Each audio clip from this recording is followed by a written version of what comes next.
All right. So hopefully you guys can hear me. I'm running a little bit behind here, but I needed to take care of something before I came live. Let me just switch my account. So I'm working in the right account today.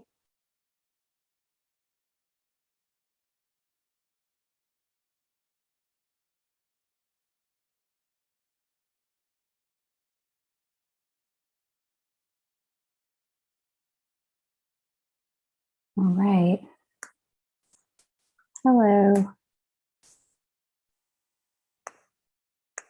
Can you hear me? How is the sound? Let me just mute myself there. I can hear me, but the real question is, can you hear me? Hello, hello, hello. Welcome and happy Friday. Hey, Kritika. How are you, sweetheart? Hey, El Taylor. Good morning. Anissa, the sound is great. Good. Swati, hi. How are you? All right. Um, let's get into it. So, one question, one chart, mini readings, 2525. Send your payment over to PayPal or to Venmo at the link for PayPal and the Venmo handle that you see there on your screen. And I'll add you to the list and I will go ahead and work with you. So there we go. Hey, Vibe and Shine. How are you, dear one? Uh, okay, Vibe and Shine sounds good. I look forward to hearing your exciting news. Woohoo! Here we go. Here we go. Here we go. Here we go. Okay.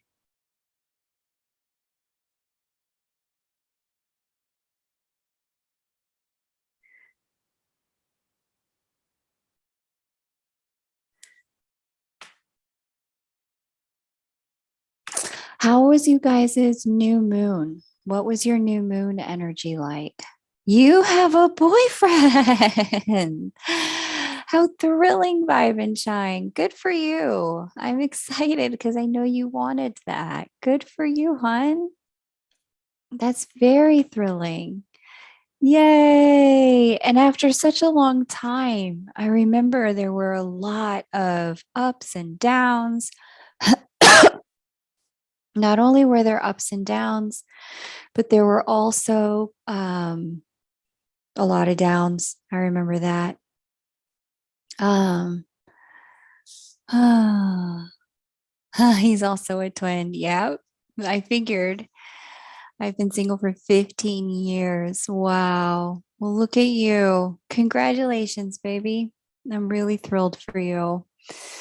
Amazing. Amazing. Trying to send payment. No, no rush, Vibe and Shine. I'm going to be here for a bit today. Kylie. Hi, sweetheart. How are you? Really great to see you, hon.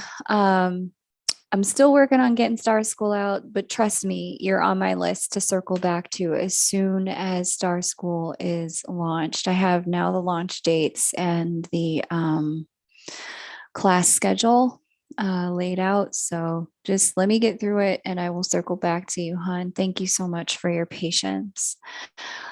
List is open. If anyone wants to jump on it, you definitely can. To grab one of the mini readings, I would love to work with you.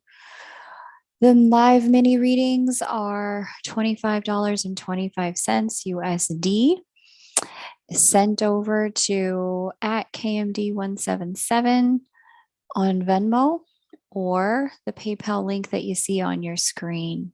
Okay. What was I going to say? How I have my payment here from Swati and I have a payment here from Anissa. Okay. So I'm going to read for Swati and Anissa first. I've got your payments. Thank you both.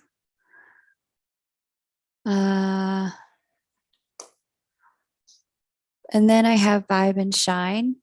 Yours just came through. Thank you, all three of you. Um, I have your payments. Swati, Anissa, Vibe, and Shine. Swati, please paste your your birth details, date, time, location, and your Q. Anissa, please get your question and your birth details ready. And as soon as I'm done with Swati, I'll call your name, Anissa, and then you can paste it. But don't paste it until I call your name. Hey, Flower, great to see you. Vibe and Shine, you already know how this works. Let me get to Swati and Anissa, and then I'll come to you, baby. Um, yeah, okay, cool, Anissa. First, make sure you are current in the live stream, Anissa. Move the red ball to the far right until it says live or go out, and then re-click on the live stream from my channel page. Then type out your Q and hold it to send until I call your name. Be sure to put your, okay, you see how, Anissa, you see how Swati did this? This is what I need you to do. Do what Swati did right there. That's exactly what I need, okay? All right.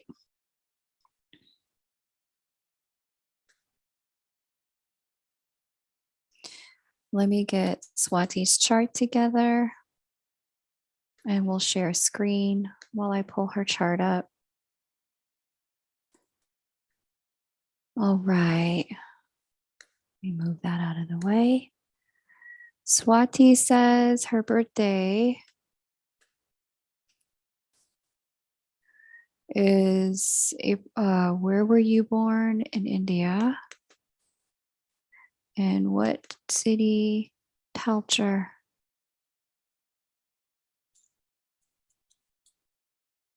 Okay, cool. Birthday 4/1, April 1st, 1987. Okay. Midnight 04. Okay. All right, let's get into it, Swati. Swati wants to know, let me just pull this out a different way. There we go. All right, what does my friend Swati want to know? Swati wants to know, what is the most, let me set my timer so that I don't fly off into the wind. Okay, and Esther. Esther is on the list. Okay. Let me set the timer.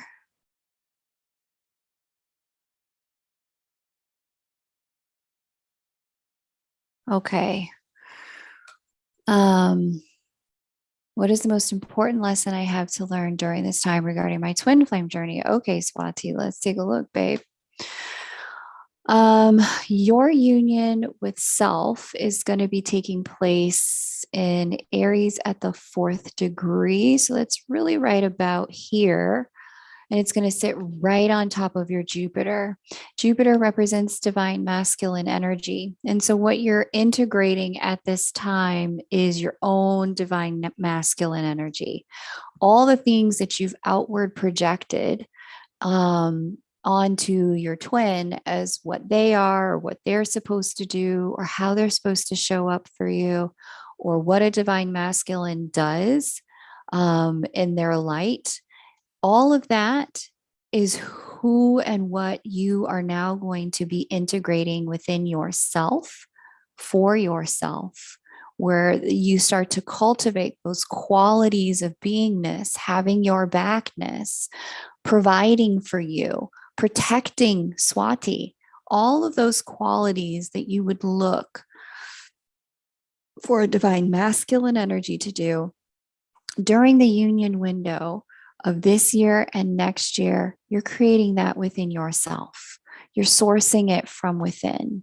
You're bringing it online for you. So I'm going to show you the way it looks astrologically on 1/23/2023.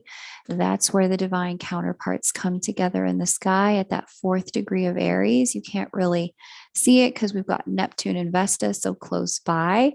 But at that 4th degree of Aries, it's closest here. And you can kind of see them, red one, blue one, Jupiter, Juno, masculine, feminine, coming together in integration as a union, a unity wholeness here in the sign of Aries in your 3rd house of consciousness, communication, thought forms. And so this is about really bringing your inner divine masculine into union with your inner divine feminine.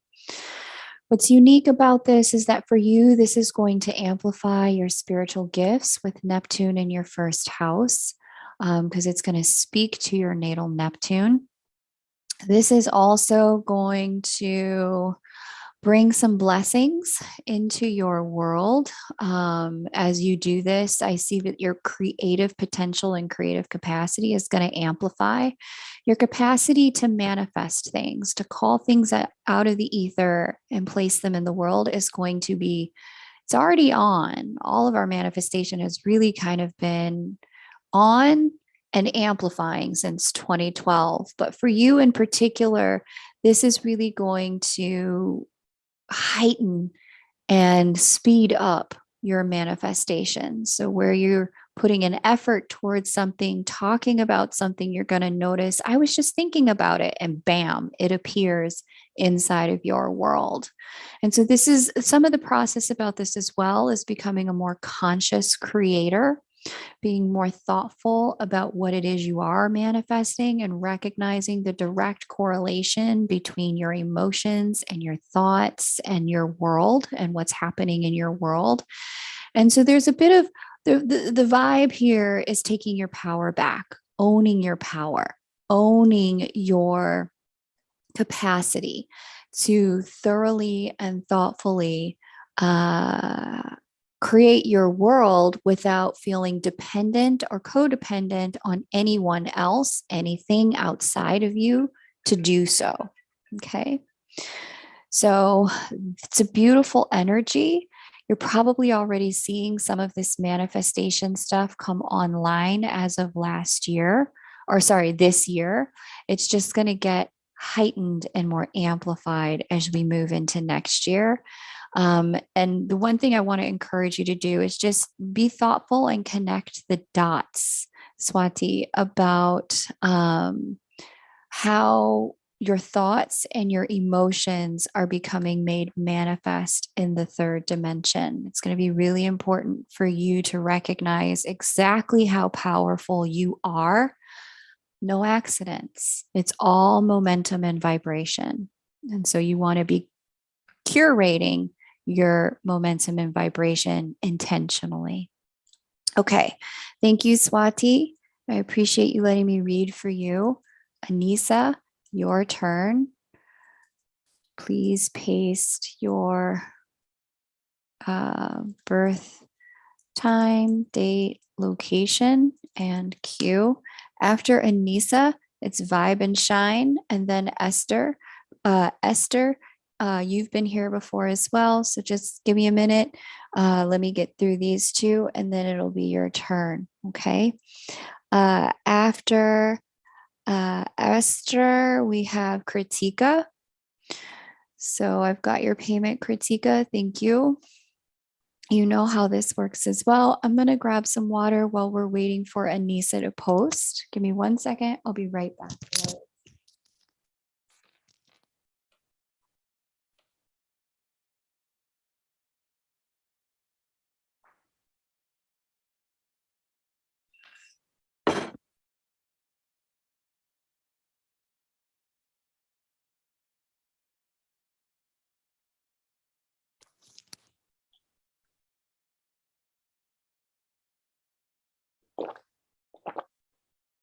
All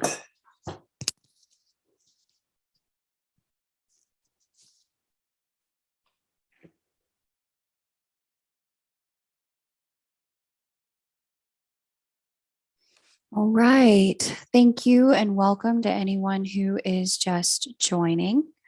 The list is open. I have put the link there for you so that you can either make your payment via PayPal or at Venmo. The Venmo handle is at KMD177. The PayPal link is on your screen. Payment is $25.25 to get a one question mini reading. And I have somebody else that just jumped on the list. Looks like Michelle Moore. Okay, so Michelle, I've added you to the list. Thank you. So we're going to read for Anissa now. Looks like Anissa is either not here or not ready. So Vibe and Shine, are you ready, hun? If you're ready, Vibe and Shine, let's have your question so we can keep this moving. And for those of you who are just joining, I'm really curious, how was your solar eclipse?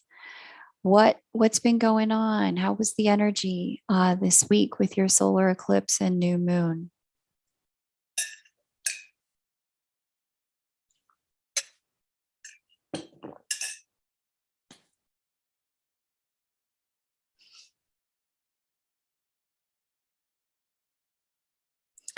Be really curious to hear some of your experiences with it. I've heard so many different things. It looks like one of the things that's happened is Vibe and Shine has gotten herself in a relationship since the solar eclipse. And that's exciting, very exciting. Okay, so for those of you who are thinking of getting on the list, you definitely can. It is certainly open. But you see how we have this dead time in between readings like this? This just makes the entire process take so much longer. And I can, is if you're ready, I'm ready. But there's people behind you who are waiting for you, waiting for their turn. And so if you can prepare yourself before I call your name, that will allow us to move much faster and get to everyone's turn much with much more efficiency. Because this is a whole reading I could have done for somebody all this time in between. So what you want to do is type out your question before I get to you while I'm reading for other people. Type out your question, type out your birth details, copy and paste it so that when I call your name or copy it, you can just paste it and then hit send. And then I can move straight into your reading without causing any delays. Okay. Can you guys hear me and see me? Let me just refresh my page just in case there's an issue on my side. I will just refresh just in case you guys are typing and I am missing it. Just in case my chat was frozen, because I have seen that happen historically. Yes. Okay. Kylie said, refresh your chat, Kay. Amazing. Okay. Awesome. Okay. Yes, Swati is the brightest star. Okay, Vibe and Shine. Thank you. Thank you. Thank you. Thank you. South Africa. And Johannesburg and 4/6/1979, 8:00 p.m. All right, let's get into it. And let me go ahead and hit the timer for us. Let's get started here. Okay. Can you please tell me what Saturn in Pisces is going to mean for me? Yes, I can. And how can I best work with these energies? Because, okay, Saturn in Aquarius took all my friends away. Aw. and it felt brutal. I'm scared of anything in Pisces because of that stellium I have and how hard it hits me emotionally. I understand. Okay, I posted my question once. You call my name, please look up. Anissa, I'm going to come right back to you, sweetheart. I'm going to come right back to you. So I'm going to read for Vibe and Shine, then Anissa, then Esther. Thank you, Anissa, for your patience with that little technical glitch there on my side. Okay, so Saturn in Pisces, you do have a large Pisces stellium. It's going to be fantastic. It'll hit your Venus first. You're already with Venus conjunct the South Node in Pisces. You are the kind of person, and Venus is the ruler of your seventh house of committed partnership, ruler of Taurus. You're already the kind of person that's deeply primed for spiritual partnership. If it ain't got a soul connection, ain't no connection for you. You're the kind of woman who cannot do anything superficial, cannot do anything, as you know, has to have something that is deep, rich, soul connected. With Saturn in Pisces, it's going to amplify and heighten that for you. And Saturn brings commitment and boundaries to established connections when they're right and aligned. And it sounds like you're in something that's right and aligned. This is a deepening of that commitment on some level. Okay, moving from here, South Node, we've got South Node series, Folus, Vesta. This connection right here is going to have you getting really disciplined about your focus and intentionality. Pisces in the fifth house this stellium in the fifth house has you as a master manifester. Anytime somebody has a stacked fifth house, these people have mastery in the field of calling things out of the ether and into the world, especially if it's a water sign, Pisces, Cancer, Scorpio.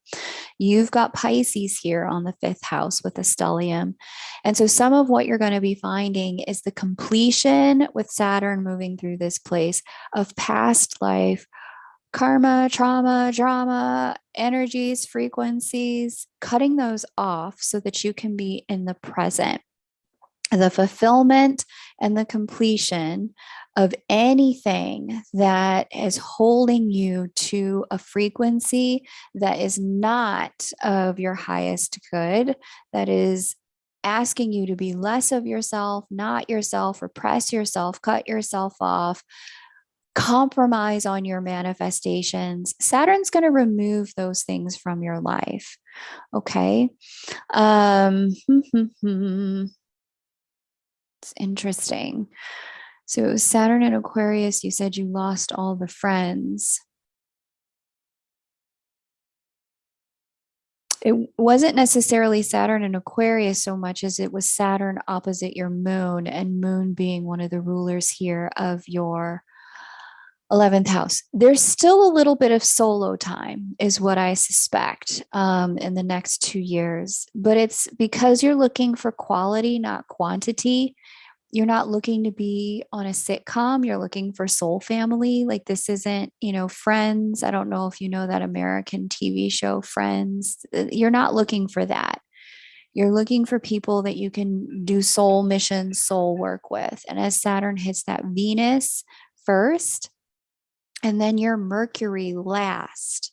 It'll hit your Mars, but Mercury is a co-ruler for Virgo here, just like your moon. So what I'm seeing is greater discipline and focus with manifestation. I'm seeing a removal of anybody and anything that tries to come in who's compromising your vibration and your energy.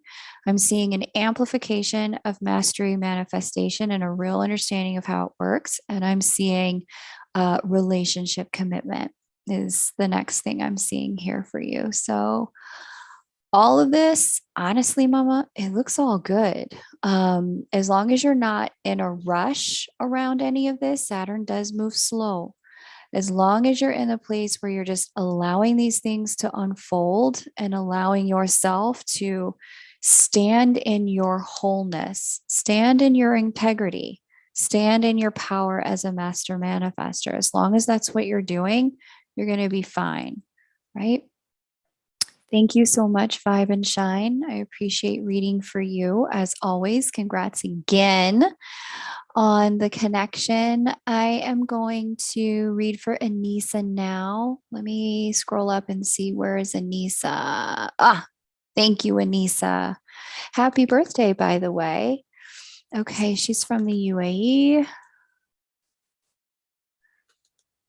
And Abu Dhabi. Just something about that name, United Emirates. Like, doesn't that mean like United Kings? Like, that just seems like such a cool. I've always loved the word Emirates. Like, damn, such a not like something about it, the frequency of it just does it for me. 1:31 p.m. Emirates. I think it means kings or king, but I've always, that vibration and frequency of royalty is something that's always been with me. I want to look at my solar return chart. Well, then we shall look together. Setting that timer, whatever I need to know at this time for my journey. Okay, cool. Let me get into it. Display solar return for the year 2022. Yes. Okay. Let's have a look. See. All right. First look at your solar return, beloved. This is going to be a great year for some freaking, speaking of friendships, with Jupiter passing through your 11th house and kicking us off there. You've got a deepening of soulful friendships for you as well. Jupiter conjunct Neptune, Jupiter retrograde. Jupiter normally expands whatever he touches, but in retrograde, he deepens whatever he touches. And so it's a deepening of 11th house matters, which is friendships. Let me just see where your chart ruler is. Your chart ruler is Jupiter and Neptune, and they're sitting together. So this is going to be a powerful year for making extremely beautiful connections with people who are going to help you fulfill your hopes, wishes, and dreams, who are going to assist you with becoming the version of yourself that you've always wanted to become. These people are going to come in such a way where you're not even going to notice how intentional it is that they showed up when they showed up until a few years' time. But when you start to have good connections with people, just foster them, be intentional about it. I'm also seeing, let me just see what's going on. There's, if there's things you've been working on for years, I see you're going to be able to get those things to unfold for you this year. It's like they come to fruition.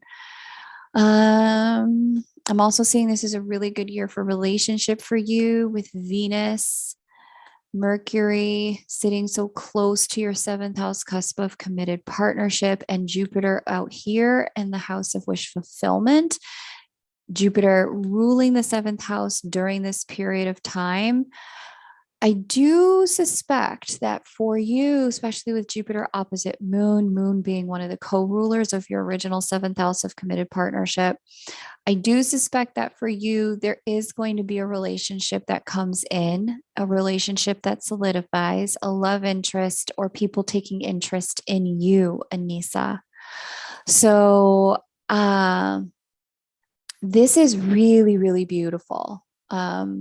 If you can stay open and present to the way love is starting to show up for you, especially with partnership asteroid and commitment and dedication focused Vesta and Saturn at your 10th house, by the end of the year, it does look like by your birthday this time next year, it looks like you're in some sort of committed relationship. I'm going to be really honest.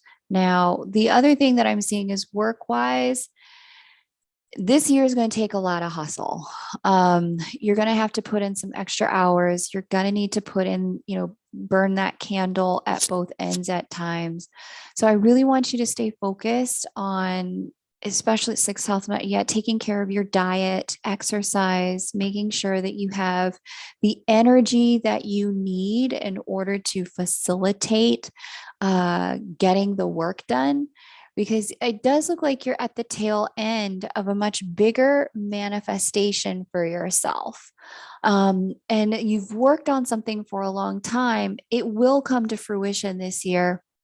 It's going to take some effort in order to see it all happen. I'm seeing you're closing out a bit of a cycle when it comes to who you used to be. That's been happening this year already.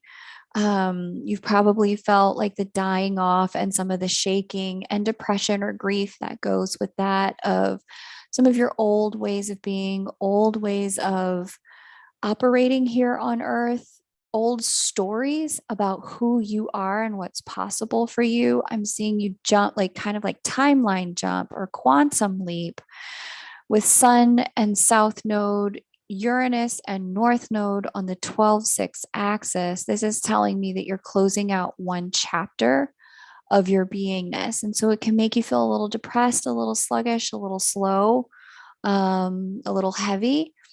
But this closing is basically the shedding almost at the cellular level with this sixth house connection of some ways of being that just no longer serve you. And it's time. It's time. It's been time.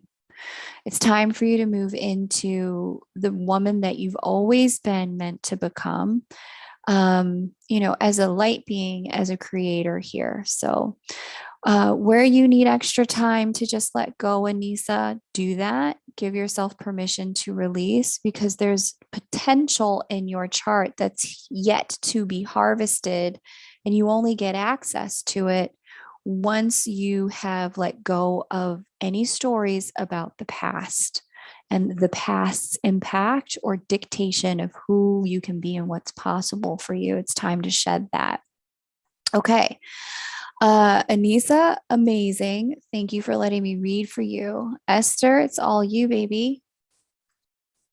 And I know I've read for you before and you know how this works. After we do Esther, I'm going to hit Kritika. And then Michelle. And then I have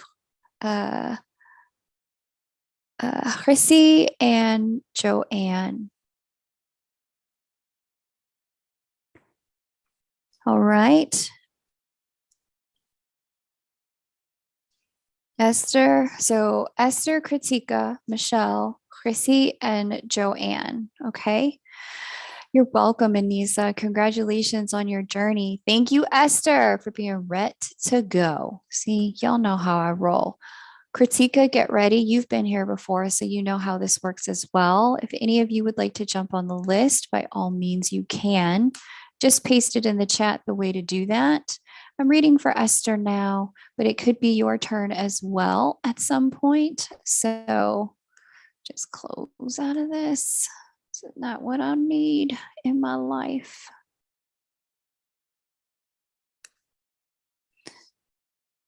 Esther. Oh no.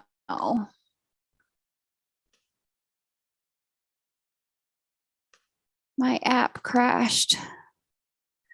Let me reset my, I need to come back into YouTube. Give me 1 second, guys.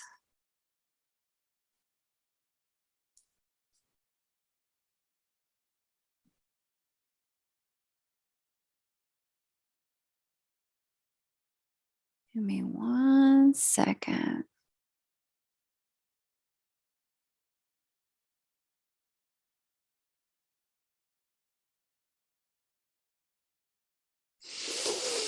My Safari crashed, unfortunately. So we're just going to reset up over here in, what's that beautiful place called? Chrome. What is my...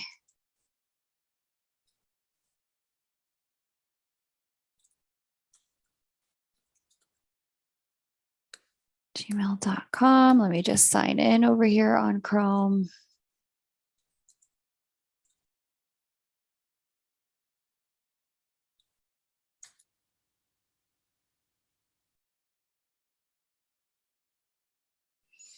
I don't want to do that right now. Thank you for asking, Chrome.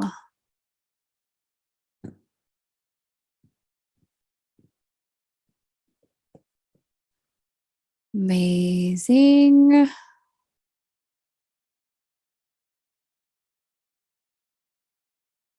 Let me mute myself there. Okay, cool. And we are back. Let me share the screen again. Thank you for your patience. We're going to hook up Esther's chart. This is how we got in trouble the last time. What is wrong with this? Okay, I just need to remember to not keep pressing that button. I don't know why every time I press that, it crashes my internet. I mean, my browser space.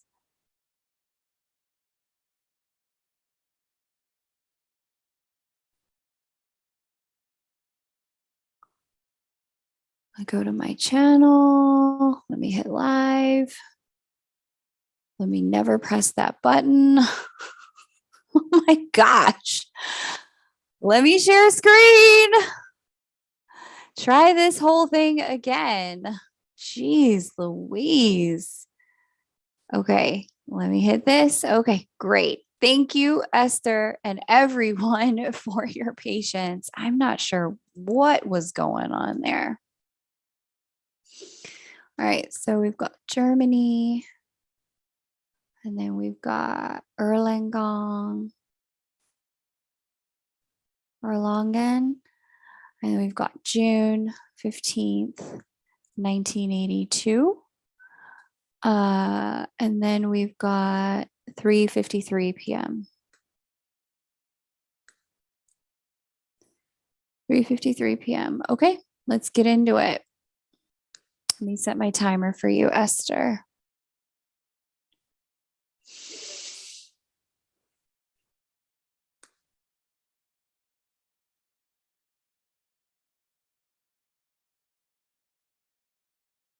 How does the next 3 months affect my body and soul when it comes to fertility and becoming a mother? I had 2 miscarriages in 5 months. I'm wondering about blocks. That's a very good question.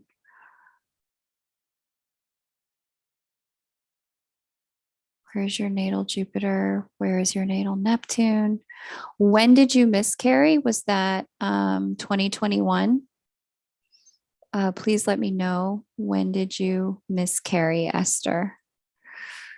The next 5 months, becoming a mother. Let me just see, who's your Neptune talking to really quick. Neptune is, and Jupiter is in Scorpio. Okay, I see. Some of it is the way your 5th house is built, but 2022, July and end of September. So it was this year. Okay, it wasn't last year. Let me just see July.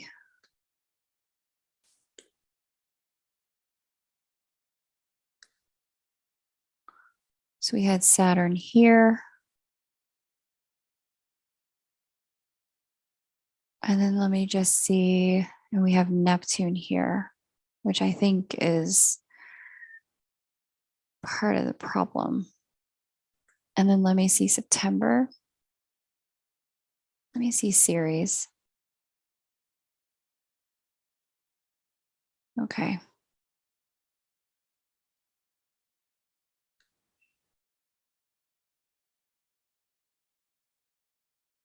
But Jupiter was just about to retrograde. That was the other problem. Okay, so some of this has been a timing thing. Some of this is the way your 5th house is built.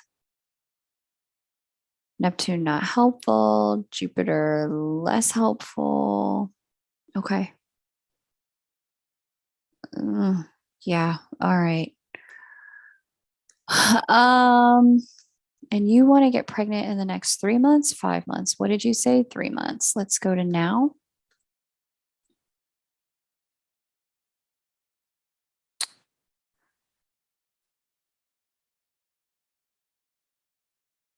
Beloved, I see that for you, this becomes most plausible to not repeat that experience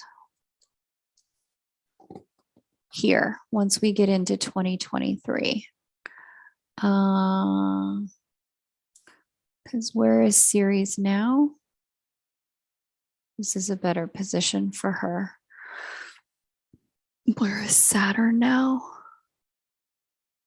A little bit better position for him because now it's a trine. Neptune is still a problem. Okay, so my recommendation, and where is this? How's this Mars retrograding, impacting things? My recommendation, and everyone's journey is unique and different. My recommendation would be to wait until after Mars goes direct, um, and till January. There's really good potential in your chart. I mean, from a timing perspective, your intuition and your body were in alignment. We had Jupiter moving through your fifth house of children in the spring of this year. So, conception during this period of time would have been easy. We had some placements that made it difficult for, would have presented some challenge for carrying to term. The majority of those are eliminated once we get into January. In between now and then, the process by which they get eliminated, like the dates on which those things become no longer a problem, Esther, could then cause the potential is high given your history here, and the way your fifth house is constructed. The potential is quite high to have the experience again, unfortunately. So if you're okay with that, right, and you're really feeling like now is the time, and I always tell people, before you trust anything external, any chart, any reader, anyone, trust your own intuition. Your intuition is going to tell you when your time is. Some women, they miscarry, but it doesn't, it's emotional, but it's the kind of thing that just inspires them to keep going. Some women, they miscarry, and every miscarriage destroys a little bit more of their faith and hope. So, what I would do with these next 3 months in particular is I would just, since there's already been 2 miscarriages this year, I would just get really deeply into the re-nourishment of your cellular structure, with Jupiter just touching that sixth house. Now we're back at the 0 degree mark of the fifth house. I would get into renourishing the cells, lots of bone broth, lots of rebuilding of the collagen and tissue, remineralizing the cells, any mineral treatments you can do, any tonifying of the uterus, tonifying of the cervix, tonifying of the hormones, refeeding the hormones, renourishing them. Anything you can do to just deeply nourish your body. I would use this time in that way. And then come January, I would try again then. I would give yourself a little bit of space and time while you renourish and refill and replenish. Come January, astrologically speaking, things look in a much better place. And I'm well over time already. If you want to dig deeper into this and understand why I said what I said about your fifth house, we can do that in a private reading. Just book a personal reading on my site, Esther. But just from a quick timing perspective, that's how I would use the time given what's already transpired. But trust your intuition. If your intuition is telling you, nope, now, then do what you got to do. There's something, we all have our own innate and internal alignment with the stars and the pathway for our life. And you can trust when your intuition and instincts are telling you now that it's just time and the life path is playing out in the way that the life stream is playing out in the way that it needs to when we're aligned in that way. Okay. So, Esther, thank you for letting me read for you. Kritika, it's your turn. Please paste your cue and your birth details. After I read for Kritika, then I'm going to read for Michelle. Let me just see who else I'm adding to the list at this point.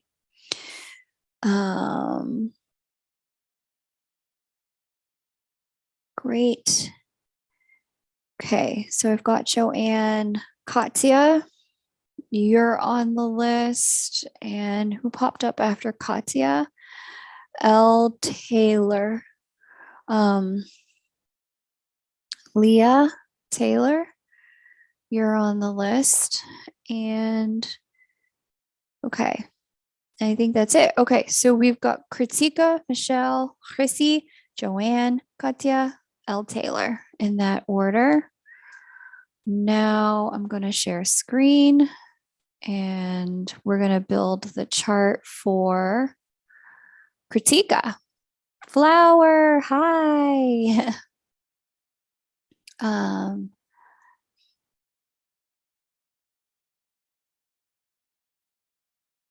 Thank you, Kritika. Okay, I've got you here, baby. Where were you born? India, New Delhi. Okay. And we've got April 28th, to the day, 1987, 11:55 a.m. Okay, let's get it. I'm trying to separate from my husband. Let me set the timer so I don't fly away in the wind. I'm trying to separate from my husband, but he keeps making me go around in circles. How can I best work through this? What should I be aware of? So I have no idea what the process of divorce is legitimately like because I've never gone through that. First thing I would say is if you don't already have a lawyer, chances are getting one might be constructive and they could be a better person to answer this question because they know the legalities of getting off of those loops. My suspicion based on what I mean, I definitely see the separation here with Saturn passing through your seventh house of committed partnership. When Saturn passes through this house, anything of the house, in this case, marriage, commitments, bonds, that haven't worked for you, anything of the house that are causing you or asking you to be less of yourself, or repress yourself or cut yourself off or betray yourself, these things get removed with a Saturn transit to the house. So I see the separation here. If the marriage wasn't aligned, I certainly see where you're being asked to, if you can't change it, release it. However,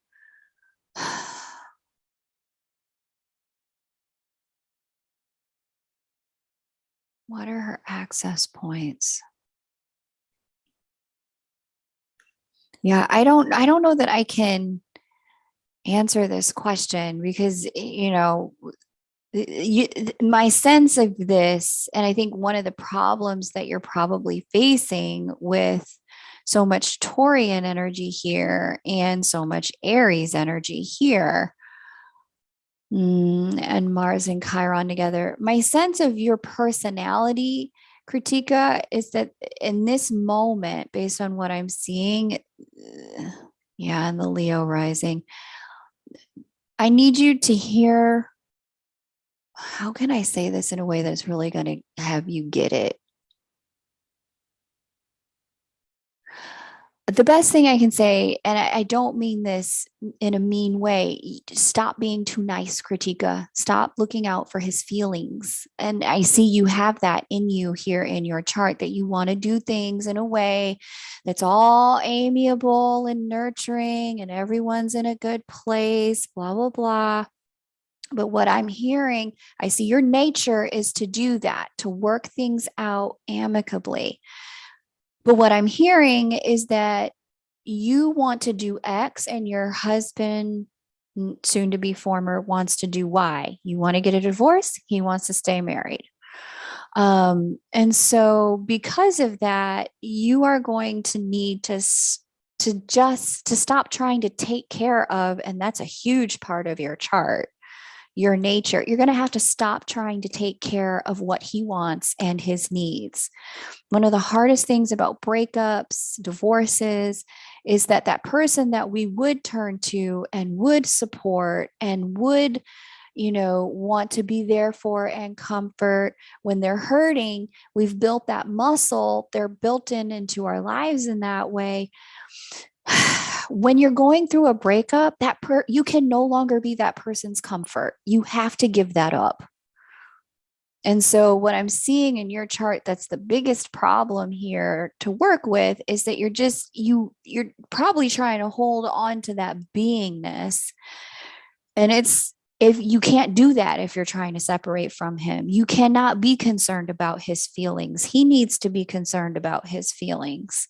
He needs to get his support. You cannot hold his, I've had to tell clients this, who, have hired me. They would want me to be, both, they'd want me to sit in like a leadership role in their company, but then they'd also want me to then do all the work, right? Like, manage, all these different team members, but then they also wanted me to fit in the role of one of the team members too. And it's like, I can't be, the assistant and the vice president at the same time.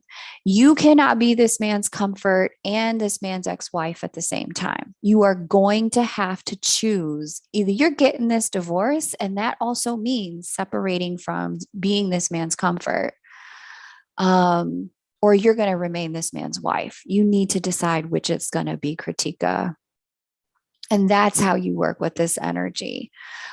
Saturn is really demanding of you that you get into being there for Kritika and figure out what Kritika needs and focus on Kritika, and stop trying to be the person he wants and or needs you to be. Start being the person you want and need you to be, which is clearly not what he wants.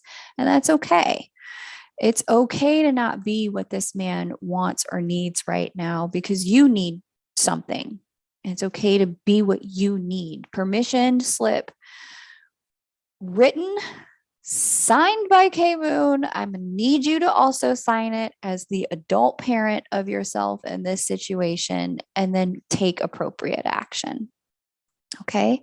Because there's no blockage in your chart. The only blockage I saw was just that this situation, is too nice. I see you're a little conflict avoidant. This is a conflicting situation because he wants X, you want Y, and they're not on the same page. It's okay for those things to be conflicting. It's not okay for you to let go of what you want just because it's opposite what he wants. Okay, Michelle, it's your turn. Please paste your cue. And this is where you're just taking that next step with your boundaries. And your birth details. Michelle, please paste it the way you see everyone else did it here. We have date, time, and location with Q. You're welcome, Kritika. I wish I had an easier path for you, but separations just aren't easy. And so if there's anything you can do to release the need for this to be easy, and just do what you need to do.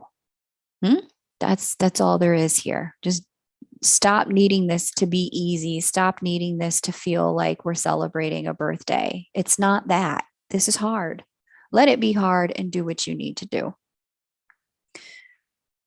Okay, let me just check the list, see what else is going on here.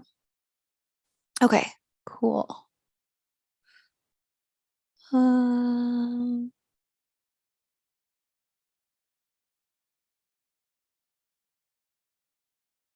Okay. Did I put Katya on the list? Yes, Katya's on the list. And then L. Taylor's on the list. Okay, cool. Thank you, Michelle. Let me share the screen now. And we'll build Michelle's chart. No, don't do it. Don't do it. Stop doing that. Let me share the screen. There we go. Okay. And we've got California, Bellflower, March 1, 1970, 5:36, 5:36 a.m. Okay, got it, Michelle.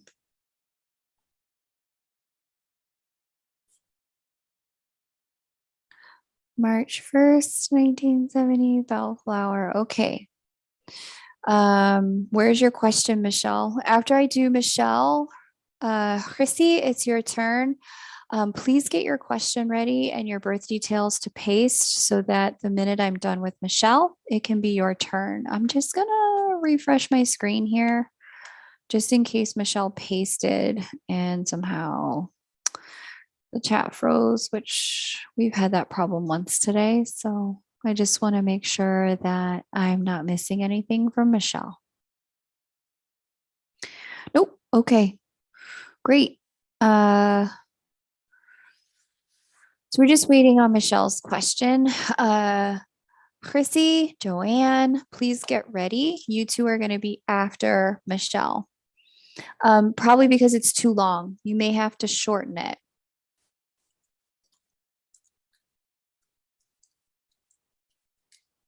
There's a 200 character limit. Okay, let's have a quick little thing here. If you'd like to get on the list, you absolutely can. That's the way you get on the list. And you would be after L. Taylor if you decide to join.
Kylie said it was depressing. Well, hopefully it gets better from here.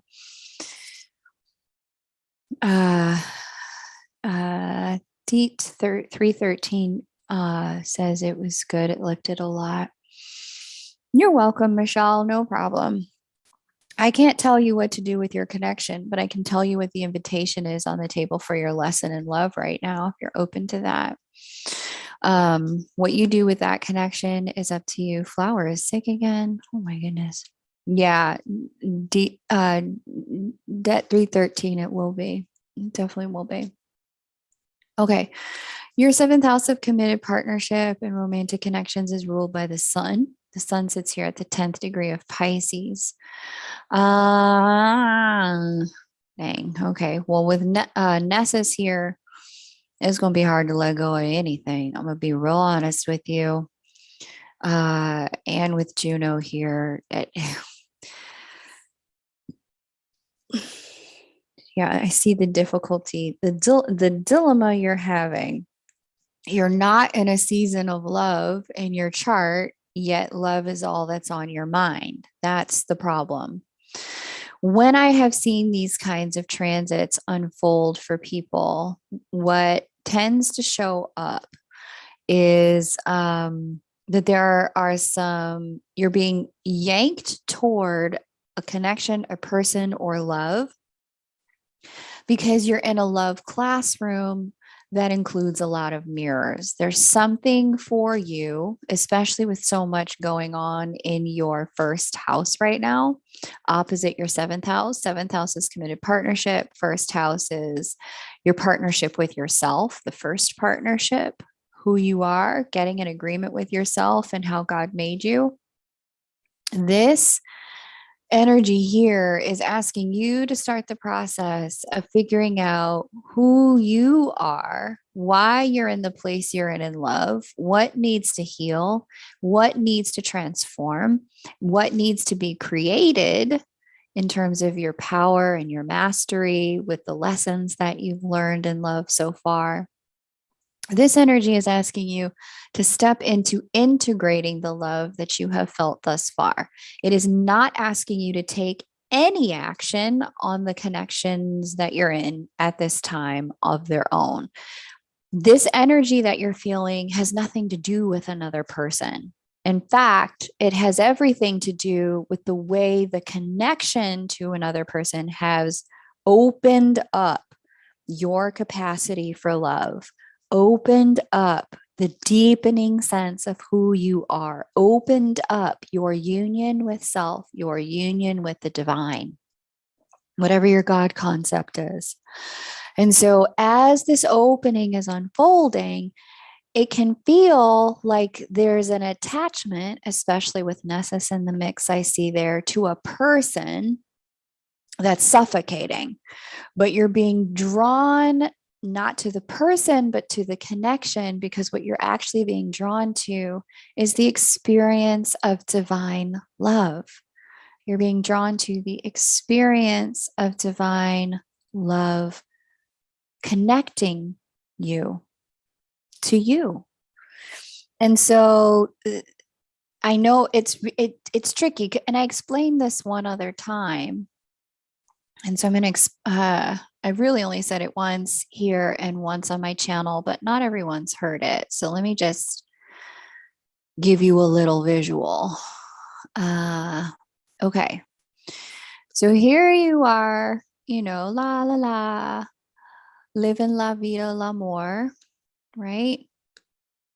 Here's love in your eyes. That's a heart. Love my drawings. Okay. Here's your beautiful hair. All your beautiful hair. And here's your heart center on fire and activated by a connection with an individual. And here's the individual over here, right? Talking to you, not talking to you, living la vida l'absence. And here's their hair. Heart center, we don't know what it's doing, right? And in between the two of you is this experience of not presence. But your beautiful activated heart chakra is just, it doesn't mean that there's no connection. Connection is there, but your beautiful activated heart chakra is just yanking you toward this person. But instead of finding the person, what you find when you're leaning into the love space is bricks, bricks, bricks in this wall. I know y'all love my drawings. They are so professional. I went to the art school of the trackpad on the MacBook. So you're hitting this brick wall while your heart is pulling you toward this person, and it can feel like the only thing to do is to give up, to let go. And to a degree, you would be correct. It's not, but it was never about the person. It was never about the connection with them.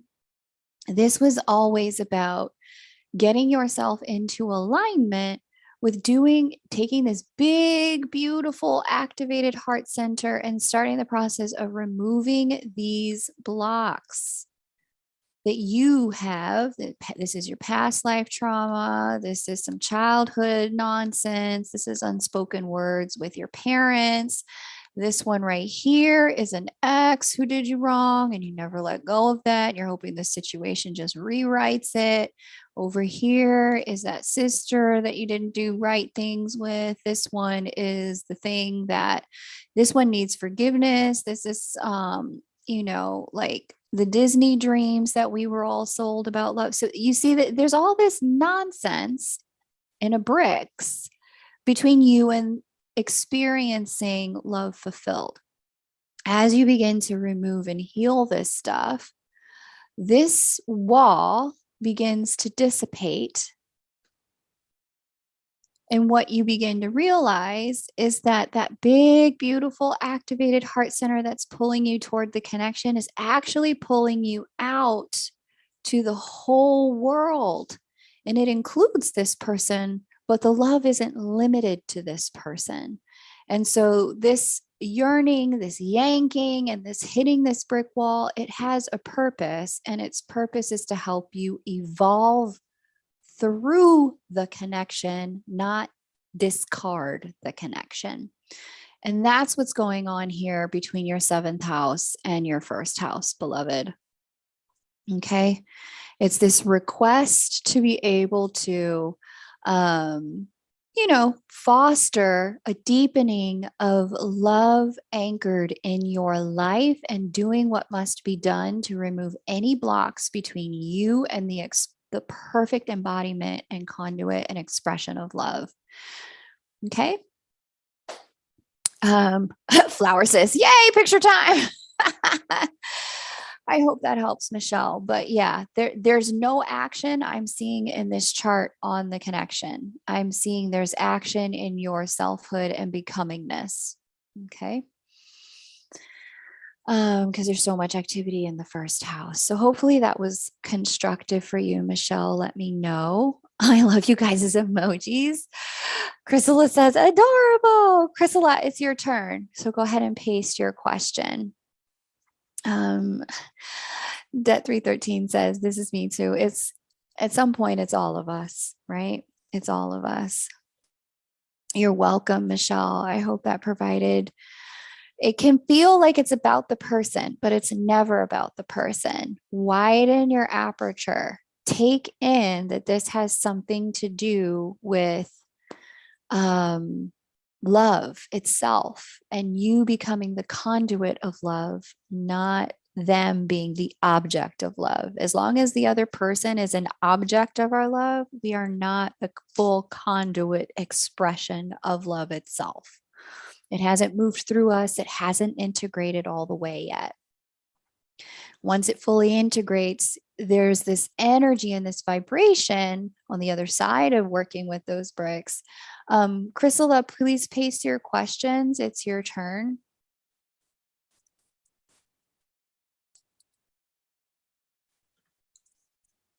On the other side of working with these bricks, there's this, we call it divine neutrality. We call it unconditional love. There's this widening of the heart space that has so much more allowing and liberation and freedom, where whatever that person is doing or not doing, how they're showing up or not showing up, it's neither here nor there. You love them, but you also let them live their life in whatever way their soul blueprint says live, right? What they are doing or not doing no longer is impacting you in the same way because you've widened to allow more love to carry you, to move you. Okay. Where is Chrissy? Okay, I just saw her post. I don't know where she went. Okay, Joanne, are you here?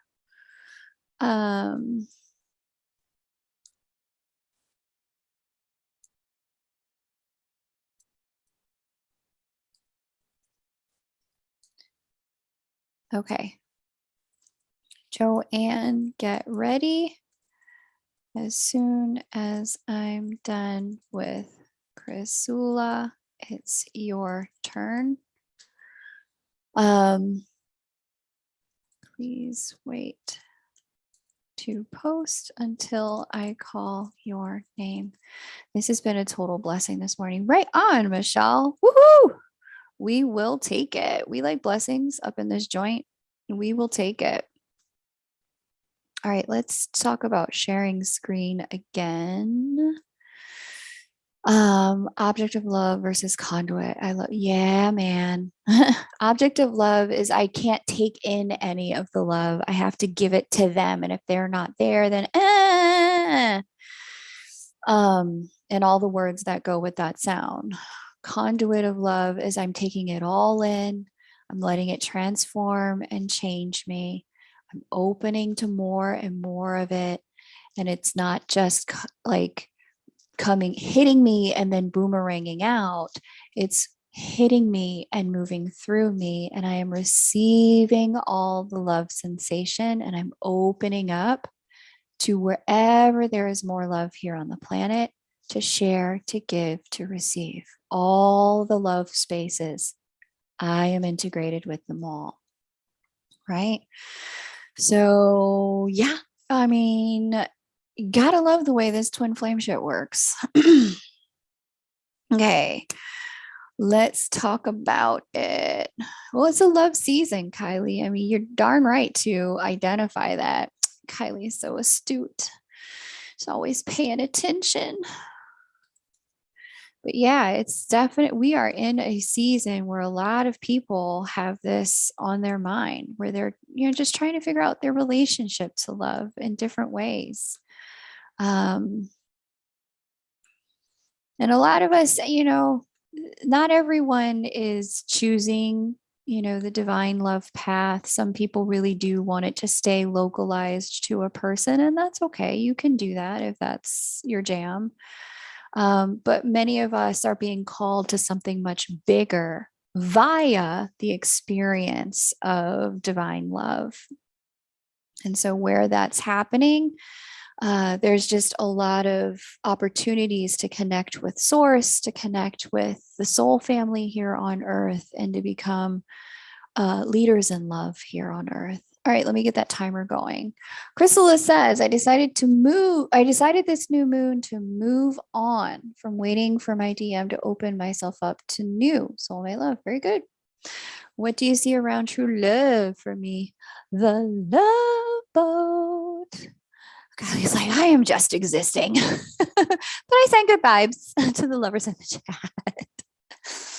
Well, Kylie, you're also energetically sensitive. And so when, the transits play up around love and connection, that's certainly something you feel in the collective vibration.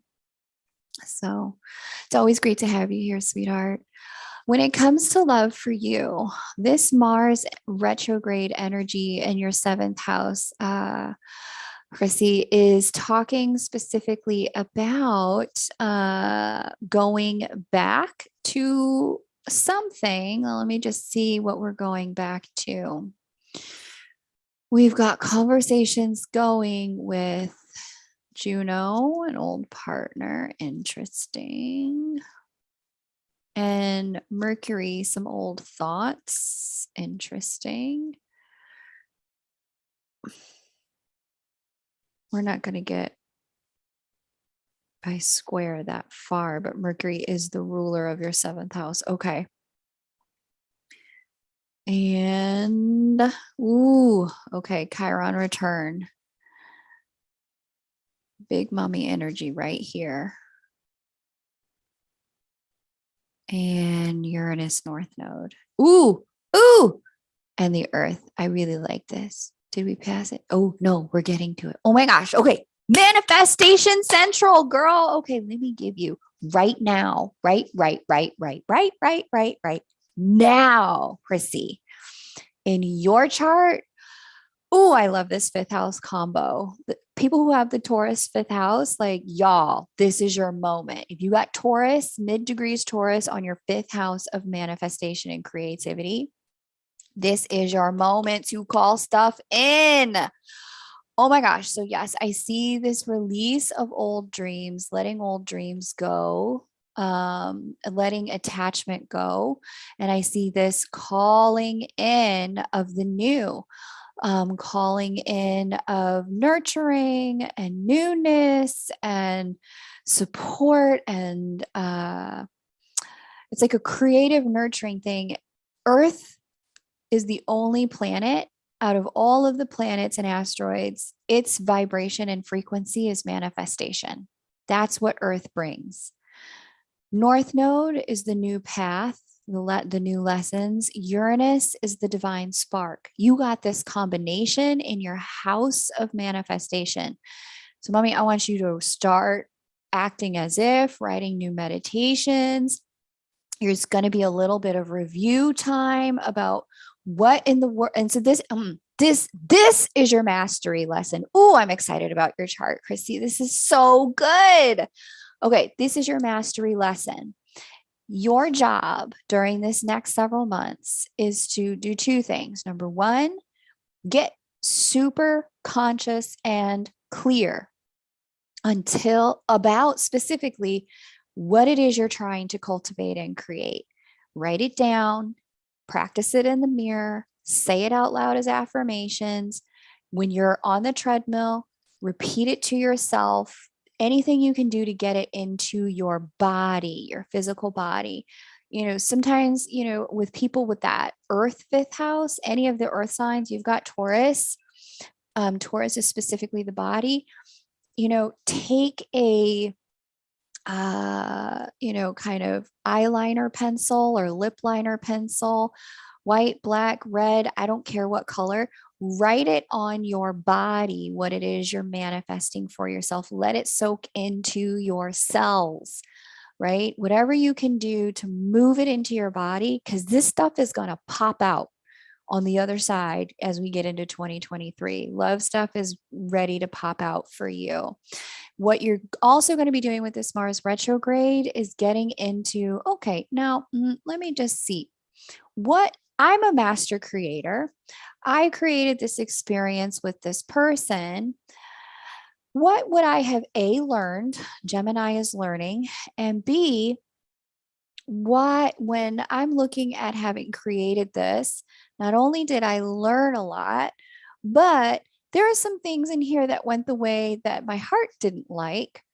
What was it in my vibration, my frequency, my consciousness that would have facilitated things going that way? And how can I clean that up so that my creation in the future is clear? Mastery and manifestation. So, Christy, that's what you got, babe. That's what I'm seeing for you. Have fun with your creation. I really look forward to hearing when we do mini readings next, maybe sometime in 2023, after you've had some time with this. I want to hear what you're creating and how the creation is going. Okay, now it is Joanne's turn.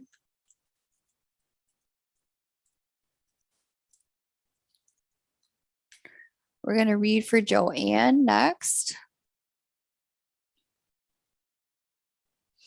After Joanne, Joanne, my girl, thank you for being ready.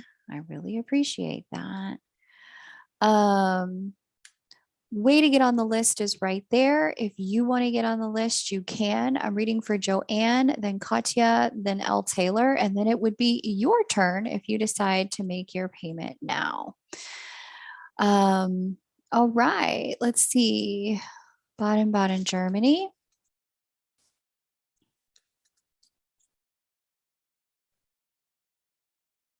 Okay. 8 20 1958. 6:55 p.m. All right.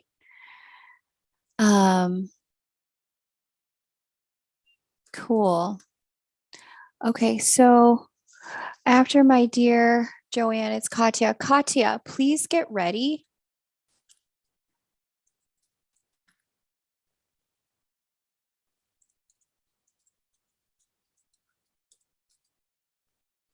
Okay. Okay, let's take a look and see if my software has Baden-Baden. Let's see. Yes, it does. Baden-Baden. Let's see if it makes a difference in the chart a little bit. Okay, let me set the timer. Adding Val to the list. Val, you are now on the list. Thank you for your payment. Okay. What is the question? I am interested in knowing what my solar return for August 2023 indicates about where I may be going next. That's a whole year from now, but let's see. You don't want to know about the solar return you're in? Interesting. All right, no problem. 2023. Boop de boop. Okay, so let me just have a quick look here.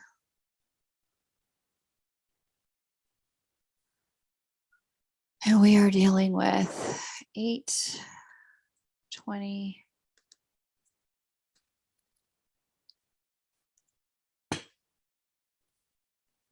6, 55 p.m. All right. Let's see.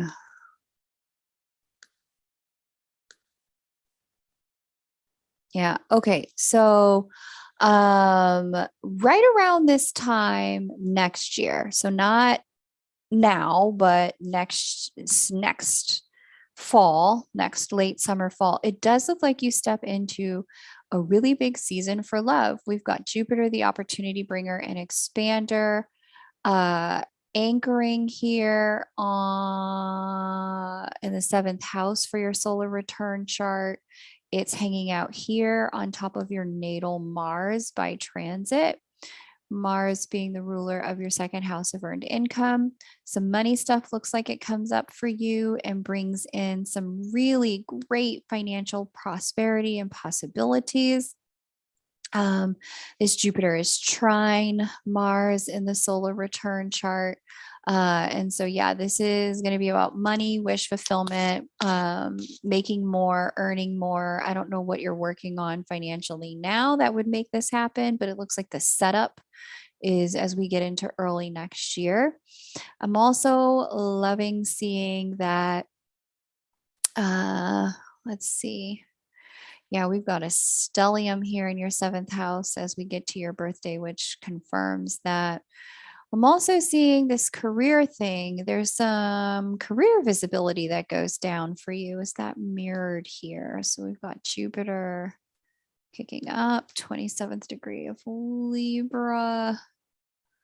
But it does look like you move into a very career focused period of time where you're really looking to figure out, like, okay, work wise, yeah, I see this Saturn here in the 1st house. Who am I? What am I doing? What am I bringing to the table?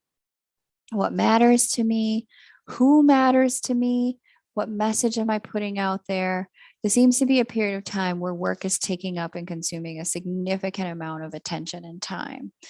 Lastly, I want to say, okay, so the ruler is Mercury. I want to say there's a relocation here. There's a move, but let me just see, 2 degrees Virgo. So that puts us here. Your Mercury is retrograde. 2 degrees Virgo. Yeah, I do see there's probably a relocation, a move this time late next year.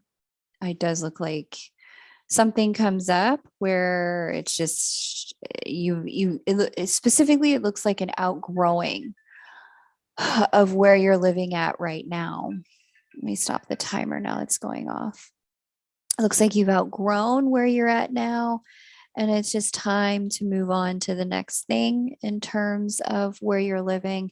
And it does look like by your birthday next year, that's what you get up to, is that relocation. All right. And that's what I have for you for next birthday, Joanne. Okay. Thank you. Great question. Let's close out of that.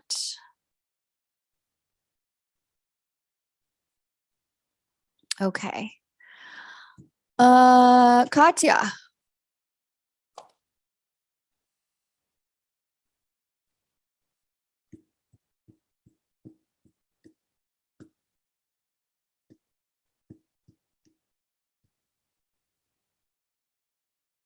Oh, Joanne. So the time was wrong. How far off was it? Not very. Okay. I think most of what was said will stand, but yeah, see, sweetie, you got it. Yeah, you definitely put 6:55. Now you're telling me it's 5:55. Ugh, I hate when that happens. Um, but most of it looks like it still stands, even if it's an hour off. Based on what I'm seeing here in your chart, the love focus, the work focus looks the same. The only thing I would question is if it's different, is whether or not you relocate. I would say that the relocation is the only thing that looks like it probably, it's not about relocation. It then becomes about marketing and communication and talking to people, creating intimacy. Okay. Instead of it being about a move. So it looks like you've outgrown certain ways of communicating and you move into some new ones. And if you run a business, you've outgrown certain marketing paths and you move into some new ones. Okay, Katya, please paste your Q and birth details. After Katya, we've got L. Taylor and then Val. And Audra. Audra is now on the list. Okay.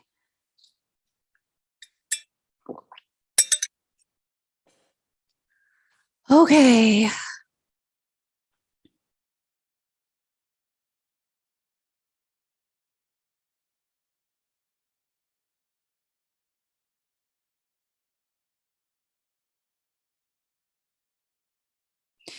Where is Katya? Where is Katya? L. Taylor, are you here? Hi, Audra.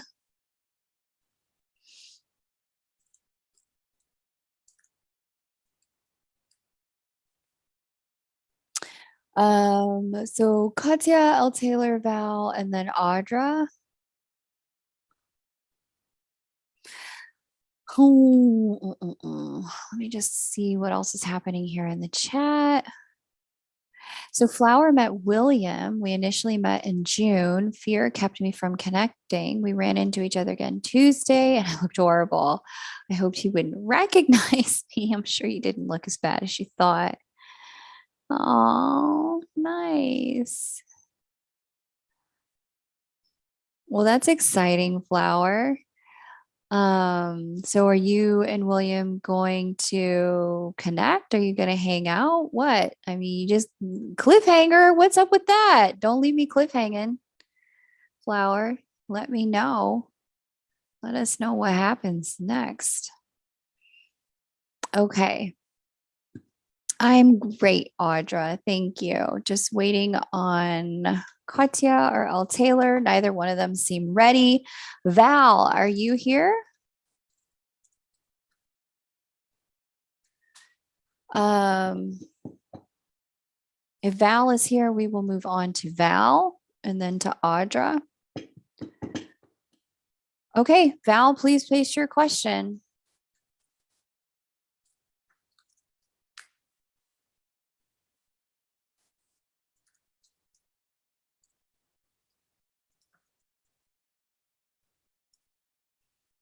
Hello, Samantha. Welcome. Ooh, I love carrot cake with the cream cheese frosting, Kylie. I think that one's really lovely. I like anything with cream cheese frosting. And I'm gonna be honest, cupcakes aren't exactly my thing. If there's a sweet baked good, that's my jam first. It's pie. I really love pie. And then after pie, um, I would say my next baked good favorite treat is a donut, and not just any donut. I'm a fan of the Krispy Kremes, my friends. I'm a fan of the Krispy Kremes. Okay, we are at 10:20. Wow, happy birthday, Val. Aw,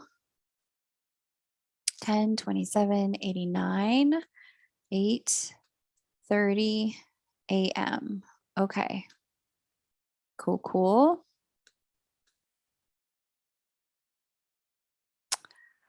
Um, and then after that, I tend to baked goods.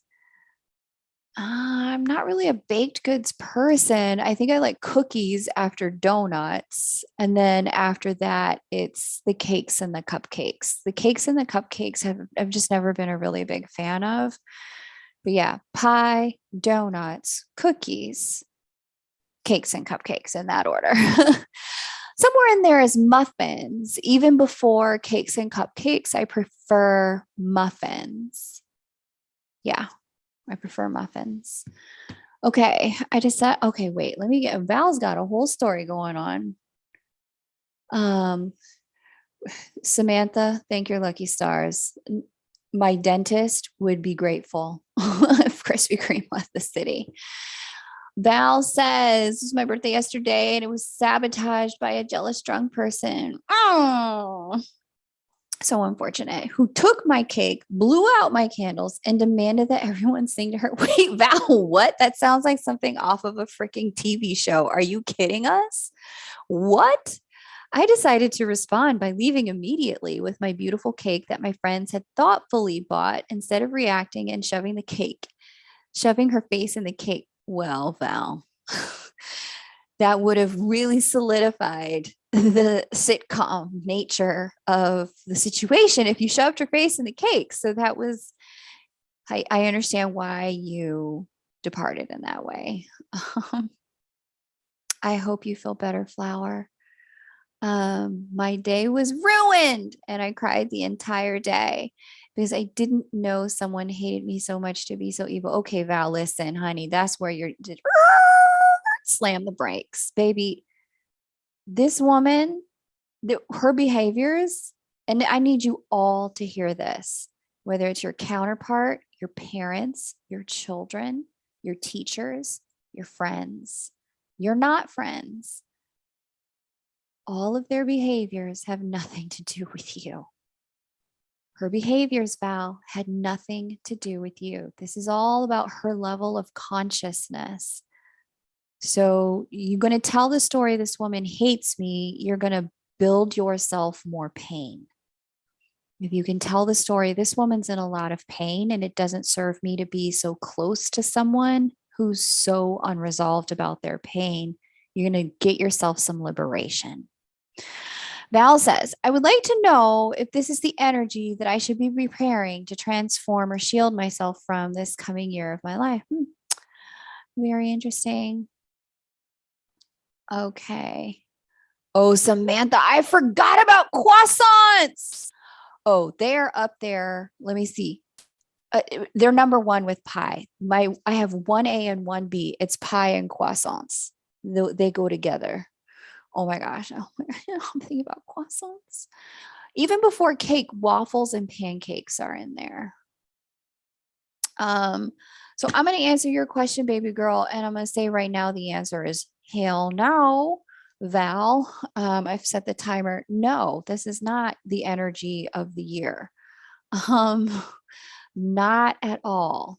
Not at all. Not at all. Not at all. In fact, I would say that you have some really great stuff arriving as Jupiter moves back into your fifth house in terms of friendships and support and positive people. Now, this Chiron opposite moon thing that's showing up for you right now, this is going to bring up, and you have moon in the 11th house. So friendships are like they're like water for you, like having people you can be close to, trust, and rely upon. It's like air.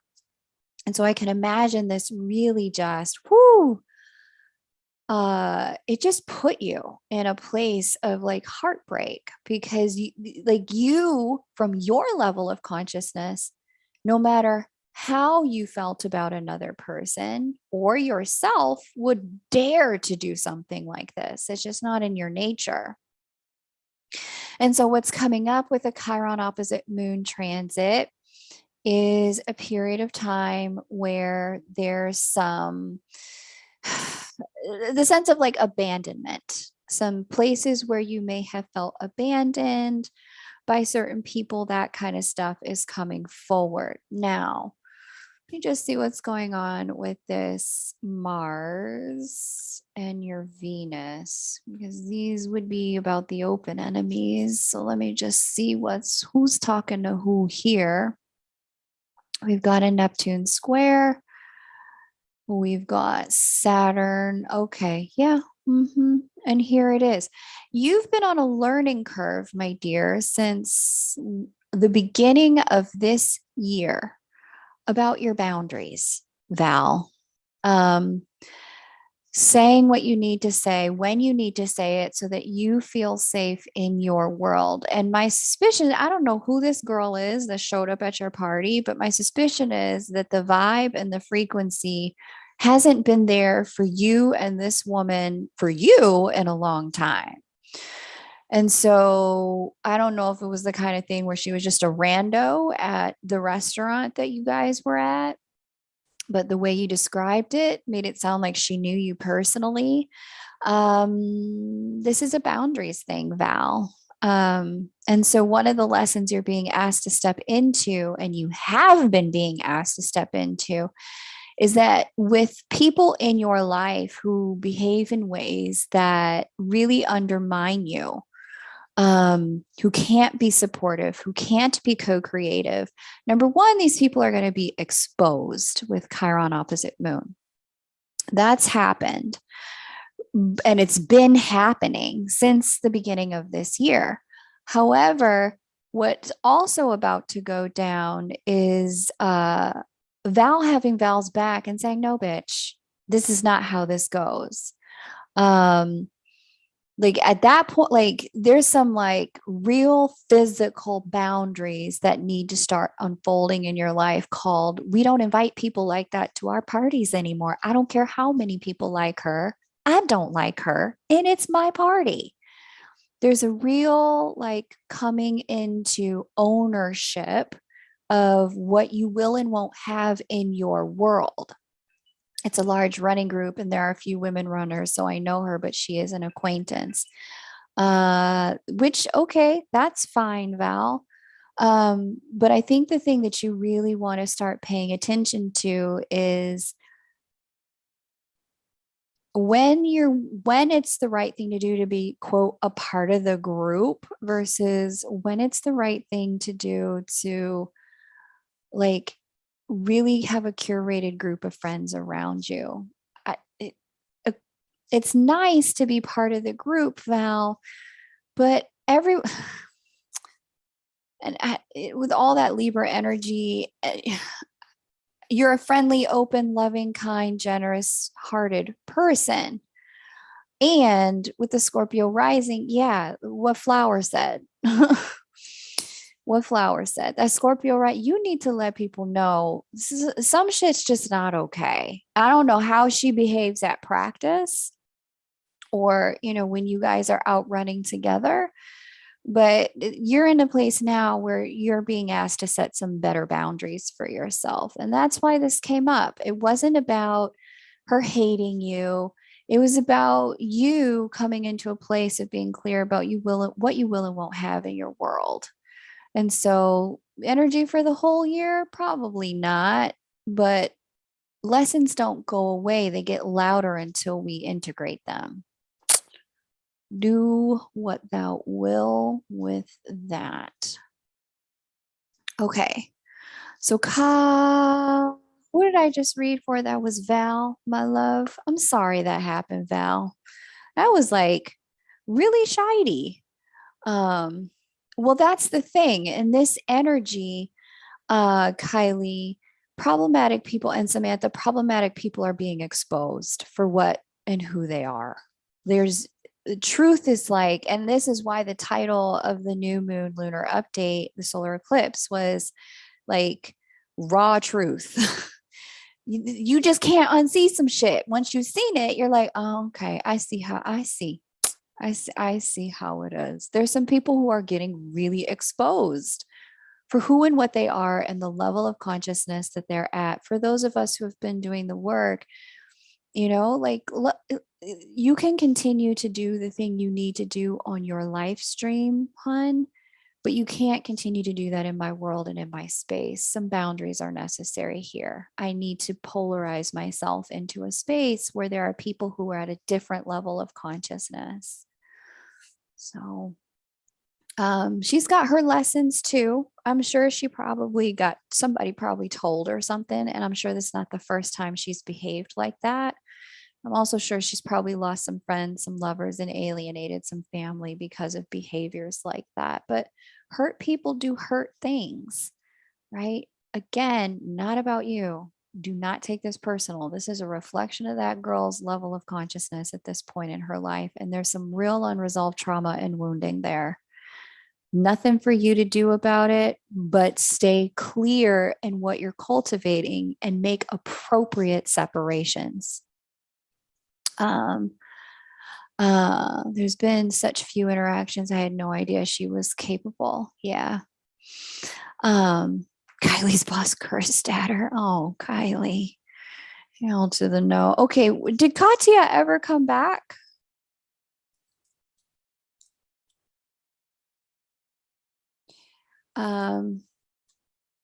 And L. Taylor, are you here? Where's Katya and L. Taylor? Yeah, that's Val. I'm so sorry you had to experience that. Um, I mean, that can feel so wounding, but again, the wound only amplifies when we take it personal.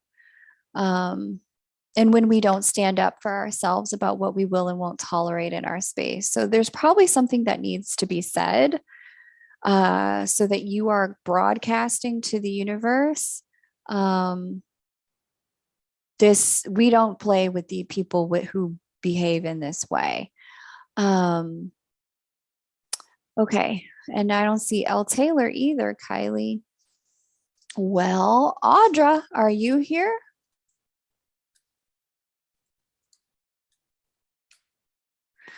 The other thing that I would say,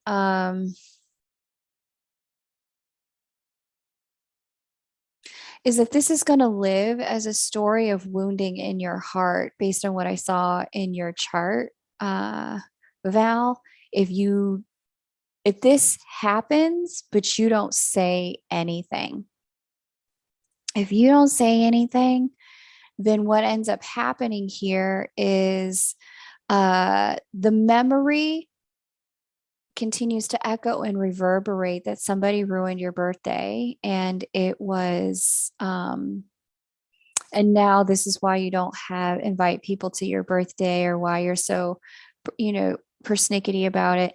If this is where the story stops. But Val, if you go back in and you find some words to say to this woman, even if they're messy, even if your voice shakes, even if you you don't even if the words don't come out right,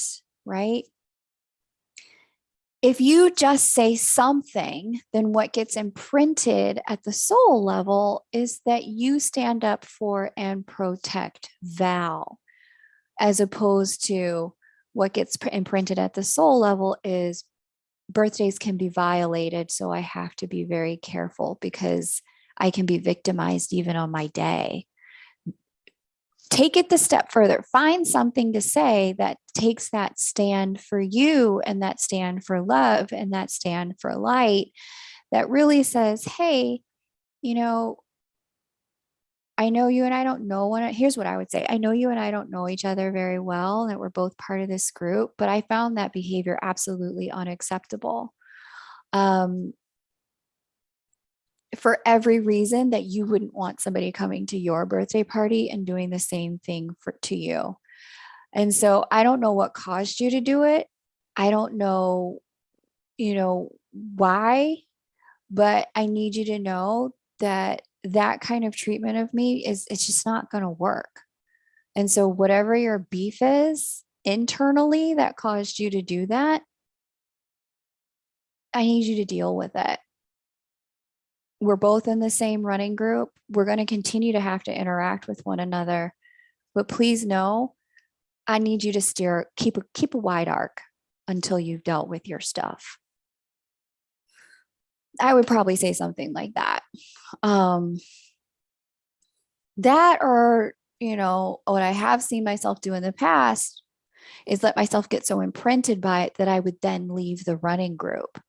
And that actually causes more pain and more problems because then I'm imprinted by defeat instead of imprinted by my, my standing up for myself. She may continue to be some sort of bully, but what you live with in you is what you stand for or tolerate and allow. And if you say nothing, your subconscious just carries the woundedness of it. And that's not what we want for you. We want this to be a birthday that you remember because you stood up for yourself, not because little Miss Pain Bucket decided to excrete all over your party. Okay, Texas. Let's get into it. Find what works for you. Yeah. It's that, there's no right answer. There's just going to be your answer, but don't carry this as she hates you because that's not it. That chick is in some pain around some stuff that has nothing to do with you. But letting her know you can't look, I'm not the one that cut you, baby. You need to stop bleeding on me. This is one of the many experiences that will help a woman like that get to the point of recognizing she probably needs some therapeutic support if you say something. Okay. All right. Cool.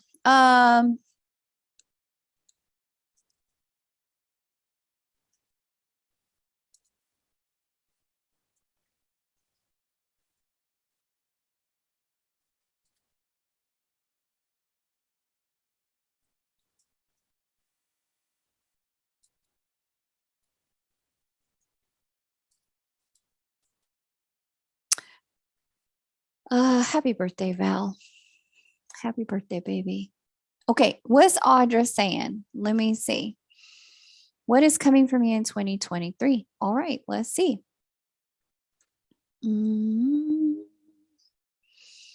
Let's just get out to January.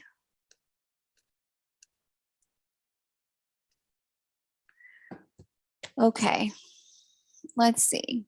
Oh, let me set the timer.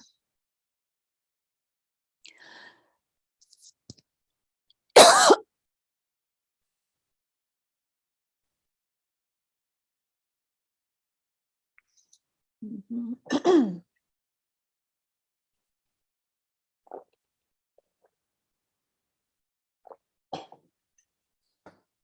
2023.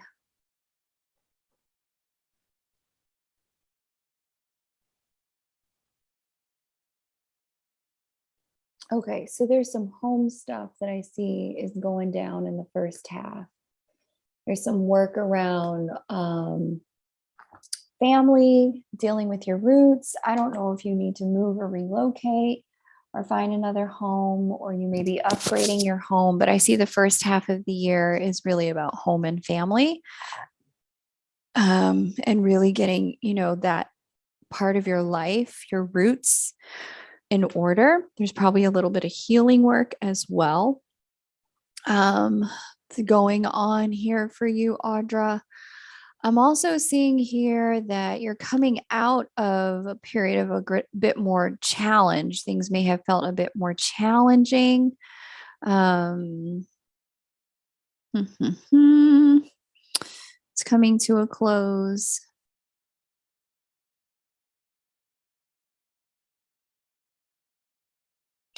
don't know. This looks like a really good year. A really good year. In the second half of the year, let's just take a quick look at, let's get out to July. Yeah, in the second half of the year, then we're dealing with friendships and creative works projects and offspring. I love it. There's some potential that it looks like you're taking stock of and working with. Audra, this is good. It does look like, yeah, it looks like maybe there was a relocation. I want you to be very careful around your home, around any water issues. It does look like there may be some water issues that show up. Um, what's the situation with your home life? Because I'm seeing that there is like you move, but then it's like you move again or something. Do you own your home or do you rent or are you not sure where you're supposed to be living? Like there's something funky in the world of home next year. And I'm seeing that the potential for you to have some ungroundedness is really, it's high unless you've already established some real grounding in where you live. Do you live in like a flood zone or something? Um, there's something going on with water and home improvements next year. Uh, and like maybe even moving or ungroundedness. I'm seeing some shifts in your boundaries when it comes to you just bought a new house in 2021. Very good. I'm seeing there's some shifts in your boundaries when it comes to money and the way you deal with your money. And yeah, I'm seeing you like take on like a new health regime, a new health plan, something like that. It looks like the year is very health focused. Looks like there's some good friendship stuff going on. Looks like there's some like figuring out, looks like maybe you're buying some stuff for your new home, doing some home improvements or something, or just like settling into it so that feels like a good home for you. Okay. So I like seeing this. It's a positive energy. Just make sure that you're being very mindful of any and all water related issues. Um, if you've got like a water heater furnace or any other type of piping or plumbing problems, fix those in the first half of the year. I do see if you wait until the second half of the year, could be a bit of a problem. But mostly, if that's the case where you know you're handled on that front, the first half of the year looks like home decor and settling in and really focusing on that. The second half of the year looks like it's work related and focusing in on like just doubling down on what you need to do to make money and be productive in the work world. So I like that. It looks like a more peaceful year than let's say the last five, the last five. This looks like a more peaceful year than you've had in a while. So we'll go with that. We like that. We'll take that. All right, Audra. Thank you so much for letting me read for you. Um, I'm going to be honest, doesn't look like a big year for love. It does not look like a big year for personal growth and development. It looks like there's a bit more ease in this year for you. Some personal growth and development, yes, but mostly this is going to be about having some disciplined focus when it comes to, you know, your groundedness. All right. L. Taylor, let's get into your chart. After L. Taylor, then it's Katya, unless Katya hasn't returned. And then it would be your turn.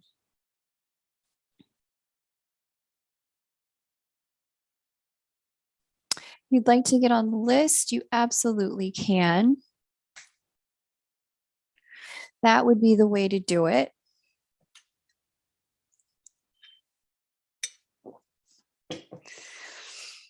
Kylie, do you have a question today?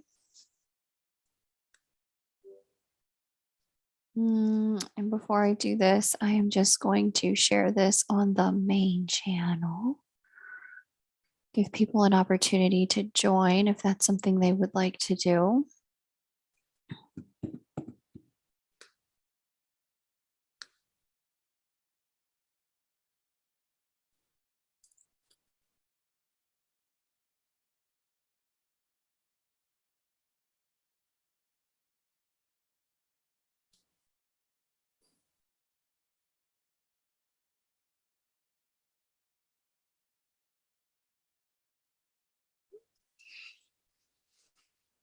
Mhm.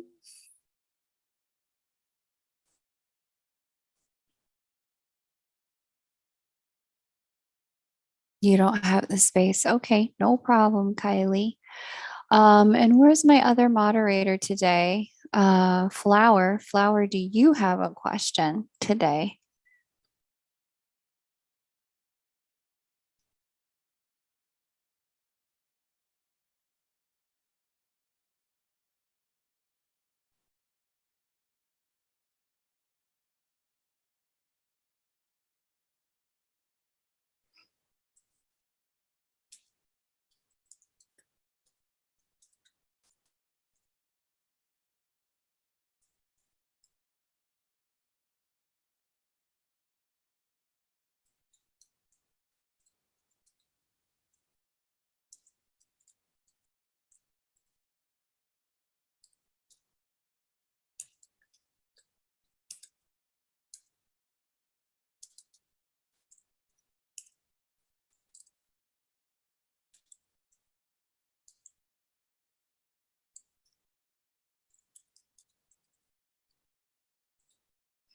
All right, so now I have posted it.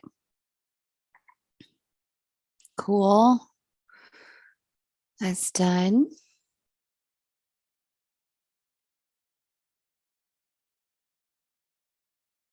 All right. All right, L. Taylor. Let me see. Let me find these beautiful birth details you put for me. Okay, from Texas as well. Wichita Falls.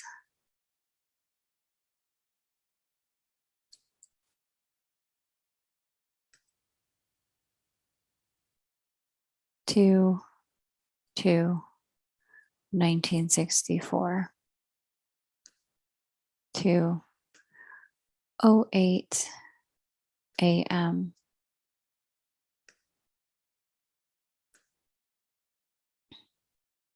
All right.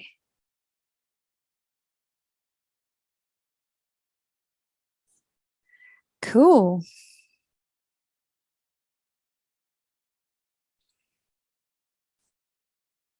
Okay, so L. Taylor says there has been, let me set the timer. L. Taylor says, if anyone wants to get on the list, you absolutely can.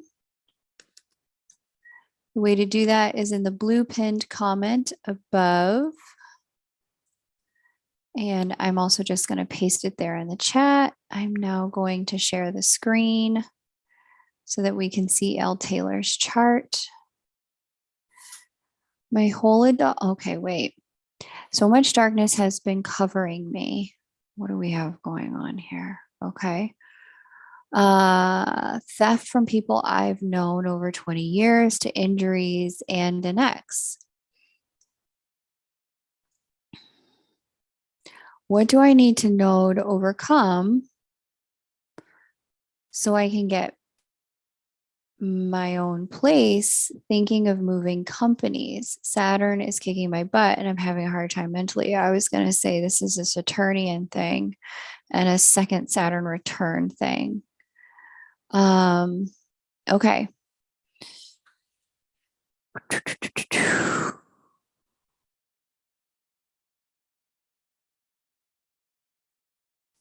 How much water do you have in this chart? It's not a bad amount. Okay.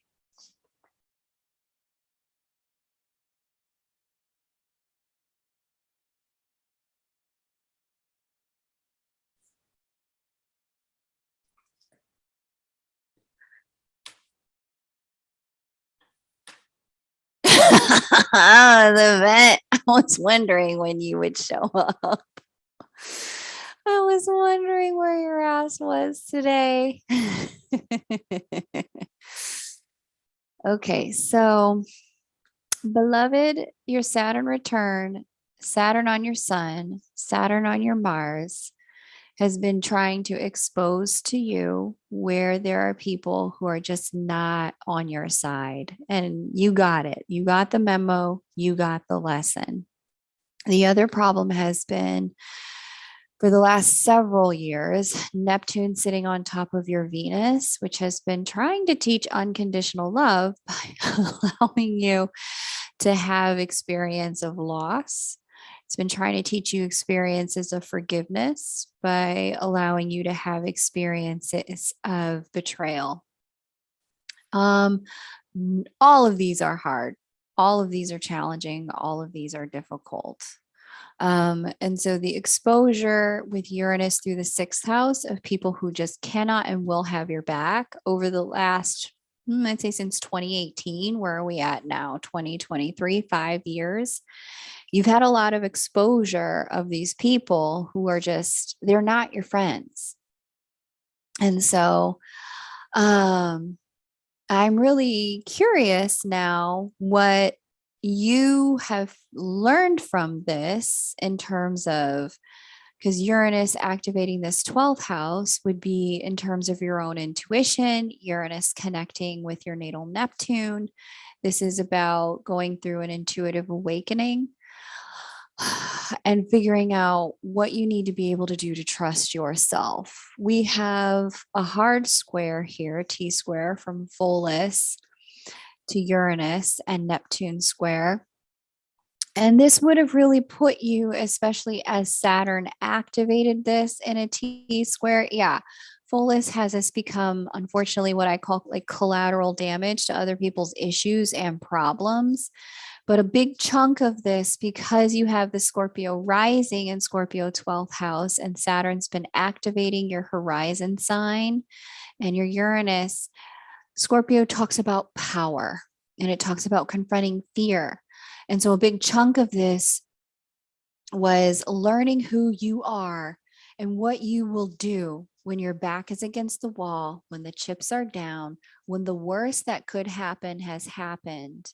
This is about learning who you are and how you overcome, and really stepping into your own consciousness around that you can't control everything people are going to do or how people are going to behave. You can't. But what you can do is give yourself the permission to let people be people, but you be you. Things are going to happen in this life. Humans are going to behave the way they do. But that doesn't mean that it stops you from being able to have what you want, do what you want. It's just illuminating which path and which door is right by showing you which doors are closed and which path is blocked. So there's some beauty in this, some grace in this, but there's also a need for some real self-compassion, some real forgiveness of other people. What you've been through it's hard stuff. Like I said, these are kind of like worst case scenarios that have unfolded. But what there is to know and understand is that even in the worst case scenario, I didn't stop the L. Taylor show. The L. Taylor show goes on.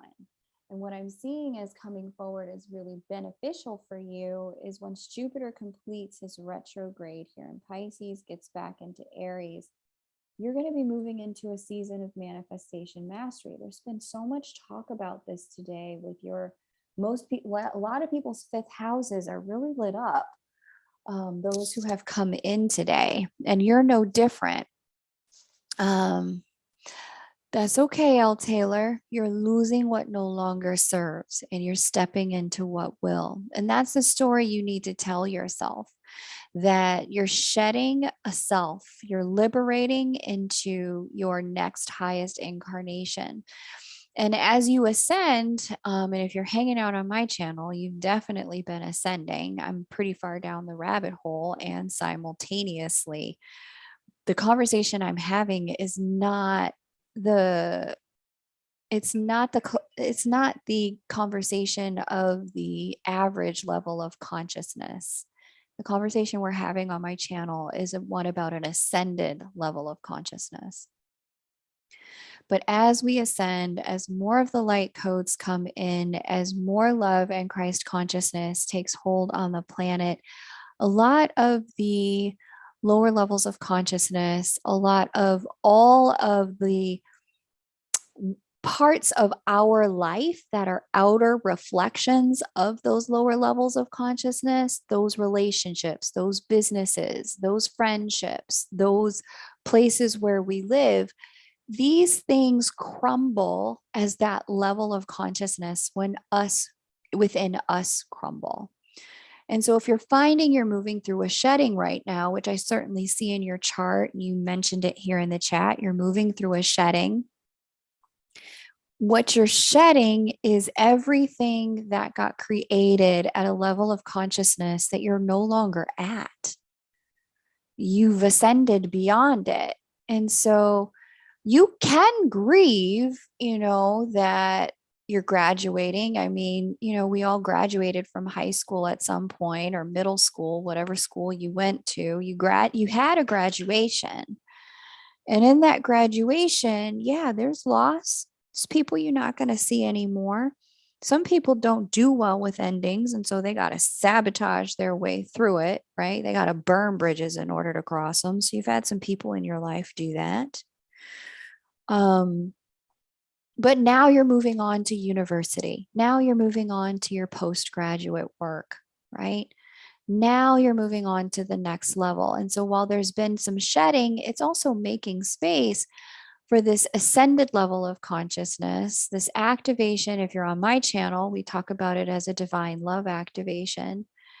You're moving into this new level of consciousness where there's a necessity for you to give yourself permission to explore it, open up, see, does this even feel right? You may even find that you're ready for a new career in a new industry, not just a new company.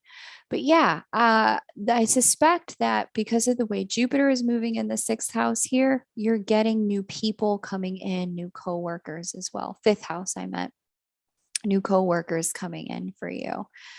And so it's bittersweet to leave behind everything that the old level of consciousness built. I want to just highlight in your chart that with Jupiter in your fifth house of manifestation, Jupiter brings opportunity, luck, growth, and expansion. Fifth house is manifestation and creativity. With Jupiter in that house in particular, that does poise you for mastery and manifestation. Just kind of built in is the I think it, I say it, it becomes in my reality. And so with that positioning in your chart, I want you to understand that part of why this is so bittersweet for you is because you're so darn good at manifesting. Your manifestations don't come in halfway, they come in fully. They're all the way. An entire company, an entire business, an entire friendship, an entire marriage, an entire, opportunity. It's not halfway in the manifestation before it's time to move on to the next chapter. It's fully manifested, kicking and churning and having successes. And this is partly why it's so bittersweet to let it go, because when you create a thing, it's full in its creation, not halfway or kind of maybe. It's very full.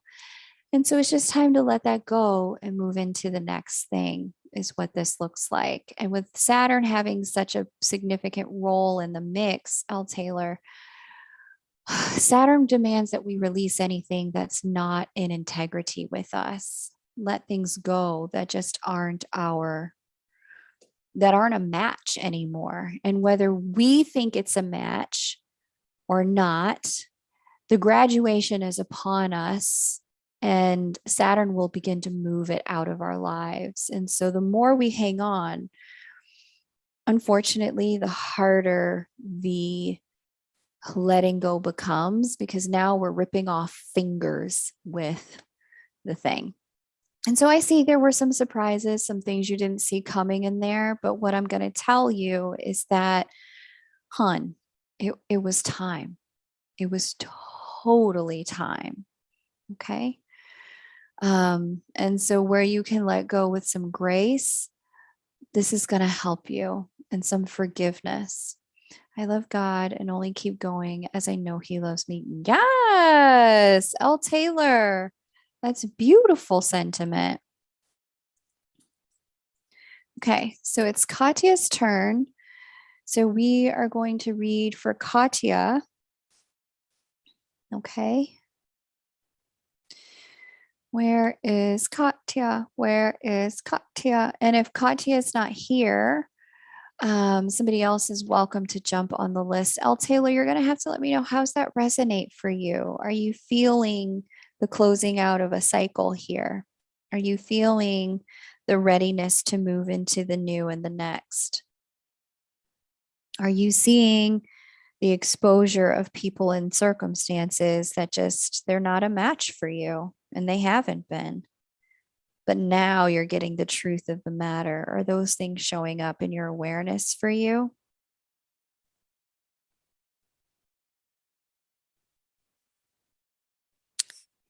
Okay, so Katya, if you are listening and you would like to get on the list, you absolutely can. The list is open. I'd love to read for you.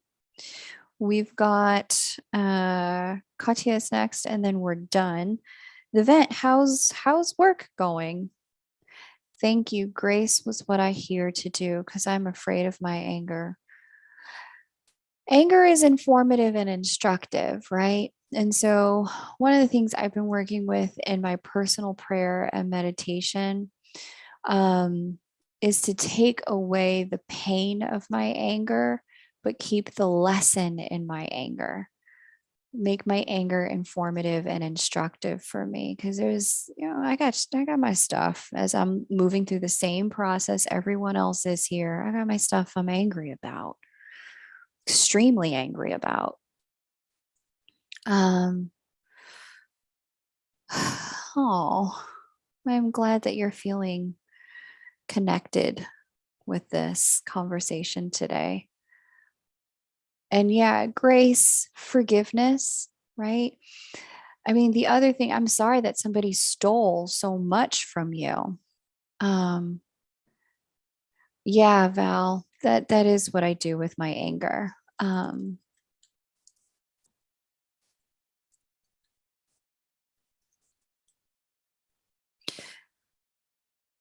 It the anger is so, it can be so real. And when people betray us, here's the reality of this moment in time on planet Earth. And here's what we need to understand as light workers, as divine being incarnate, as creators incarnate, right? We have been through a period of time over the last 3 years where people feel so disempowered and so cut off, so neutered, so castrated from the source of their true power within, their power to create change, to live a life that they want to live, their power to choose, their power to be sovereign.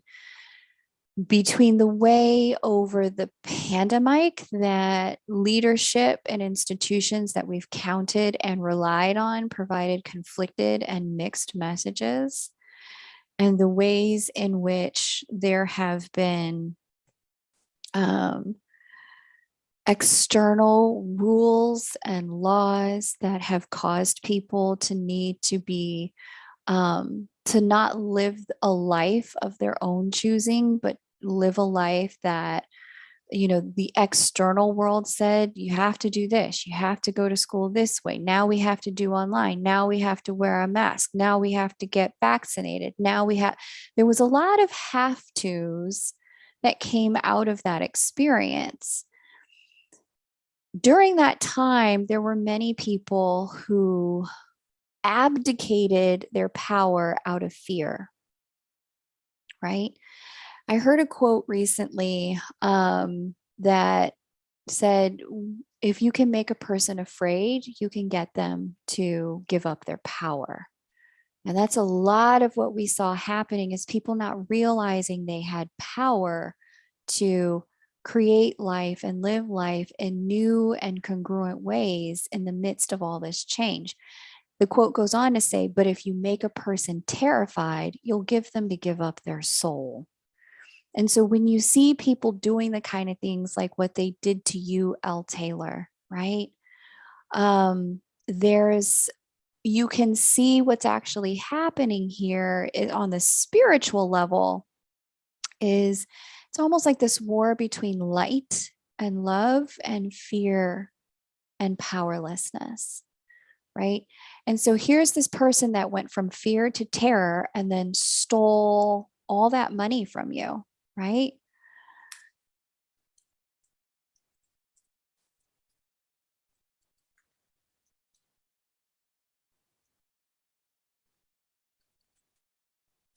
If you want to get on the list, you can. The list is open. You would be next. The way to get on the list is just to send 2525 over to the PayPal link or the Venmo handle that you see on your screen. And then I would be reading for you. And so this person escalated from fear to terror. They went from feeling powerless to then giving up their soul, right? And doing something that was a complete violation, right, of you and your sovereignty. And now you're faced with the choice, as the force of fear touched your life. You are now faced with the choice of, do I move from fear to terror as well? Do I let fear and terror win? Or do I hold in my sovereignty? Do I hold in the truth of what I know about love?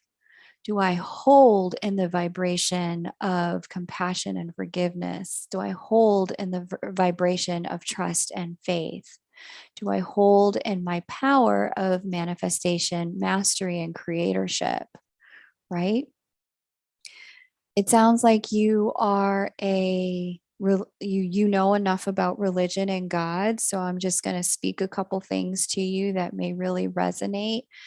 I don't remember what scripture passage it is in the Bible, but it talks about that God has not given you a spirit of fear, but instead a spirit of, I think it's faith and hope and love. And so it's important to remember that what you were given, the only thing that can make you drop what you were given is you. Your birthright is faith, hope, and love. The only way faith, hope, and love go away is if you let it go. This circumstance cannot make you let it go, but you can drop it if you want. Okay? But you're at a choice point. Am I going to let fear run this show like it caught a hold of this person who did all of these things to me? Okay? Love is the answer. Okay?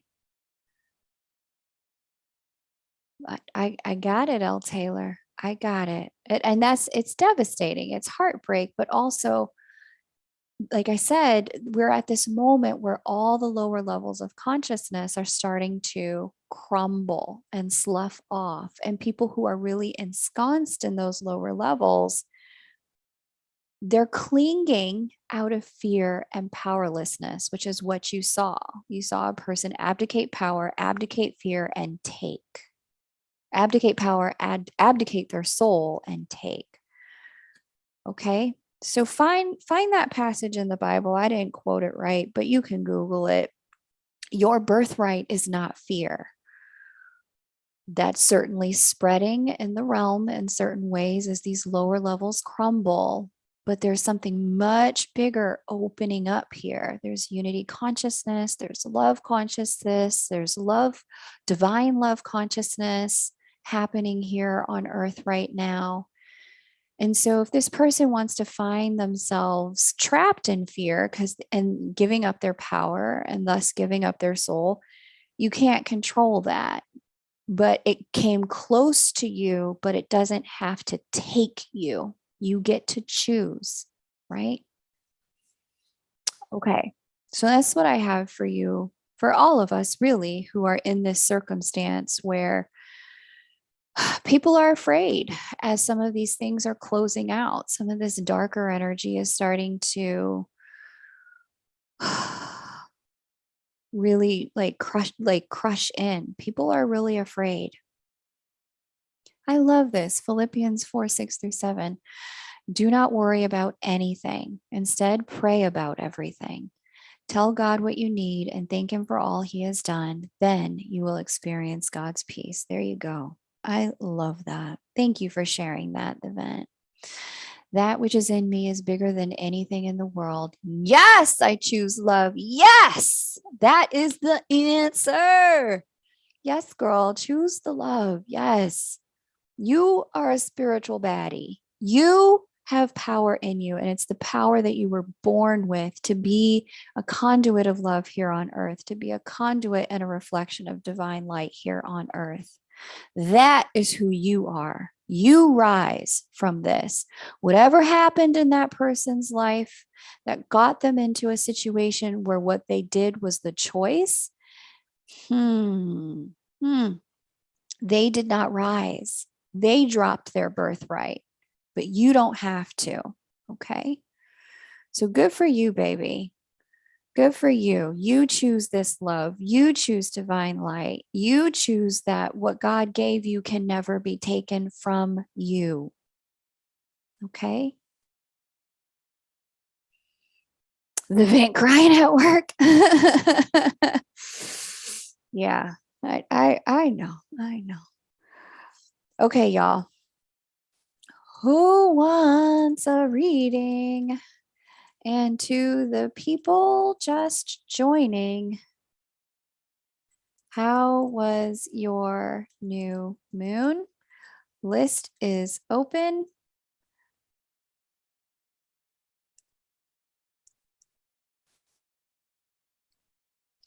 And you would be next. Hang in there, L. Taylor. You know, I think that's one of the things that we have to remember is that as as darkness gets vanquished, as anyone gets vanquished, right? As you find when you're fighting for your life on any subject, right?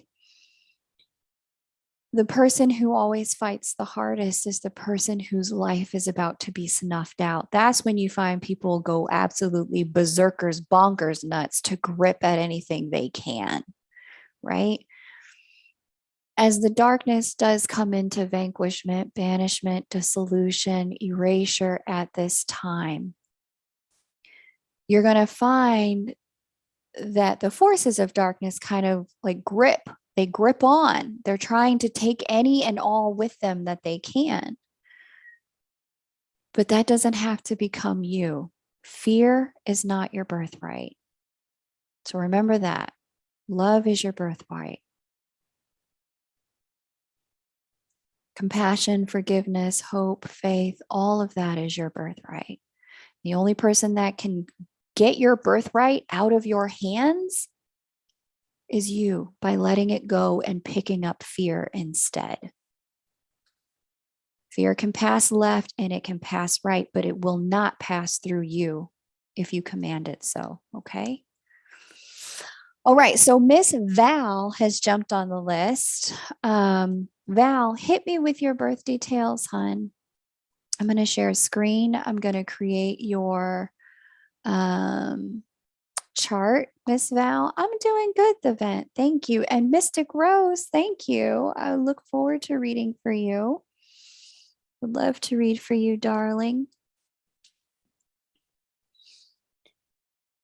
Okay. Thank you, Val. Panorama City, California.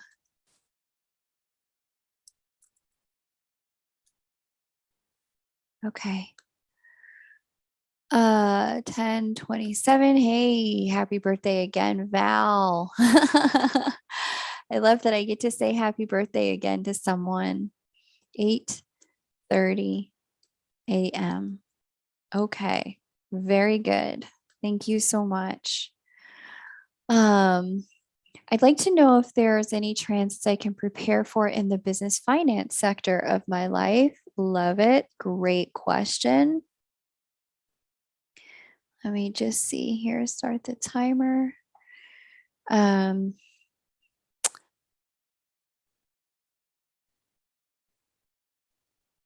I'm ready to change this experience. Thanks for taking another question. Absolutely. Awesome, Mystic Rose. Yeah, I mean, listen, we got to remember who we are, light workers. We got to remember who we are and hold on to that. While everything else is changing, we can hold on to that to ourselves. All right. So Miss Val wants to change up her business. And what we have going on here for business, Jupiter is the ruler of the second, Mars is the ruler of the sixth for service. We've got natal Mars here getting activated by Saturn. We've got natal Jupiter here at the 10th degree of Cancer. Wow. Okay. And we'll get an activation by Jupiter mid next year and getting an activation now by Chiron. Okay. And the midheaven is occupied by the sun. The sun sits here in the 12th, receiving activations from, well. Okay, nothing. All right, cool. So, what I like to see here for you on this, as Jupiter gets into Aries again come January, you're going to have the first 6 months of the year where there's going to be this massive energetic and pull shift toward creating something new. And so, when I see this, what I'm seeing is there's going to be a lot of ideas flowing between now and the end of the year.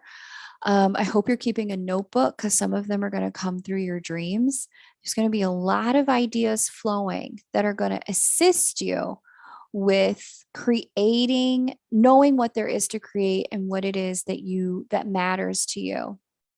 And so, and what feels like, okay, this is the next iteration of my light work, the next iteration of my service, the next iteration of love moving through me. This is going to be a powerful period of time of birthing something new here in your business and in your life. So, whatever the ideas that have been percolating, this is your opportunity to start thinking, okay, how am I going to execute them during the Mars retrograde? This is also going to be your time if you've got business ideas that are like languishing in a notebook on a shelf or things that have always been in the back of your mind. During this Mars retrograde is your time to start thinking through, okay, if I was going to do that, how would that look? What would I need to do first? What steps would I take? So in other words, there are transits that you can prepare for in the business and finance sector of your life, because I am seeing that there is this huge financial opportunity for you in the first and second half of next year to get into a vibration and frequency of calling down more money through new offerings. It's going to be something new, not something old. And so, wherever you're at in your business now, if there are things it's like, yeah, this just doesn't resonate anymore for me, I've outgrown it. This is your opportunity. This is your time to begin the process of wrapping those things up, doing any last things you need to do to make those things obsolete, if you will. Okay, to complete those things. So I'm excited. This looks really good. Really, really good. Jupiter in the fifth house is a once in 12-year transit. And for you, that house of creativity, I see you will be able to, some kind of business idea comes through. And not only does it just come through, it gets manifested. And in its manifestation, it creates and facilitates new money for you. All right, Val. Start thinking, start working with your older ideas and thoughts in the now time because it's definitely time. All right. So I read for Val. Now I'm going to read for Judy. Welcome.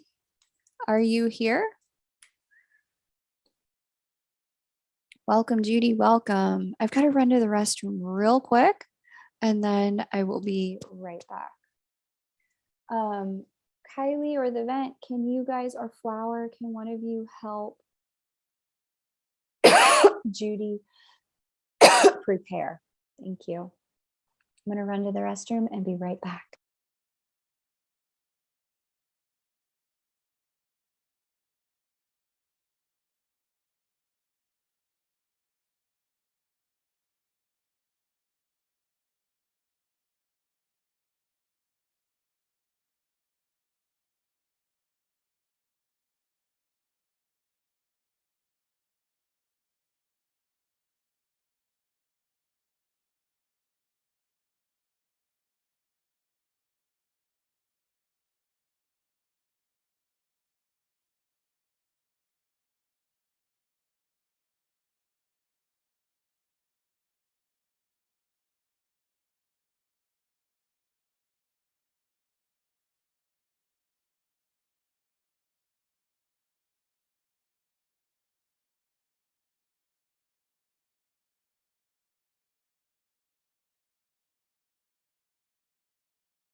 Amazing. Thanks for your patience, guys. Judy, baby. Let's get into it. Where is Judy? Okay. Woohoo. Thanks, Judy, for being so ready. I love it when my girls are ready. Love it. Love it. Love it. Let's see what's going on here in the what we need to do. Knock it off. Close that. Share screen. Let's try this again. Okay. Judy. We're reading for Judy now. And if you would like to be after Judy, all you need to do is make your payment of $25.25 USD to the Venmo handle or to the PayPal link listed there. That payment entitles you to a one question, one chart mini reading. You can ask about love, money, work, career, family, moving, business, ask about whatever you need, or the past, why you had to go through certain things, what was the lesson, or the future, what's coming up, what's next in any one of those areas of life. Okay, let's see. Judy is born in Canada, in Toronto, and birth date is May 1963, 4:20 p.m. May 1963, 4:20, Toronto. Okay, cool. Got it, Judy. I'm traveling across Africa for 4 months. Optimum time for career change, business, romantic relationship. Okay, yeah, I'm only going to be able to get, I think the vent told you I'm only going to be able to really ask one of those. Twin flame union as well. I can't do all of that in 4 minutes. That's a whole private reading. That's okay, Judy. Welcome. I'm so happy you're here. Uh, but yeah, okay. So and that is perfectly formatted as the vent said. Thank you so much. Um,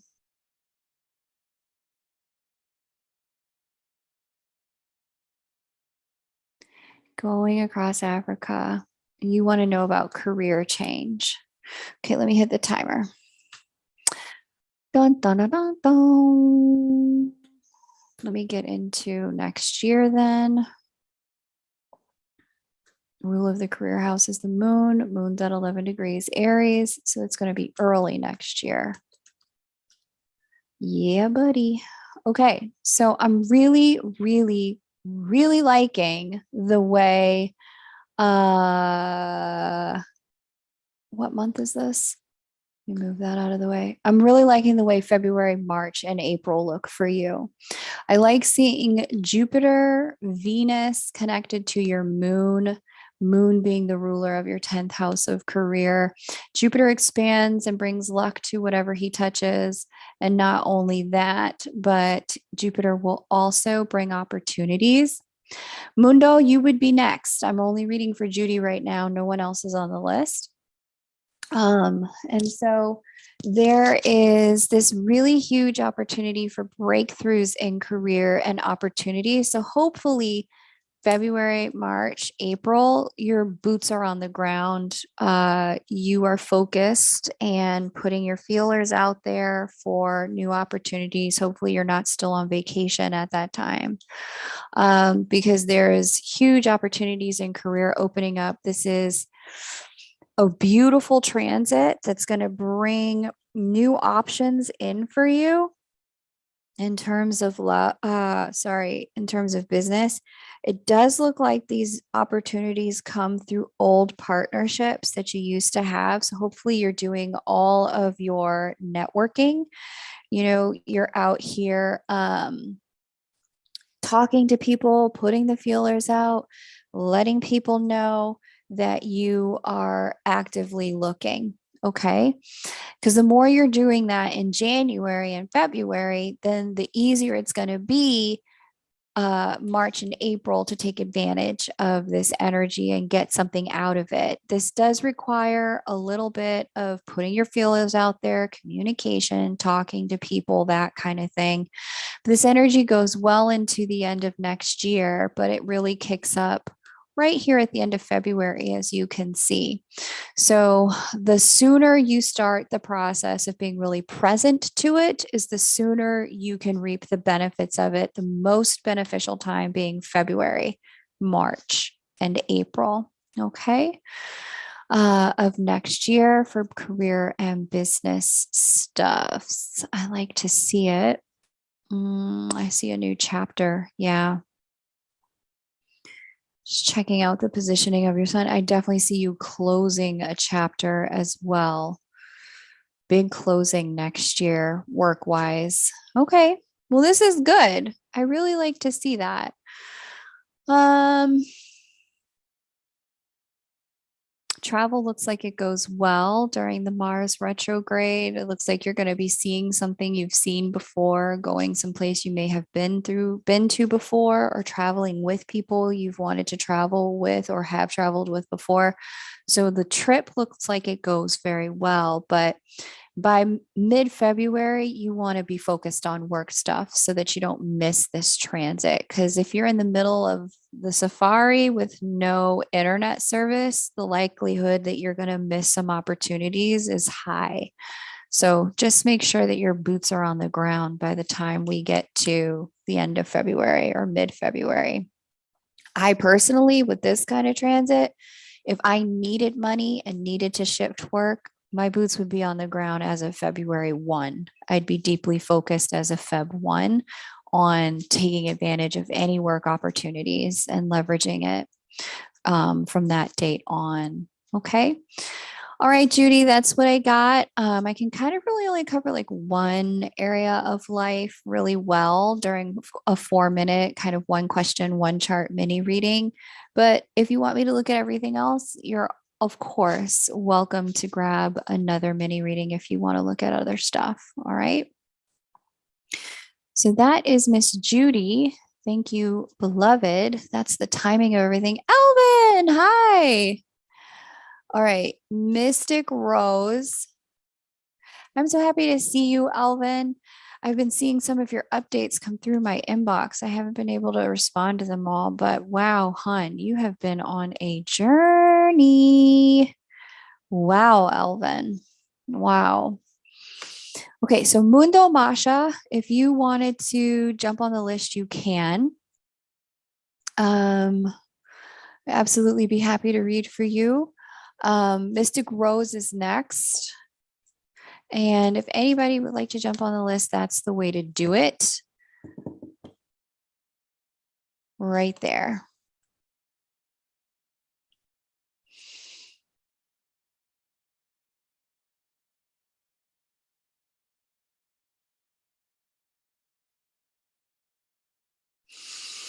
And one thing, let's see, I will be back in Cape Town January, February, so right on time. Good. Yes, Judy, you're going to have to come back and tell us about this massive upgrade that you're going through career-wise. I'm really looking forward to seeing the unfoldment take place. Good for you, Judy.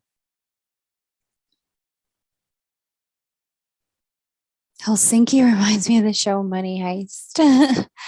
I have not seen the show Money Heist. Big downloads, revelations. I have been corresponding with Michaela. Everything is going great. Good. I'm really happy to hear it.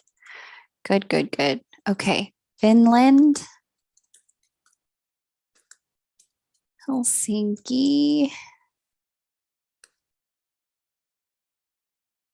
12 to 1975. Birth time unknown. Okay, no problem. No problem. Okay, no problem, event. Go ahead, do your work, hon. Do your work. I don't want that guy giving you side eye like he did last time. I remember that guy. I didn't like him side eyeing you. So do your work, do your work, do your work. Okay, I do like bank robberies and drama the event. I like them so much. I've had to stop watching them because I'm afraid that whatever algorithm tracks that stuff and puts it in a database associated with your name would tip the authorities off that I might want to rob a bank, which I don't. I just like really good heist movies. So I was like, no more watching heist movies. You have to watch other things so they don't think you're studying this. I'm so paranoid. I'm paranoid about freaking everything, but I have to take my own advice. I don't have a spirit of fear. Okay. Peeking into my twin flame star situation, what do you see him undergoing currently and around these upcoming eclipses? Okay. Let me hit the timer. Take a look. Okay, so the eclipse that we just had is okay, sitting on top of his Uranus. This is a nice divinity activation for him in his house of wish fulfillment. Uranus governs communication house and consciousness.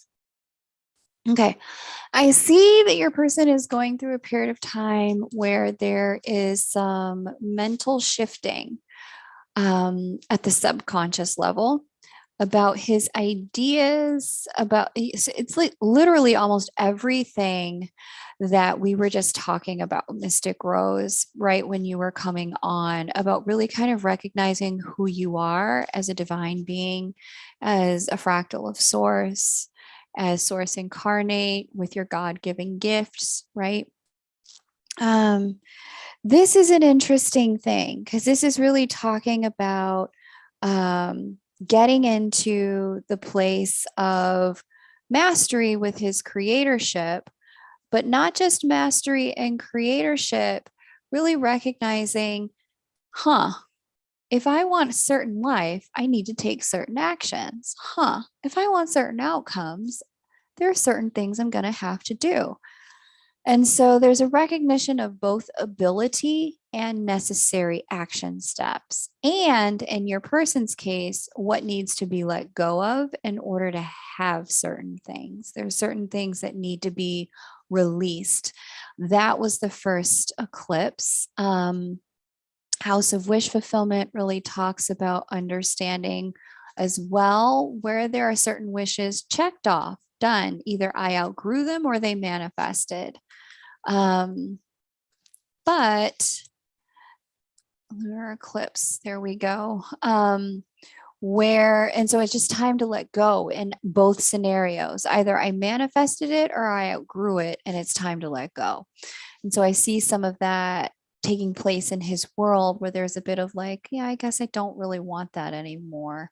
Even though I never got to have it, I guess I'm willing to move on. Maria, I have you. Thank you. The lunar eclipse coming up here with Uranus.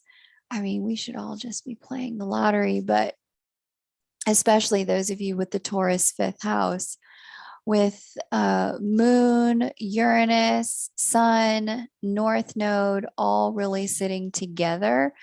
This is like opening a new beginning in the world of health and wellness, things that he needs to both surrender to and accept as true, the limitations of his body, but also some new physical stuff coming online. This is like the activation of like, you could say like divinity spark in his DNA. This is like DNA level divinity activation. So I wouldn't be surprised if he actually gets physically ill and like purges, like detoxes, goes through a detox during this time.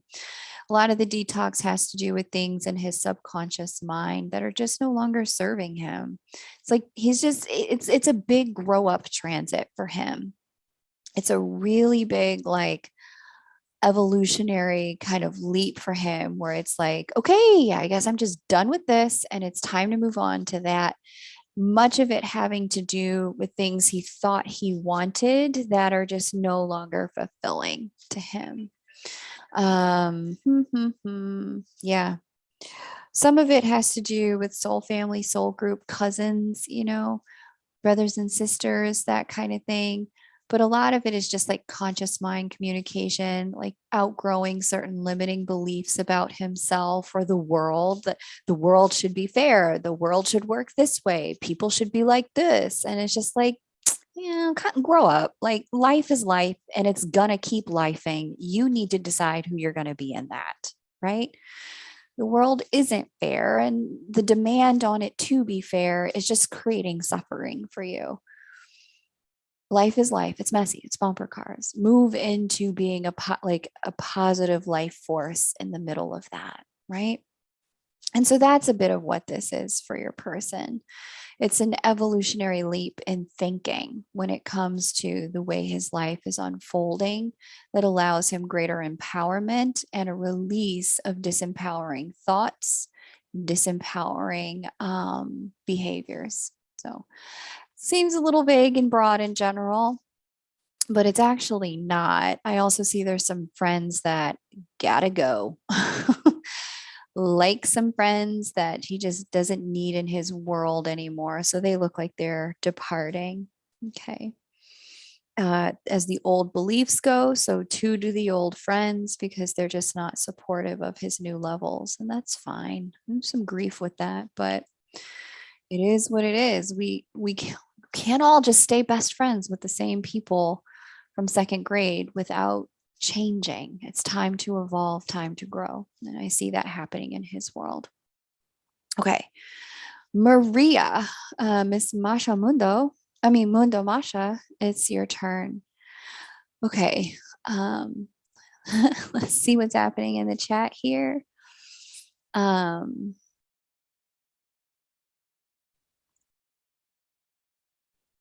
Pissy Poo is on vacation this week. The side eye, Mr. Side Eye. Good. I should watch the heist movie. Okay. It's a heist show. Did I tell you he smells like cat piss? Oh, child. Oh, Lord. I don't know if I can.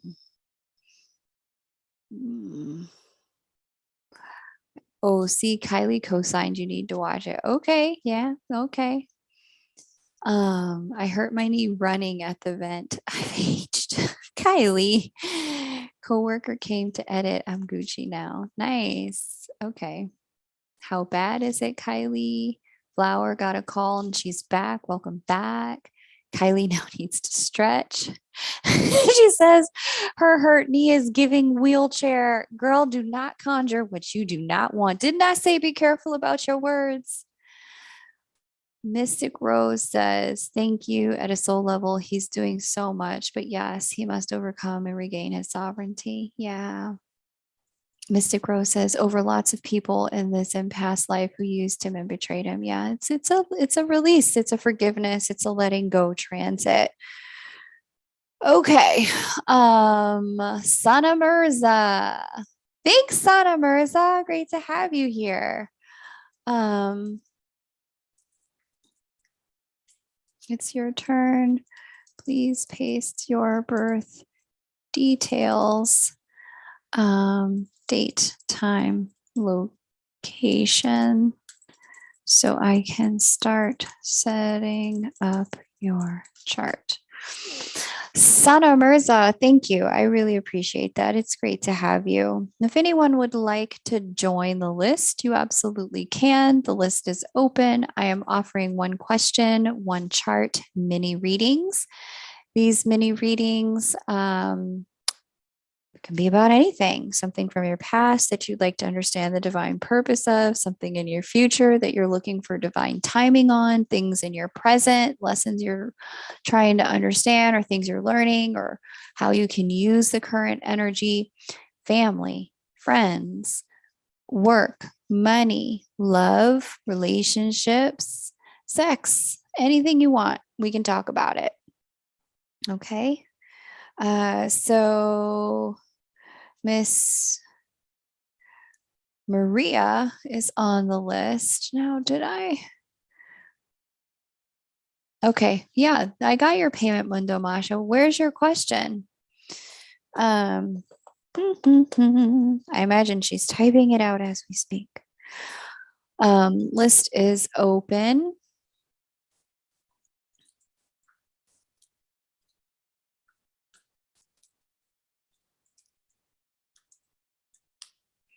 I have a complex twin flame dynamic that should get clarified.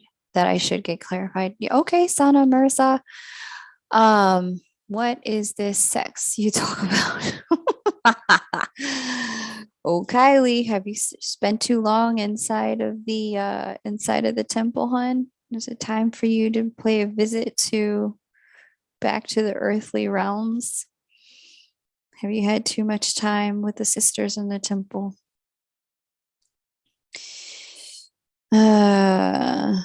Okay.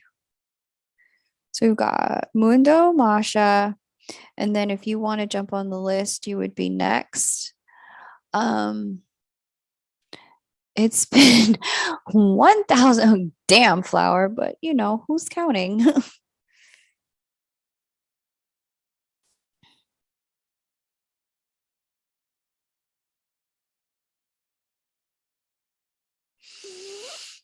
Sana Mirza, when it comes to twin flame stuff, I can read your chart or your person's chart. But think through what question I can answer for you that's going to create more freedom, more lift, more light, more ease in the connection for you, so that we can just use the time to remove any gripping energy, any holding on energy. Not sure what your situation is, but think through what you might want to know before you get your question, and then we can go ahead and jump in. Elvin says 3 to 5 years of nothing. Wow, Elvin. Look at you getting that new moon activation on. And I think you have the Scorpio fifth house too, don't you, Alvin? Get it, girl. Freaking get it. Flower says with anyone other than myself. Kylie says celibacy is overrated. My girls, my girls. Mission Hills, Los Angeles. Okay. Mundo, let's share screen while I create your chart. However, sometimes it is very, very nice. A little detox is a nice thing to do, kind of clear the sacral chakra, give it some new vibes, some new energy. Periods of celibacy can go a long way on the detox path. Okay. Sometimes everyone's energy just, we don't need to carry it. We can let some stuff go. Okay.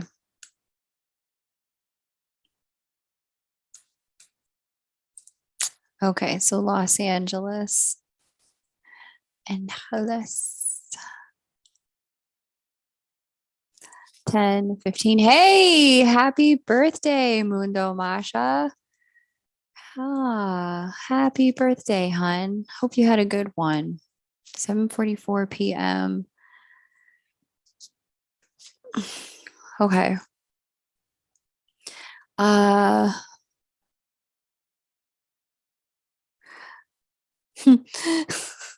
and there's Elvin. Sex is overrated too. Look at y'all. Okay. See, all I had to say was one word and the chat took a left. I'm feeling called to make massive changes in my life, mainly love and relationship and work. Okay. But I also wonder if I should just try to improve my current life situations, the ones you've already got. Interesting. Interesting, Mundo Masha. Um, Interesting. Okay. Well, let's just see. What are the transits asking you to do? Okay, you have Saturn sitting directly on top of your moon right now, and this transit, out of everything that could be happening in your chart, is going to override anything else. This transit always asks us to focus on our North Node. Your North Node is here in Gemini. The Gemini North Node wants you to learn how to be curious and open and explore. It wants you to have conversation. It wants you to take steps, reevaluate, then take new steps. And so all of this is giving me that for you. Where's the Mars retrograde? Also in Gemini, also on top of your North Node. Fascinating. This is interesting. Okay, so I got it. Masha, Mundo Masha, you've been trying to think about what to do next. You're not sure if you should keep doing what you're doing. Neither one of those is the answer when it comes to love, when it comes to work. Do I leave? Do I stay? Do I build something new, take something new? All of this is externally focused. With the Mars retrograde, trining and harmonizing with your sun. And with the Mars retrograde, let's see, trining and harmonizing with your moon. Sun governs home and your roots. Moon governs consciousness. Okay. For you, this is really about figuring out how you got here thus far, Mundo Masha. This is about figuring out, okay, so here's what my life looks like now. What are the aspects of it that are unsatisfactory to me? Why are they unsatisfactory? And you're going to list those. And it's because there are certain needs that are not getting met. When these needs are not getting met, the next step for you is to figure out, okay, then how do I get the needs met first? And then how do I make the changes? Because once certain needs start getting met, the relationship answers are going to come on their own. Once certain needs start getting met, the work answers are going to come on their own. And it's not that it's escapism, Mundo Masha. Um, it's just like it's sort, okay, well, let me not gainsay your intelligence here. Like, if your intuitive intelligence was to call it escapism, then I love your honesty with yourself. Both the thing is that your first thing, what you're doing now and what you would go do, they're both escapes. And that's what the chart is trying to ask you to get into, especially as Chiron steps in here into your 12th house. All of it is an escape.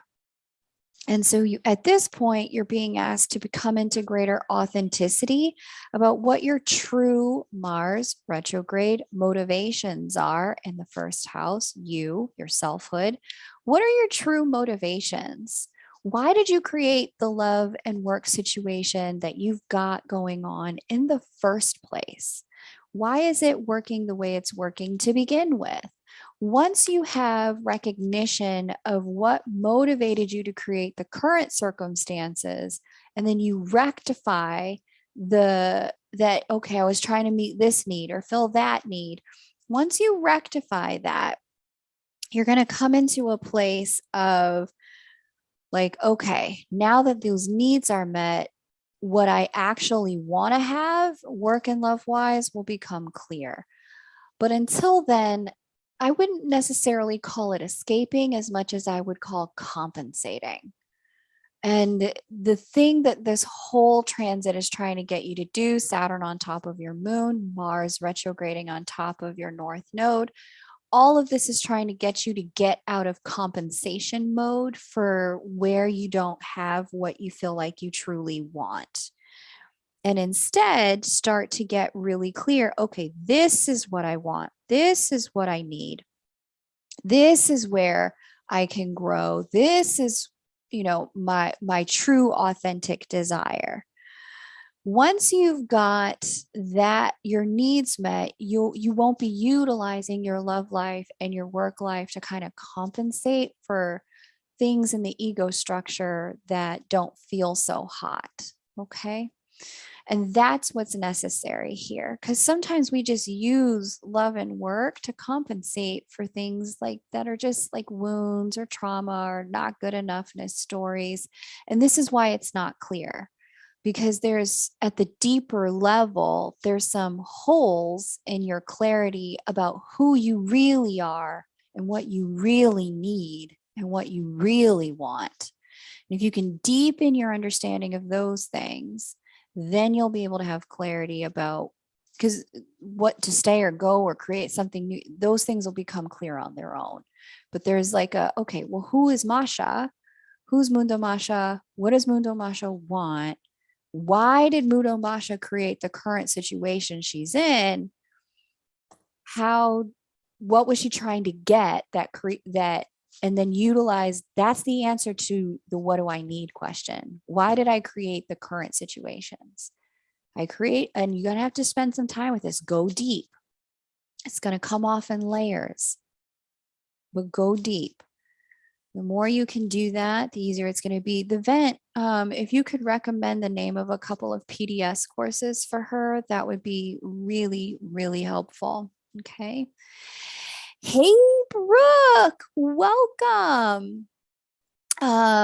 Brooke, I'm going to need you to get on the list. I don't have a payment from you. If you would like to me to read for you, the way to get on the list is just now pasted in the chat. You need to pay $25.25 USD over PayPal or to Venmo, the Venmo handle you see there. And then I'll add you to the list. Elvin's on the list next, then Elizabeth, then Rose Willow, and then it would be your turn, Miss Brooke. All right, Elvin, let's have it.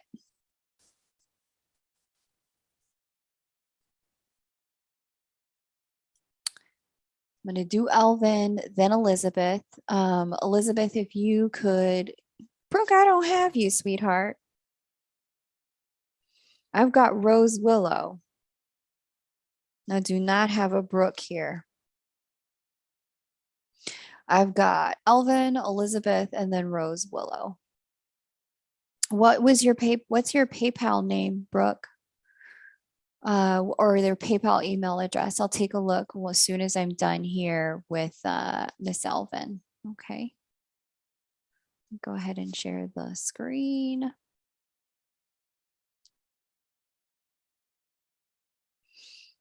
Okay,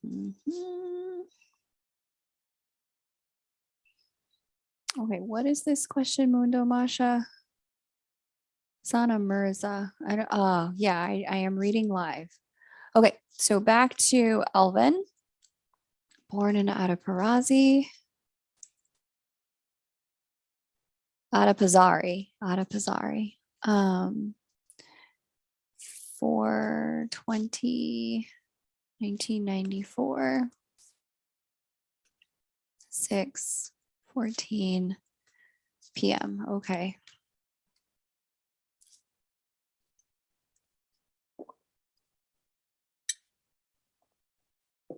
Oh, it's the Pisces fifth house. I knew there was water here somewhere. Okay. Um,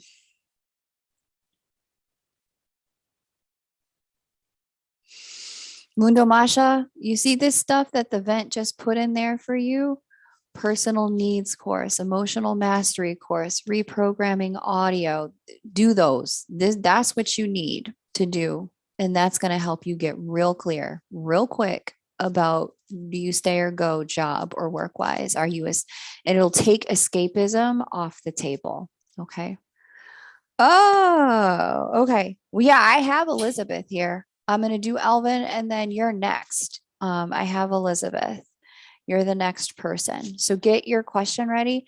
Brooke, what I need you to do is just scroll up and have a look right here. You see how Elvin pasted her question, how she did this? Just set yourself up the way Elvin did it. Birthday, location, time, question. Start typing it out now because I'm going to be done with Elvin in like 3.5, 4 minutes. And then it'll be your turn. Rose Willow, you get ready too. So we can kind of keep the list moving. All right. Let me go ahead and get the timer. Miss Elvin wants to know.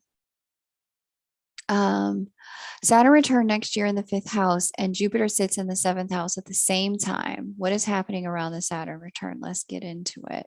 Okay, so I don't think it's going to be next year. I don't think Saturn gets to, well, the energy will start next year. It's true. But Saturn's not going to get that far. It just gets into Pisces, but it's not going to be exact until 2024. I think we only get up to like the 6th degree before Saturn turns retrograde. Oh, so much fucking fun. Yeah, there's degree 6. Yeah, we get up to the 7th degree. All right, so let's just take a look.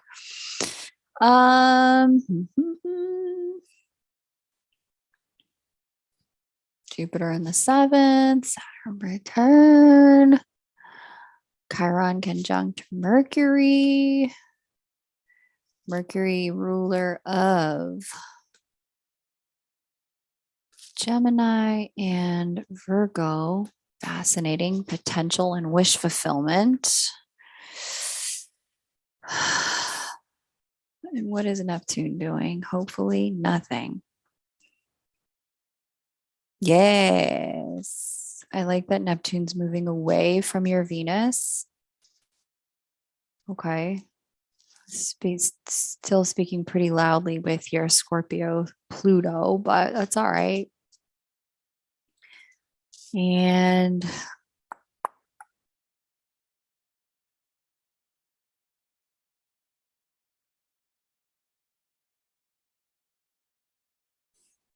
the real question is, does that Jupiter retrograde? Because Jupiter in the 7th, I know you know what that means. That's love, that's connection, that's commitment, all of that good stuff. Does that Jupiter retrograde over your vertex point? Yes or no?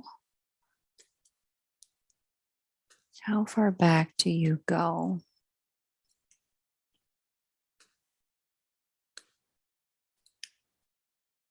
Pretty darn close. Yep, it does. Okay, so you've got a new beginning in love coming in, and it's not this is a someone who shows up. This is an actual person, not just like revelation, insight, or theoretical philosophical concepts. There looks like there's somebody that shows up for you in the world of love next year. And it looks like it is someone that's going to help bring some healing to some things that you have been through and experienced. I know you've been through quite a bit here these last 30 days. There's been some revelation and insight going on. There's still a little bit of like depression energy. It looks like you're going to have to shake off. And it looks like it's coming in as fuck love. I'm going to be honest. Not completely fuck love, but it's coming in a little bit like I don't believe that what I want is really possible. So I'll just take whatever. Don't do that. Do not do that, Elvin.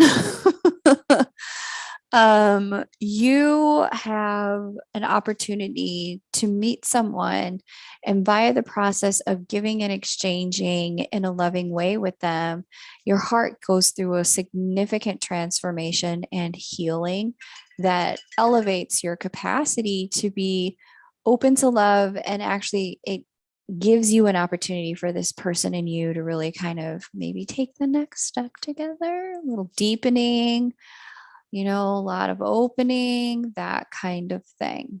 Okay. Um, so I love it. I love it. I really love to see it. This is good. It's powerful energy. It's really palpable. Um, love I'm going to be honest, it looks like it's a season for love in your life, and everything that has played out up until this point was to get you ready for the love that comes next. Okay, so I want you to hang in there, Elvin.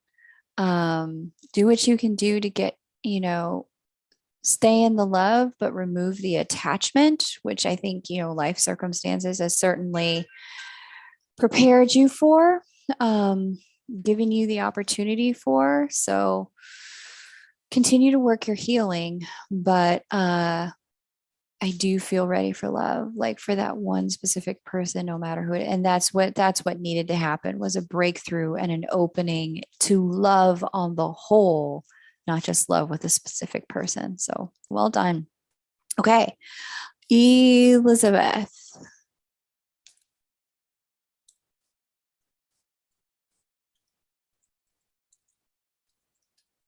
I am working really fast right now. Right on.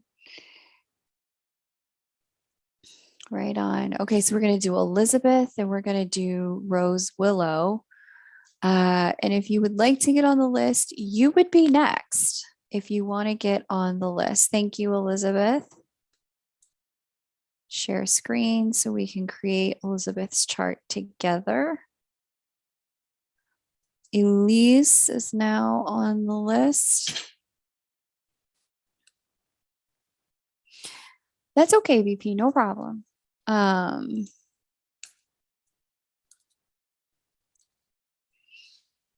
DC.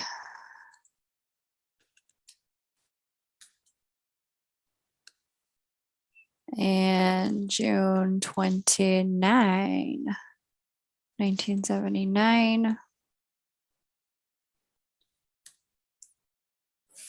4:10 p.m. Okay. Health issues lately, wondering if more upgrades, spiritual based, migraines, exhaustion, body aches. Okay. Okay, thanks, Elise. I'm so happy to be able to read for you. Okay, so reading for Elizabeth now. So you've got some health stuff coming up right now. Got it. What's your question about it, BP? What's your question about the health stuff that's coming up right now? Looking to see where this would be coming from. More upgrades, spiritual base. Oh, that's the question. You're wondering if they are more upgrade and spiritual base. The answer is yes. Okay, so the eclipse took place out here at the 2nd degree of Scorpio in your 12th house of spiritual cognition, comprehension, and connection. that is opposing your sixth house of health and well being. And so, yes, this is definitely, I would say, ascension related, if you want to speak about it in those terms. This is definitely related to kind of shedding kind of shedding some of the lower levels. Like I said, I mean, I've talked about this earlier that we're doing a lot of shedding of lower levels at this time. And that shedding is really having us, we're all vibrationally really feeling the ways in which, like, okay, I have to let go, like I can't hold on anymore. And so the body will be doing things that open the cells and release the old timelines from the cellular level. So yeah, cold sinus stuff that drains the sinuses, flushes it out. Pimples, skin stuff that opens the skin up, flushes toxins out. Gastrointestinal stuff that opens the GI tract, flushes toxins out. All of that is part and parcel for some of what I would expect to be going on as I'm looking at this energy in your particular chart. Migraines, exhaustion, body aches. In your particular case, I'm hearing that you may want to get your vitamin and mineral levels checked. Just really pay attention to minerality in your life and remineralizing your body. If you don't have a good mineral supplement, grab one. I used to be a trained health coach. Magnesium in particular, and the CalMag combo, because magnesium is only appropriately assimilated with a correct amount of calcium to go with it. You would really need to find, I would say a good CalMag will help with the pain and some of the energy levels and sleeping correctly. The exhaustion pieces, I'm hearing that you need to get out on the earth. You need to have more of your feet on the earth, the sun hitting your face, hitting your skin, even if it's chilly or getting cooler where you are in the northern hemisphere. There's a lot of codes coming in through the sun at this time. There's a lot of solar codes that are upgrading our DNA. And so if you can get into this, like get into sunlight, or at least get out on the earth for 20 minutes a day, you're going to find that it eases the process. And just basic, don't never forget your basics. Hydration. You've got to drink enough water to get through this. It's going to smooth and ease your ride to have more water. And finally, I would say, because you're detoxing basically some old belief systems out here in the 12th house and releasing some of the old paradigms, as you're working in your meditation and your prayer, really start to work with and call forward the completion of the impact of old pain, old trauma, old heartbreak, old grief, old sorrow. Call that forward and render it neutral, bind it, render its energy null, void, deleted, erased, canceled in your life stream, so that that energy can go back to source for its transmutation to love. You want to start to really get intentional about speaking the word of life over forgiveness, over joy, over empathy, over connection, over intimacy, speaking the word of life over openness and curiosity, speaking the word of life over the amplification of love and of light in your space. If you can start to do that with more intentionality, you're going to find that this transition begins to smooth out. Okay, just intentionally aligning your frequency to the higher dimensions, higher timelines. Okay. All right, Elizabeth, thanks for letting me read for you. Great instinct and intuition on the fact that this was related to your upgrades. It is, but that doesn't mean it has to be hard. The more we align ourselves intentionally to the light, the more we actually take care of the body vehicle and during its periods of release, the easier this whole process of ascension becomes. Okay. Yeah. And you may also find that the simplification of your diet really helps. Um,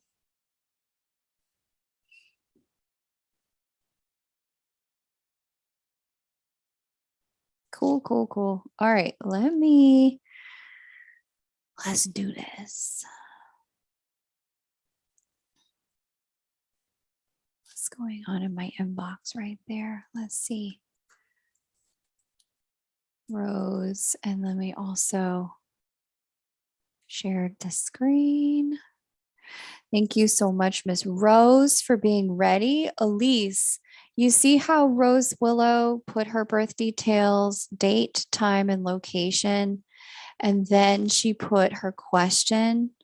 If you would get yourself ready to hit, like type it all out, just like Rose did. When I call your name in 4 minutes, when I'm done with Rose, Elise, then it'll be your turn. And I'd like to see your question written just like that. Um, it's very exciting. Let's see.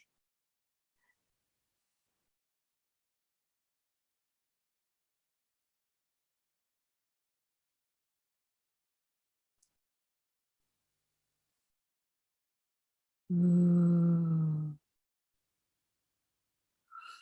Okay, that's good stuff. All right, let's see. I see what's going on in the inbox there. Got it.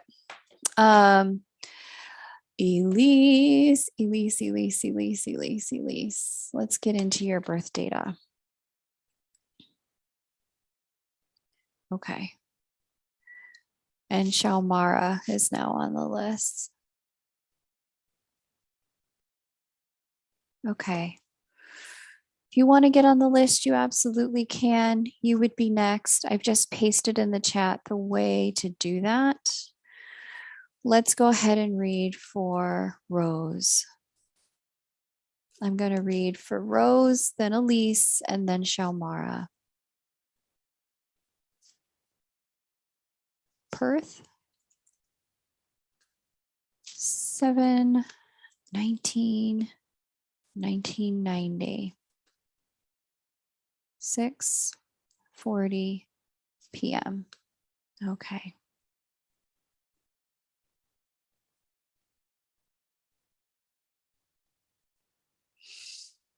Okay. The vent, Kylie, Flower. Thank you, beloveds. I'm so grateful when you guys show up. Thank you for everything. Okay. Rose says, I was a passenger in a taxi car accident on July 25th, 2018. What's the divine purpose of that? Let's get into it. I'm so sorry to hear that and so grateful you survived.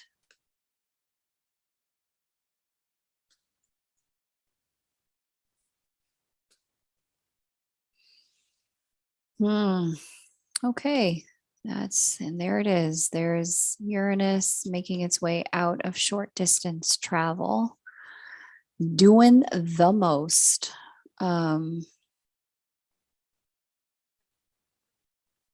Sitting on top of Mars, which is the ruler of this house. Dang.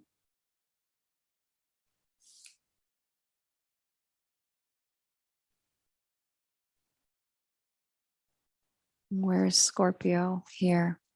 Yeah. Okay. And Scorpio was transiting the 10th. This was meant to be your wake up call that our life on earth is short, and your capacity to get done what you need to get done is eminent. And it wasn't like meant to be like a punishment or anything like that. It was meant to shake you into being present about taking advantage of opportunities that are put in front of you, not letting time pass idly, getting more focused on and intentional about where you apply your effort and your focus, not being kind of floating through life, but instead getting present for what's happening in your life and what it is that your life needs from you. Whether it's effort, attention, time, focus. This was also meant to show you a bit of your like ambition. It's like second chance energy is a bit of what I'm seeing. It happens so close to your birthday too. Dang. Um, was this an exit point? No, I'm not seeing that. Well,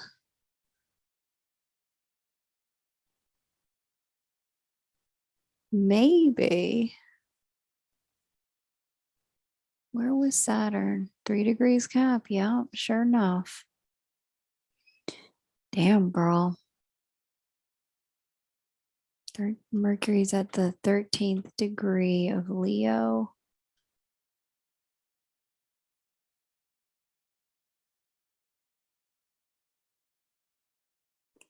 It wasn't a Pholus and it wasn't a Chiron. Where was Chericlo? 16 degrees cap. Yeah, girl. Well, then half dead. Yeah, this was, woo, child, Rose. I mean, I see the exit point in your chart. You could have legitimately just been like, peace out, earthlings. It's been real and I don't like y'all no more. You could have really exited on this day based on what I'm seeing here in your chart. This qualifies based on what I'm seeing in your chart as a legit near death experience, not just a, the car got wrecked and my back is still not right. This is more like, oh, I could have not been here anymore.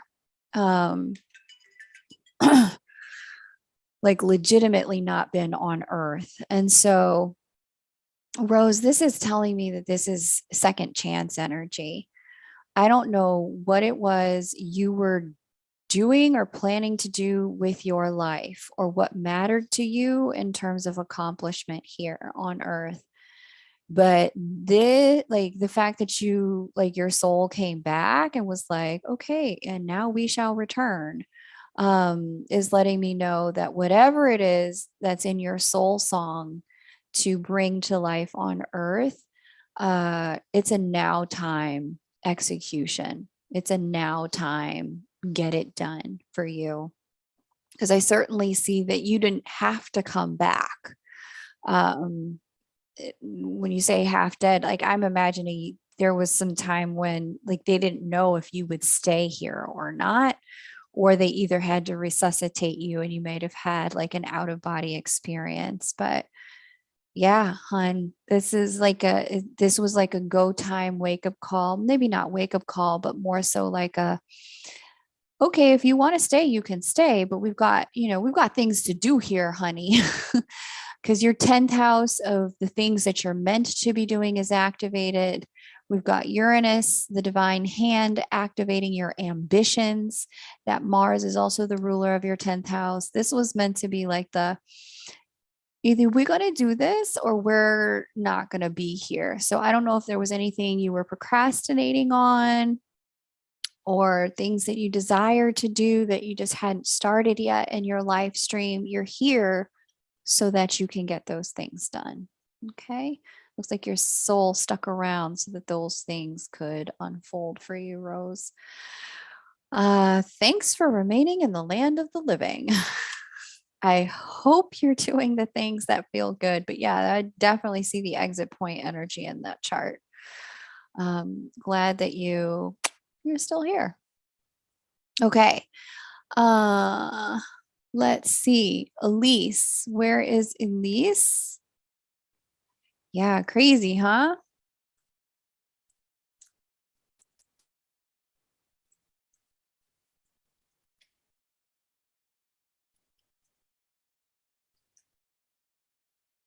You're hanging in there. I know. I know 2020 hit and you were probably like, maybe I should not have come back. Maybe I should, maybe it was going to be better on the other side. But trust me, if you're still here, you're definitely needed in the earth realms, and we are grateful to have you. There's better on the other side of this. Yeah, right? What is life? My goodness. Okay, I'm gonna do Elise and then I'm gonna do Shalmara. And then it would be your turn if you decide you want to get on the list. The way to get on the list is like so. I've just pasted the details there in the chat for you. I've got Elise, then I've got Shalmara, and that's it. Then you, if you decide to make your payment, it's $25.25 USD to the PayPal address on your screen or the Venmo handle on your screen. One question, one chart mini reading I could read for you. I've had people ask me if I could read for their children or read for their love, interest, kind of what's happening for them or why they are certain ways. Happy to do any of the above or where things are at in your life, where things are headed. Is Elise, did Elise paste in the chat before? Hi, Cher. Cher. It's a paid list today. So for you, my love, you're gonna have to jump on the list if you want me to read for you. I'm gonna read for Miss Elise. And then it would be your turn. Okay. And then we've got pause.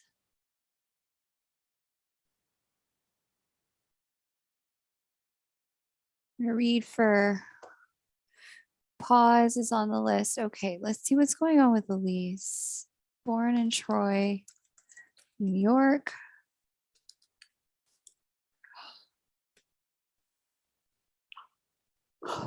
6/13, 1996, 1 a.m.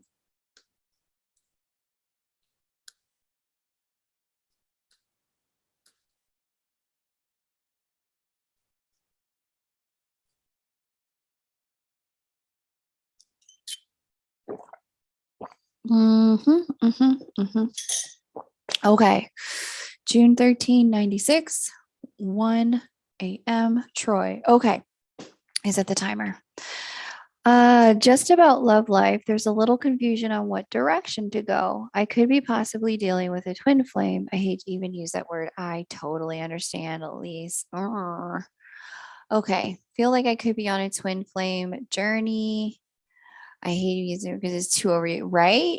It is, but that's okay. I mean, a lot of people identify with an activation into the higher levels of consciousness on this earth via love because love is such a feature of it all. So many people are going to be having what are classically known as twin flame experiences without necessarily being twin flames. And that's okay too. It's not for us to gatekeep that term. But what I can say is that it's necessary as people are coming into these higher levels of and all of their spiritual gifts that come with the cohesion that love provides to our vibrational field, the oneness. There is a necessity to give yourself that be way showers. Those of us who've kind of been here before, we've started this journey earlier, be the demonstrators of compassion and kindness and openness and groundedness of what love can do. Okay. Let's see. This year, Kylie. Well, it kind of goes on in cycles, but this year there was a major activation in that way. In the summertime. Okay, so what I'm seeing here for you in terms of the crossroads energy, we've got Mercury as the ruler of your seventh house of committed partnership. It sits here at the 29th degree of Taurus. And we've got that Pluto an exact square to it. Last year, this year, next year, and the following. It's a 4-year Pluto transit to square to your Mercury. And so with Pluto square your Mercury in this way, there's a real need yeah, okay. It's a yes and. It- You're moving into a higher level of consciousness around love, connection, commitment, and relationships. Who you were prior to this transit and who you're going to be after are going to be two completely different people. And this is going to expand what you see and what you think as it pertains to spiritual connection. So, this is an exciting period of time. I love that you are not getting caught up in the labels. And instead, you're really focusing on what the experience is for you. Some of us get that quick touch by love, and then it's time to really move into the expression and embodiment of that love here on earth, and to activate it in other people, to spread it around.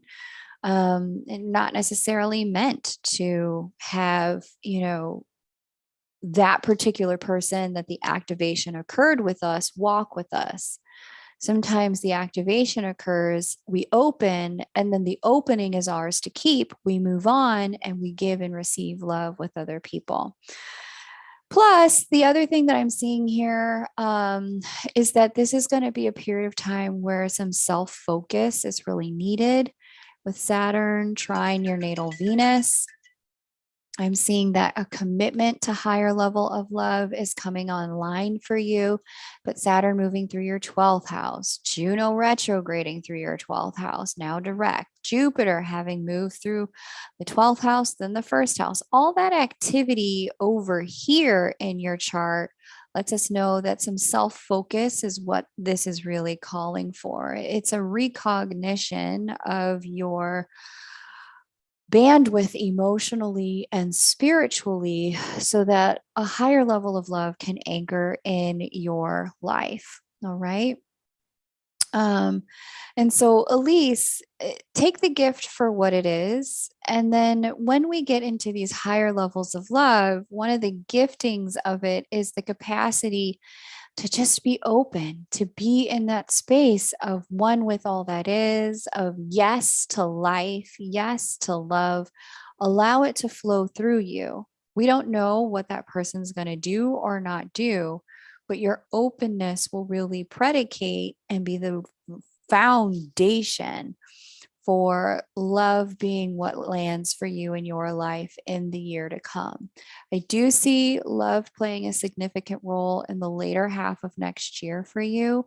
But right now, this period of time looks like it's squarely focused on integrating everything you've felt so far so that the love can exist at a level of consciousness, not just at a level of yearning. Okay. It's about letting it in and letting it move through. Thank you, Elise. Really sweet to read for you. And like I said, the love activation is a gift, but it's really nice to not have it need to be, like all about the person, to open it up a little bit more. Okay. All right. Let me see Shalmara. Where is Shalmara?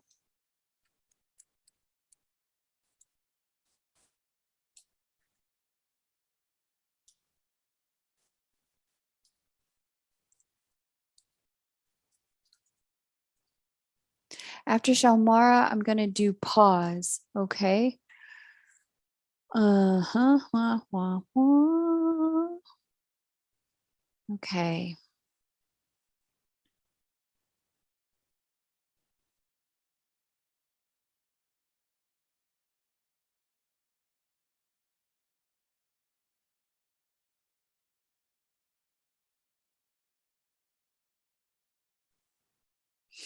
Thank you, Shalmara.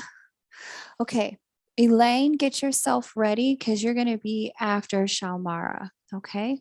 Miss Elaine, pause. Get yourself ready.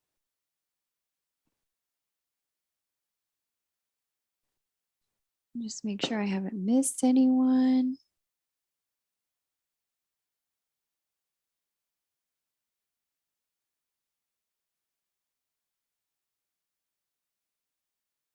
Just double checking my list, guys.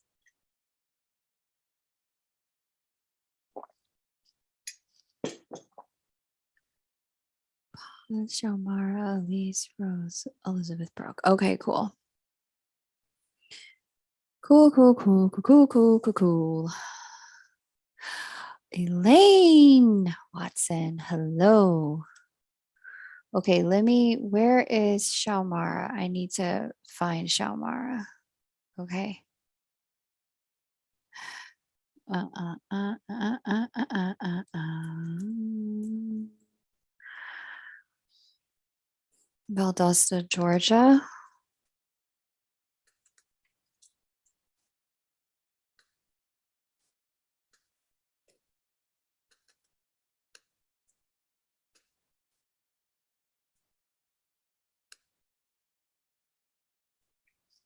"4:57 p.m." Okay.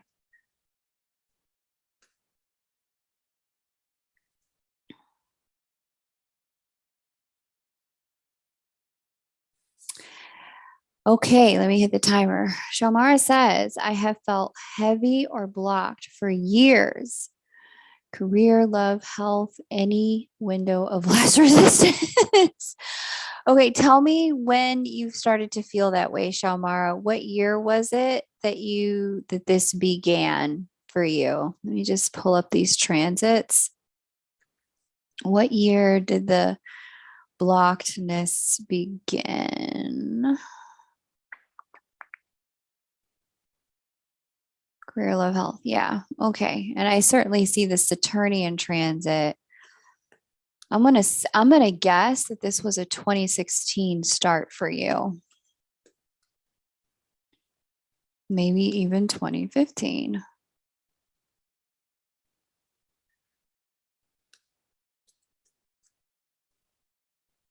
Maybe even 2014. But yeah, I am seeing how this could have been a challenge through since about 2014, 15, 16, like around that time up until now. And it's not been about being blocked since 2012. Okay, let me go back to 2012 and see. You should also talk to a Vedic astrologer. Saturn beat me down. Oh, yeah, since your Saturn opposite moon period. Okay. When I'm looking at this and I'm seeing that during that period of time, we had Saturn opposing the moon, right? By transit. That's Saturn talking to the moon in difficulties when it comes to creates difficult when it's in a difficult angle, the square, the opposition. When Saturn opposes your moon, it does create some challenges. Saturn speaking to the moon always needs to pull us toward our north node. Let me just see, why has your north node been a challenge for you? That's a fixed north node. This is about surrender, though.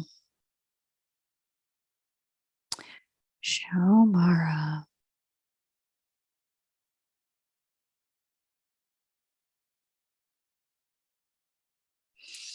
Okay, baby girl. This can get easier for you, but you're going to have to learn how to surrender to doing new things. Part of the reason why this has been hard is because I see in your chart your nature is to hold on to what you know. And this transit's job was to help you surrender and release it. It was to help you complete the necessity of having the tried and true. It was going anyway, but when you have fought it, you've actually created some of your own problems. And so, with Saturn moving through your fourth house, it would have created a need to let go of certain ways of working, step into new ones. Then, Saturn moving through your fifth house would have put a damper on your manifestations. It would have said, hey, some things just aren't aligned with you. Why don't you stop trying to do what's not aligned with you and get in alignment with what is? Saturn moving through your sixth house would have brought to a head any health issues from a way of living that's no longer aligned with who you are. Saturn moving through your seventh house, which was this year, would have facilitated a end to relationships that weren't aligned with who you are either. Okay.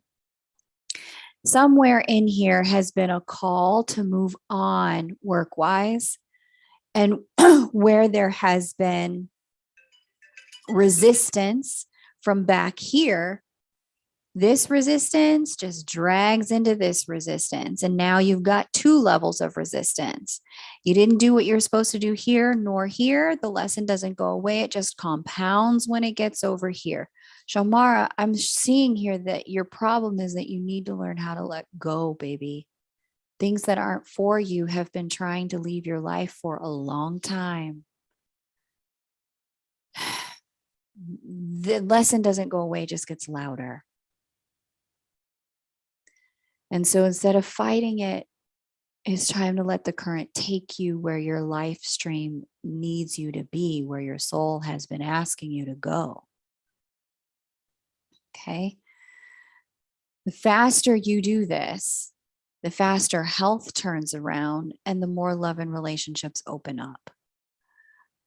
Check. I have been releasing a lot of people, places, but not my dang job.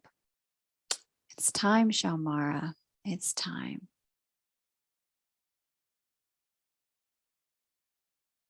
Yeah, I definitely see it is time. Okay, bye, the vent. Ooh, yeah, and Chiron's now sitting on top of your Venus. Let go, girl. Let go. It's time to do a new thing. It's time to grieve that and move over. Move over to the new thing. Okay. How dare you make me cry? Why are you crying, Kylie? But yeah, that's what I have for you, Shamara. Thank you for letting me read for you. I wish I had easier news for you, but the easiest thing I can tell you is that all of this eases up the minute you fully let go. Okay. Okay. Okay, good. I'm glad I could give you the confirmation. It's overdue. So step into it. Okay. Kylie, why are you crying? Check your blood sugar, girl. Get some vitamin D. No crying up in here. I've been going through so much in relationships, man. I really need this vibe in my life right now. I really feel seen and adored. You are adored. And we do see you up in here. We love you, the vent. Kylie, we love you too. Like, I'm not even interested in my twins' breadcrumbs anymore. Oh, hugs, Kylie. Hugs, the vent. Hugs, Shalmara. Elaine, baby girl, it's all you. Okay. He said I'm a mirror for him.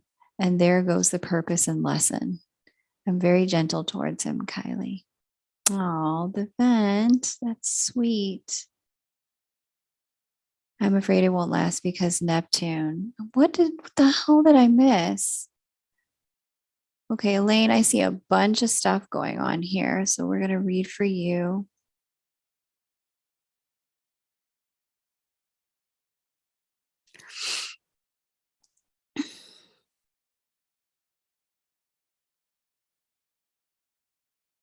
Neptunian as fuck. Yeah, I understand that. My twin thing is on pause because I am one of the twins who is refusing to continue the same pattern. So I put it on ice. There you go. Harmonious, loving, vulnerable, deep, Neptunian. It's the most healthy, toxic situationship I've ever been in. He wants me to be his girlfriend. I was like, nah, this can't be that. Why don't you want to be his girlfriend, the vent? I don't really understand. Like, what you can be girlfriend and be this stuff too. It can be all of the above. It doesn't have to be just one thing. I think my twin, though, he's the reason I changed my old ways. I told him that, but we can't be a thing. But I'm grateful for him. Why are you putting up blocks, the vent? What is happening here? I don't understand. You've wanted this man all this time. Now he says he wants you to be his girlfriend. But now you're like, no, like, I'm going to need you to get your FA on check, honey. You can be a girlfriend. Y'all can make the relationship whatever you want it to look like. It doesn't have to be just one thing. There's no one right way to be in a relationship or be a girlfriend or be a boyfriend. It can be all the things, anything you create it to be, Crystal. Okay. He told me he loves me, like in love. Oh, the vent. That's sweet. I said it back eventually, but I'm afraid it won't last because not even okay, the vent. Now see, I caught you. I knew it was in here. I caught you. Elaine, I'm gonna come back to you. Give me 1 second. Here it is. This right here is your problem. This is why we have an issue. This word right here. I'm afraid.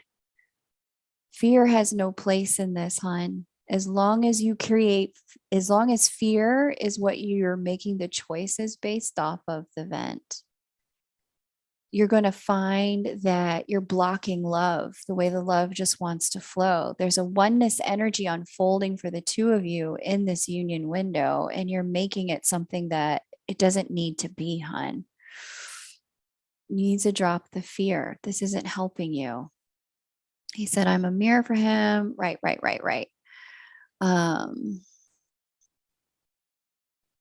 Good. Good. Your mama called. He's married and it's oh, okay. So I can't be a girlfriend to a husband. Okay, that's not what you want. Okay, I get that's a different thing. Making the choice to be like, I want to be a girlfriend to a man who is single or who's only got me, that's one thing. But to be like, okay, well, I got it. That's a choice out of what I want, as opposed to a choice out of what I'm afraid of. I did not know he was married. Okay, the vent. I got it. I'm on the page. Um, Neptune guy and twin are two different peoples.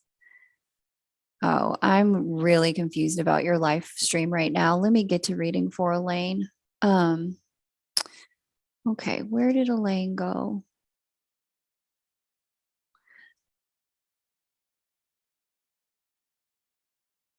That's Elise. That's Rose. Okay, we're too far back. That's BP. Where is Elaine?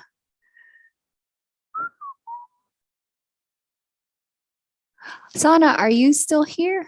Did you want a reading, Sana? Okay, here's Elaine. Here we go. Elaine W. Orange, California.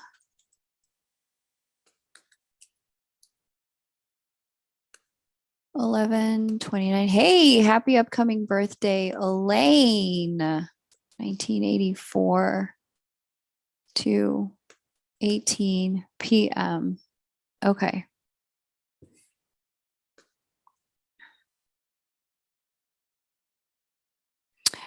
Okay, what is the opportunity, lesson, or growth edge coming through for me in this current eclipse season? I'm at work, so I may have to step away, but I will listen back if I miss it. Okay, got it. All right, Elaine. Do we have anything else from Elaine? No. Okay, Elaine has not returned. She wants to know her lessons during eclipse season. Okay.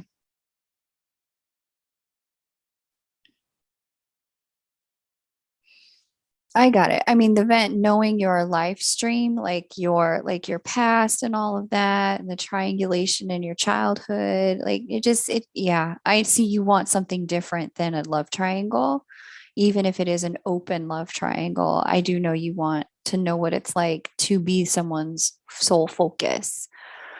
Um, and that's very different than making a choice out of fear, making a choice out of what I'd love to experience is creatorship. Making a choice out of fear It's more like unconscious creatorship. Let's put it that way. All right, Miss Elaine. Eclipse number 1 happened at 2 degrees Scorpio. This is about taking your power back inside of your seventh house of committed partnerships. Sits on top of Pluto, confronting your fears, standing in your power. That's eclipse number 1. It's getting into power and emotional truth. That eclipse aspected your moon directly. Moon in Pisces, emotional and spiritual truth, knowing your truth, standing in it in the house of wish fulfillment, saying yes to what you want by confronting the fear you may have about letting go of what you don't want. That's what the first eclipse was. It was about saying yes by saying no. Okay.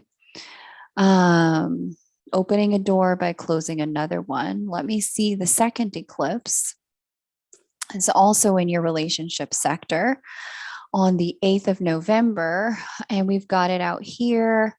We've got North Node, we've got Uranus, we've got Earth, we've got Moon, all here in Taurus. This is about choosing yourself um, and letting go of a relationship. So, Elaine, I don't know if you're the Elaine I've read for before, but this does look like the closing of a relationship for you. This looks like the closing and completion of one relationship because there's another relationship coming through for you, or another relationship season. This looks like the close of one season and the entry point into a new season.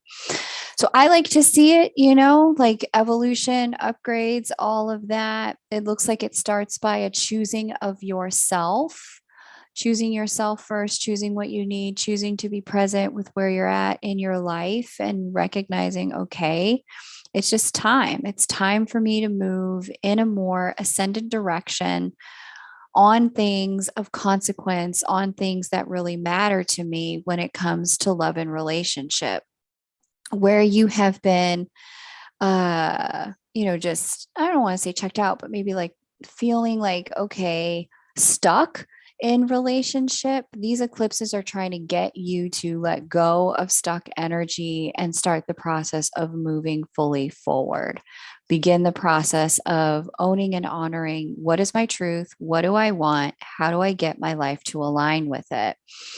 This is a lot of tuning out of other people's energy. I see friends falling by the wayside. I see old relationships being released, and tuning into, okay, who is Elaine? And it's also about, there's a you and an identity that you've had up until now with this first house placement for the second eclipse that you're also going to have to let go of. So you as so and so's wife, you as the woman who lives in this block on that blue house, you as so and so's daughter-in-law. There's a whole shedding of events or shedding of identity here that I'm seeing in your chart. And this is really asking you to start the process of just releasing, not start the process, but continue, because I see this has been going on for some time with the Taurus Scorpio eclipse cycle. Release where you are no longer at. Release where you're no longer aligned or assigned. Let it go. Stop trying to hold on to that which is that you've outgrown and isn't transforming with you. Let it go. Stop with the guilt. Stop with the shame. Just let go. Just let go. And that's the confrontation of fear and Plutonian energies. It has no place here. This is your time to really move into your next iteration. Okay. You didn't do anything wrong. They didn't do anything wrong. You've just outgrown it, and that's okay. It's okay to outgrow. Okay. That's what I have for you, Miss Elaine. Thank you so much for letting me read for you. I'm going to stop here, Bella. Kylie. There's lots of tears going on today, boo. I'm gonna just pause and send you a big hug. Let me just hug my Kylie. Oh, sweet. It's gonna be okay, babe. Gonna come through this. Same for you, Elaine, hugging you and holding you. Okay, Rose says, you're amazing, Kate. I love you. Do we purge for our twins as well to teach us how to love deeper? Sometimes that happens. That compassion opens up and it's not just for them, it's for the world, Rose. Absolutely. Feel like there's always a but in my love life. We closing that out. We gonna reprogram on that. Met the perfect guy, but he's married. Met my twin, but he's emotionally unavailable. Like, can I catch a break? Yes, baby, you can. I've been hugging strangers at work. Nice. See, Kylie, you're just softening into love. You're just deepening into love right now. That's so sweet.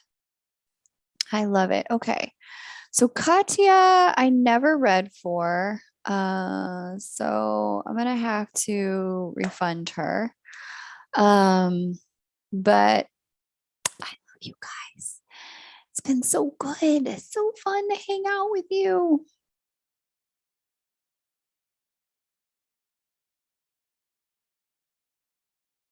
My twin won't even see me when I'm in town. Oh, I'm letting it flow. Neptune guy and 22 different peoples. Threes are changing, whatever suits you best. Twin is still doing the same old thing. Because the kids might throw you though. Maybe if he was kid free, I could see it better. So I just want to continue. I just don't want to continue the same old thing. Yeah. Yeah. His wife has a boyfriend and she knows I exist. I got it. But the question is that enough for you? Is that what you want? He said they're together for the kids. And I'm like, yeah, I don't know about that because I hated that for me. Yeah. But we have a lot of fourth house synastry. Yes. You probably feel very at home with the man. Oh, maybe I'll meet someone at the concert. Yay! Kylie, what concert are you going to? Habibi. That's why, like, this ain't gonna last, even though our connection is very, very deep and harmonious. This is a seasonal relationship, as far as I can see. Yeah, because that's just not what you're into. I understand. Unless you were like, oh, this is perfect. I was looking for someone that I can just give attention and time to in a way where there's others, like maybe I can love both of them, unless you were looking for a three, to become a third to two who are already established. It can be challenging to step into that. Um, okay.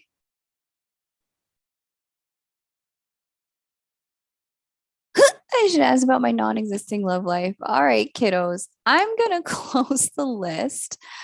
Um, where did Flower go? Flower was like, I got to talk to my mom. And then she came back and now she's gone. I will not say that in chat. Sacred info. Okay.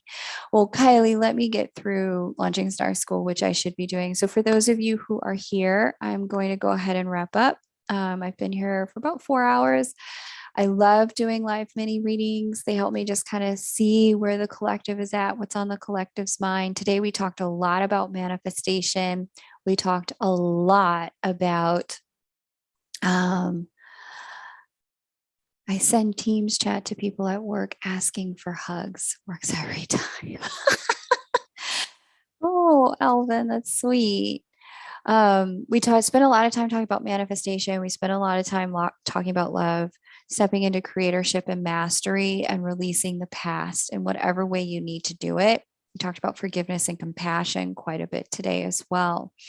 So I'm going to stop here unless Kylie and the vent have decided they have a question. Then I will go ahead and answer a question for them. Otherwise, we're going to go ahead and wrap up. Kylie was a no earlier, but I'm just checking to see if your mind has changed. The vent, if you've got a question, let me know and we'll go ahead and get that answered for you as well. Thank you guys so much for being so regular and consistent at regulating up in this chat. I love the way y'all regulate, keep people in order, keep people in line. I really, really, really appreciate you guys show up for me like this is your job. I really do appreciate that. You guys show up and you work this chat like it's like a part-time job. And I cannot thank you enough because there are so many times that I have been in the midst of a reading or had a technical challenge, and both of you just You kept the chat flowing. You kept people engaged. You made sure people know how to keep the list go, how to get on the list. So um, if I can answer a question for either one of you, thank you. And I certainly appreciate your presence here. Cool. The vent, as a thank you, please post your question and I'll go ahead and answer a question for you. And as a thank you for Miss Kylie as well, if you decide you want to ask a question, I will answer it for you. But if you're no questions today, no problem. You're welcome. You're very welcome. I like to do what I do. And I like to do other things too. So.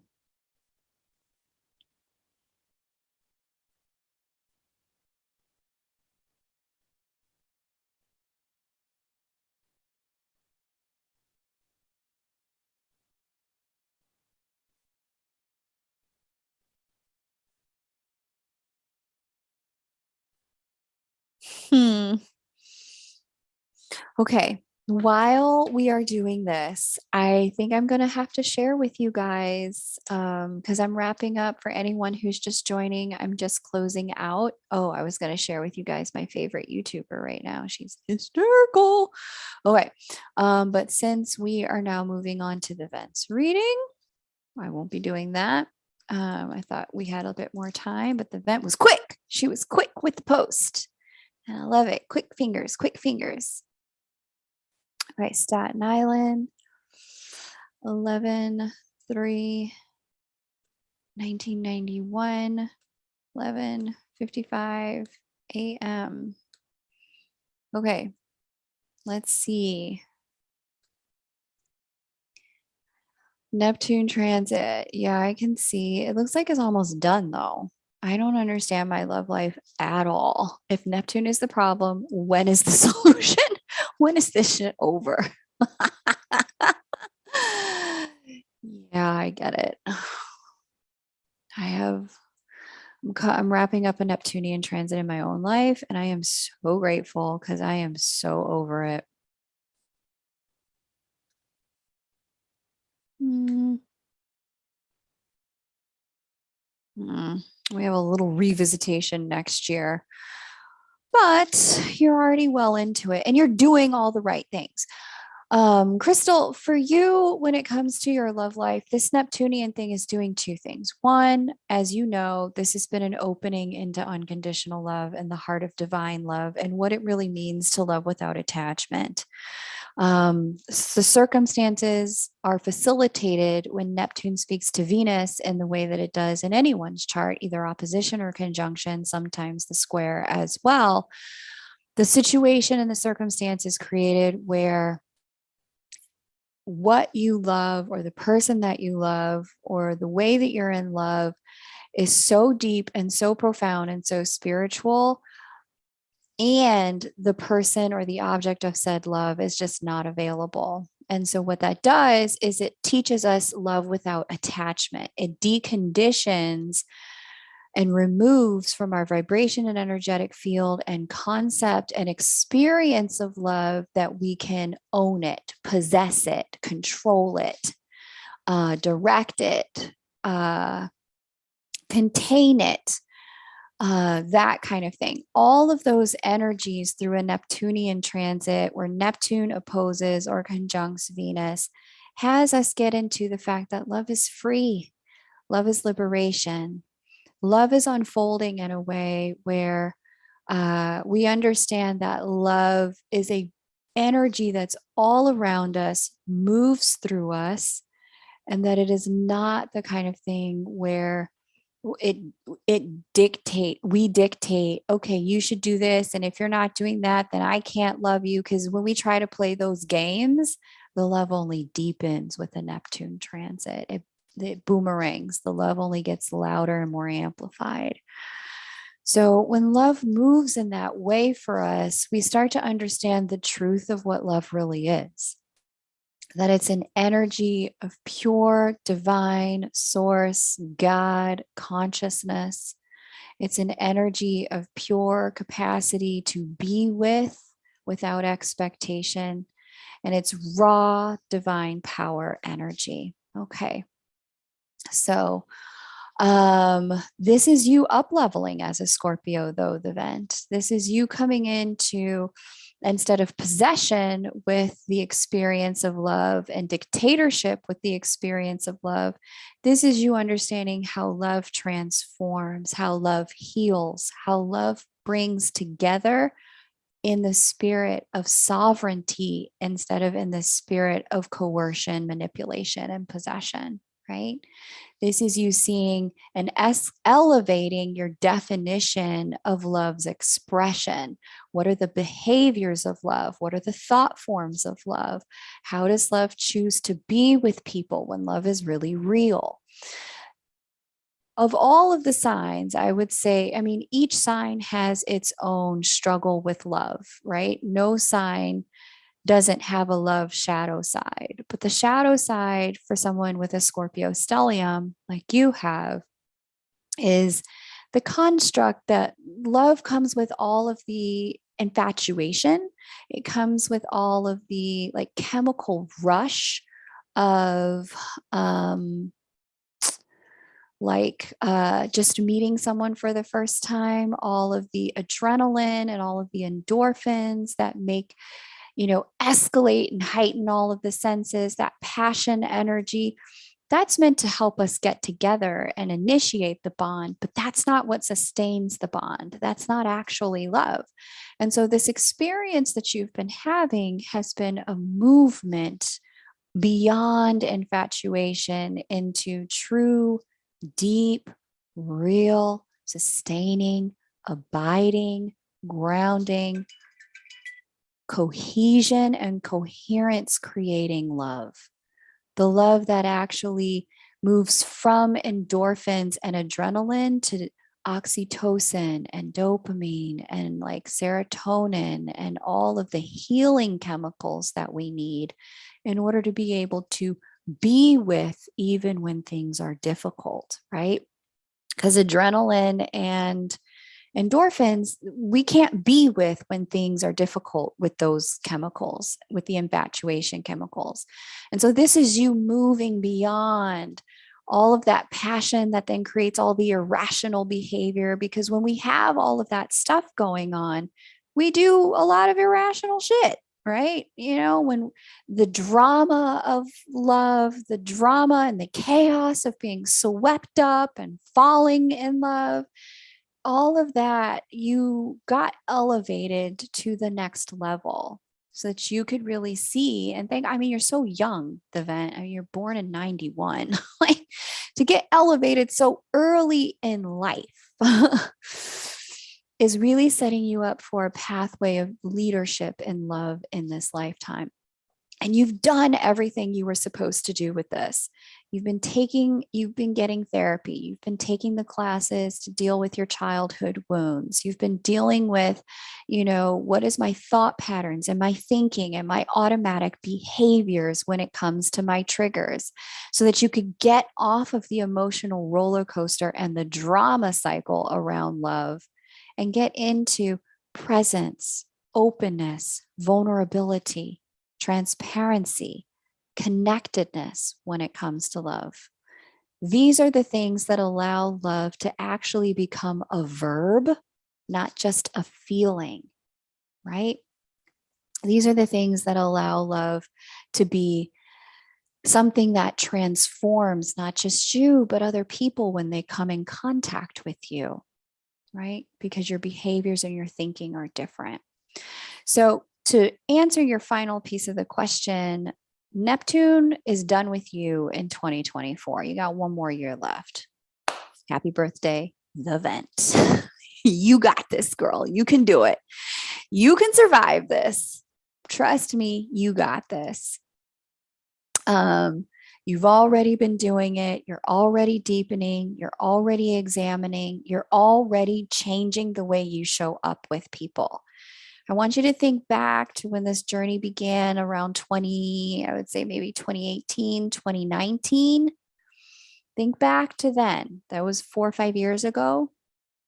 Think back to then. If you had never found PDS, if you'd never gotten the therapy, if you'd never done the inner work, that no, stop, knock it off, girl. You do not have the Gemini seventh house. That's not going to be your problem. Only people with the Gemini seventh house or the Mercury ruled, the Virgo ruled seventh house tend to have that problem.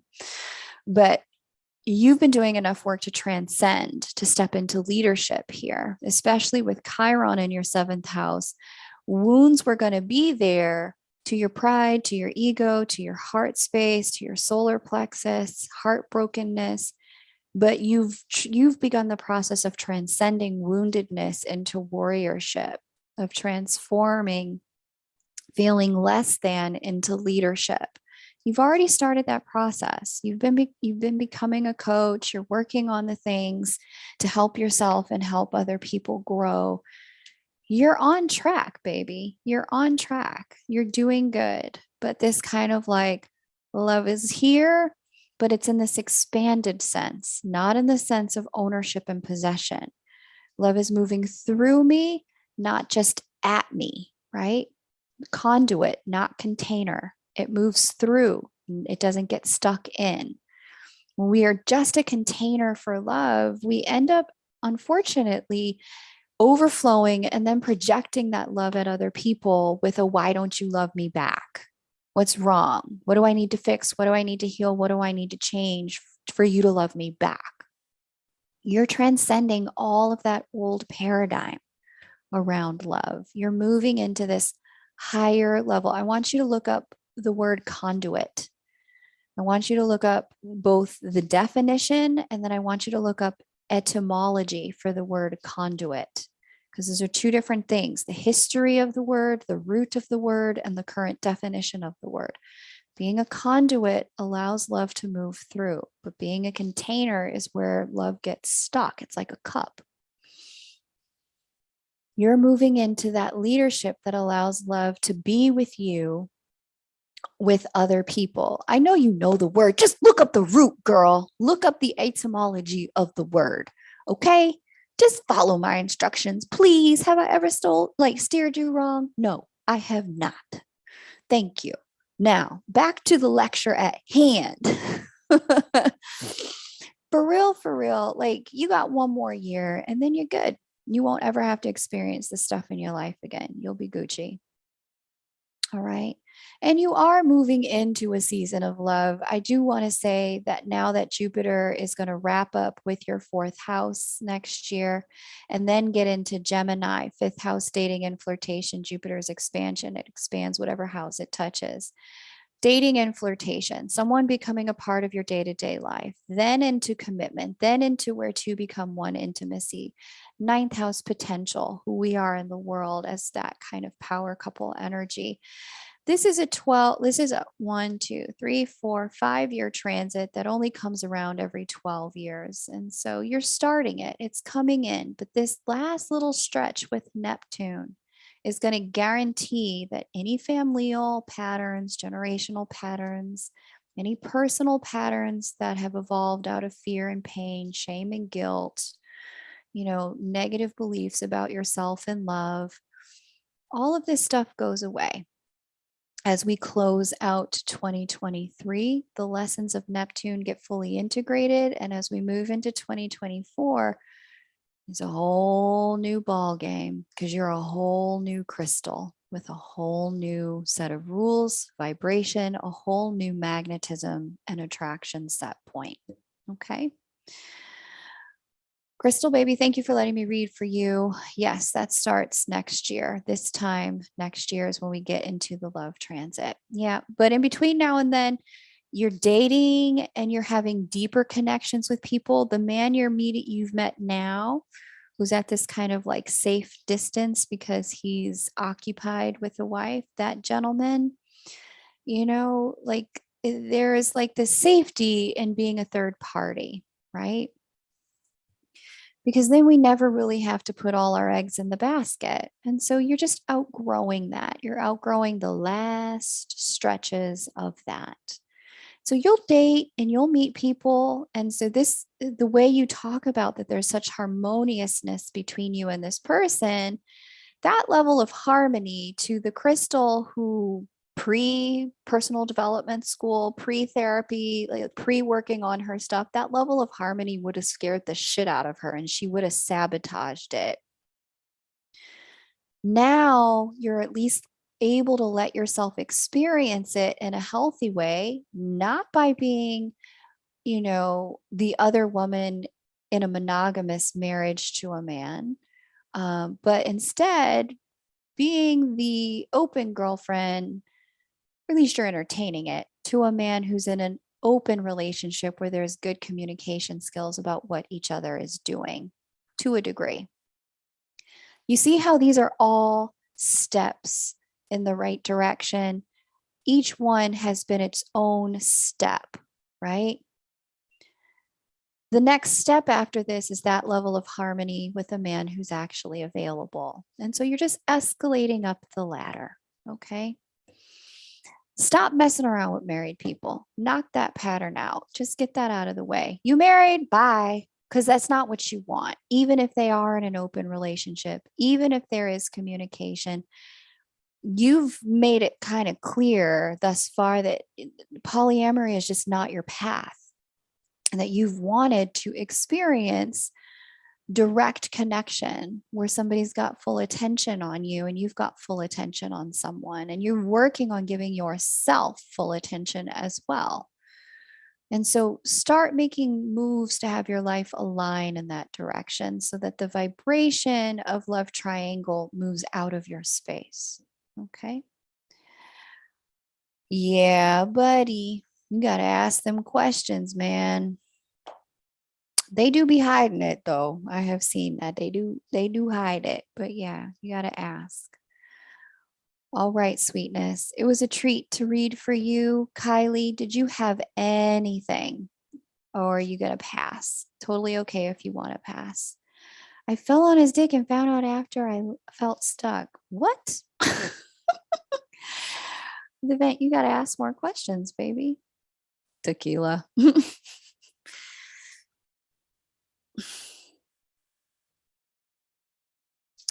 Well, thank God for tequila during a Neptune Venus transit. Thank God for tequila during a Neptune Venus transit. That's all I can say. Okay. Kylie, are you passing? You didn't tell me.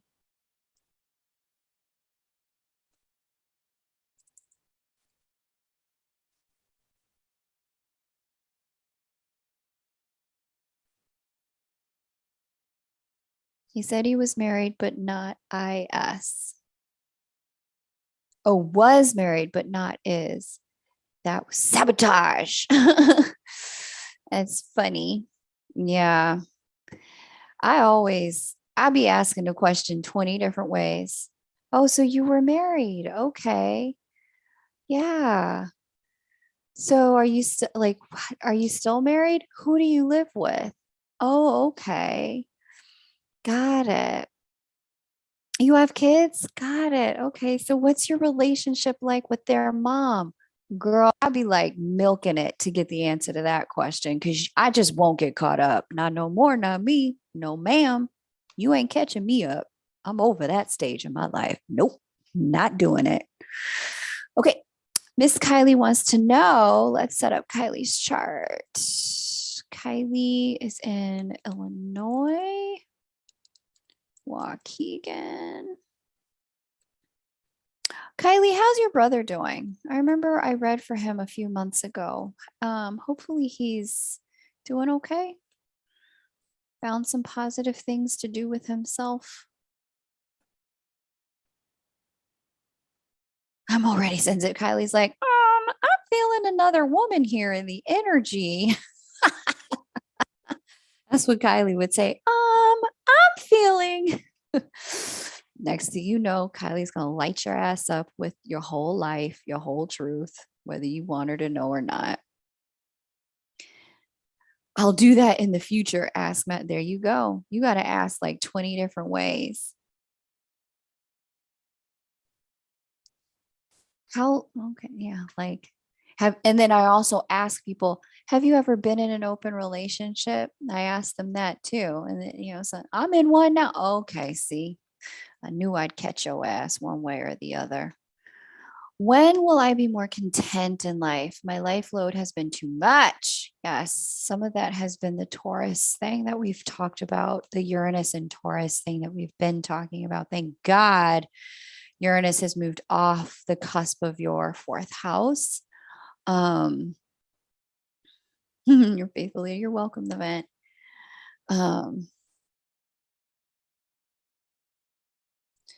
I like Uranus's movement here. This looks like it gets easier. Pluto has certainly moved, but Pluto conjunct this Neptune can create a bit of grief. Kylie, have you been grieving? Have you been sad about something, beloved? Like just kind of generally speaking, we've got a Chiron opposite Chiron transit. Been feeling kind of like sensitive to world energies.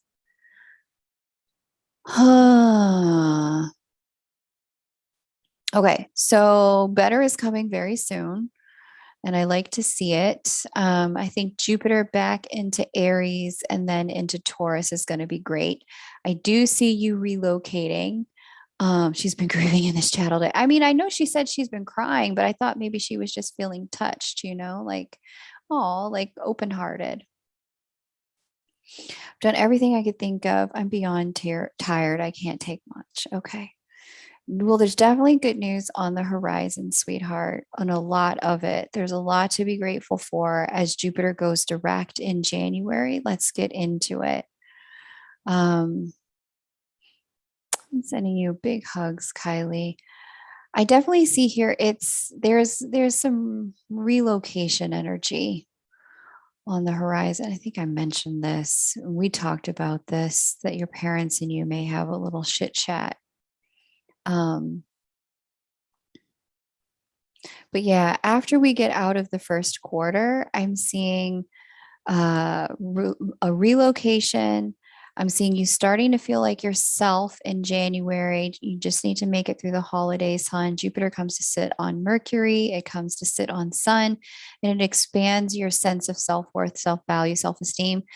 Kylie, did you sign up for Layla's coaching program? Because I'm seeing that that's something that could really take off for you as we move into the later half of 2023.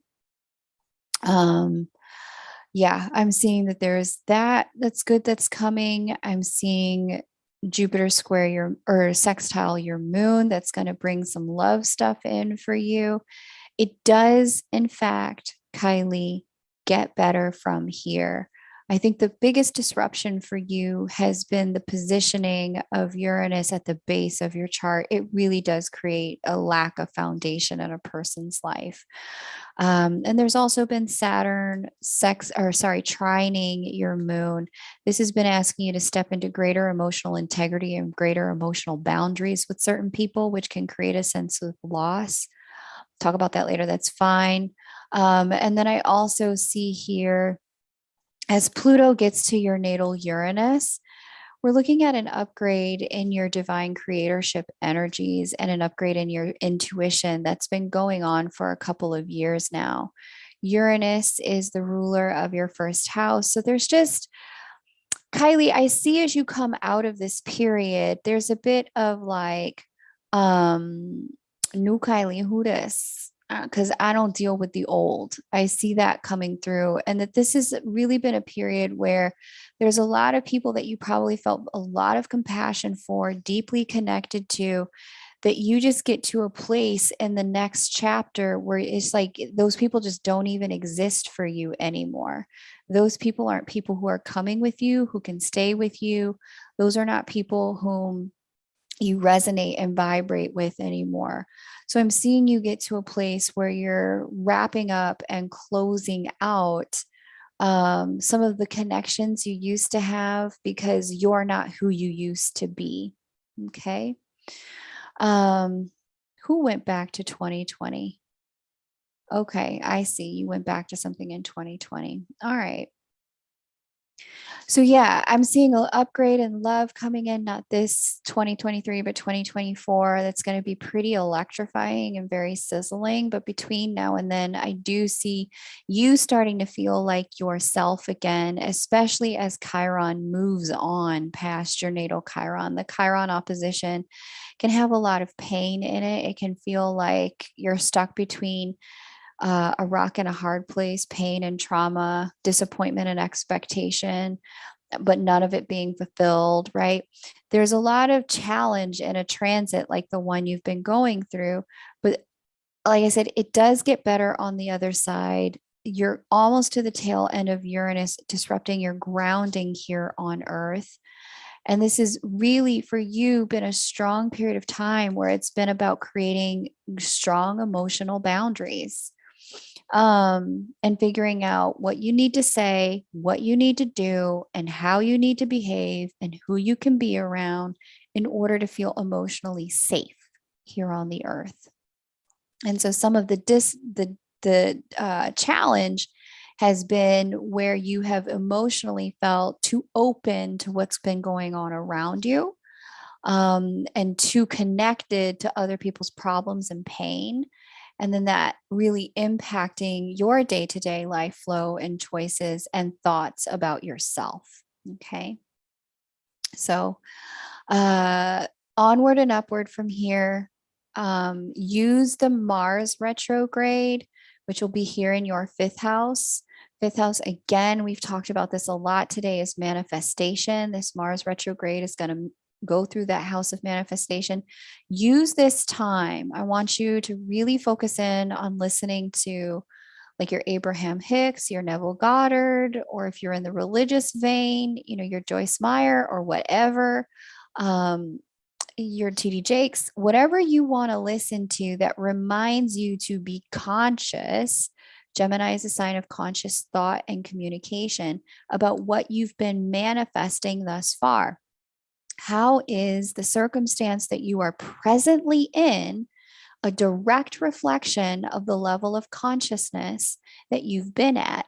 Start to give yourself permission to become the observer of the connection between your consciousness and your reality.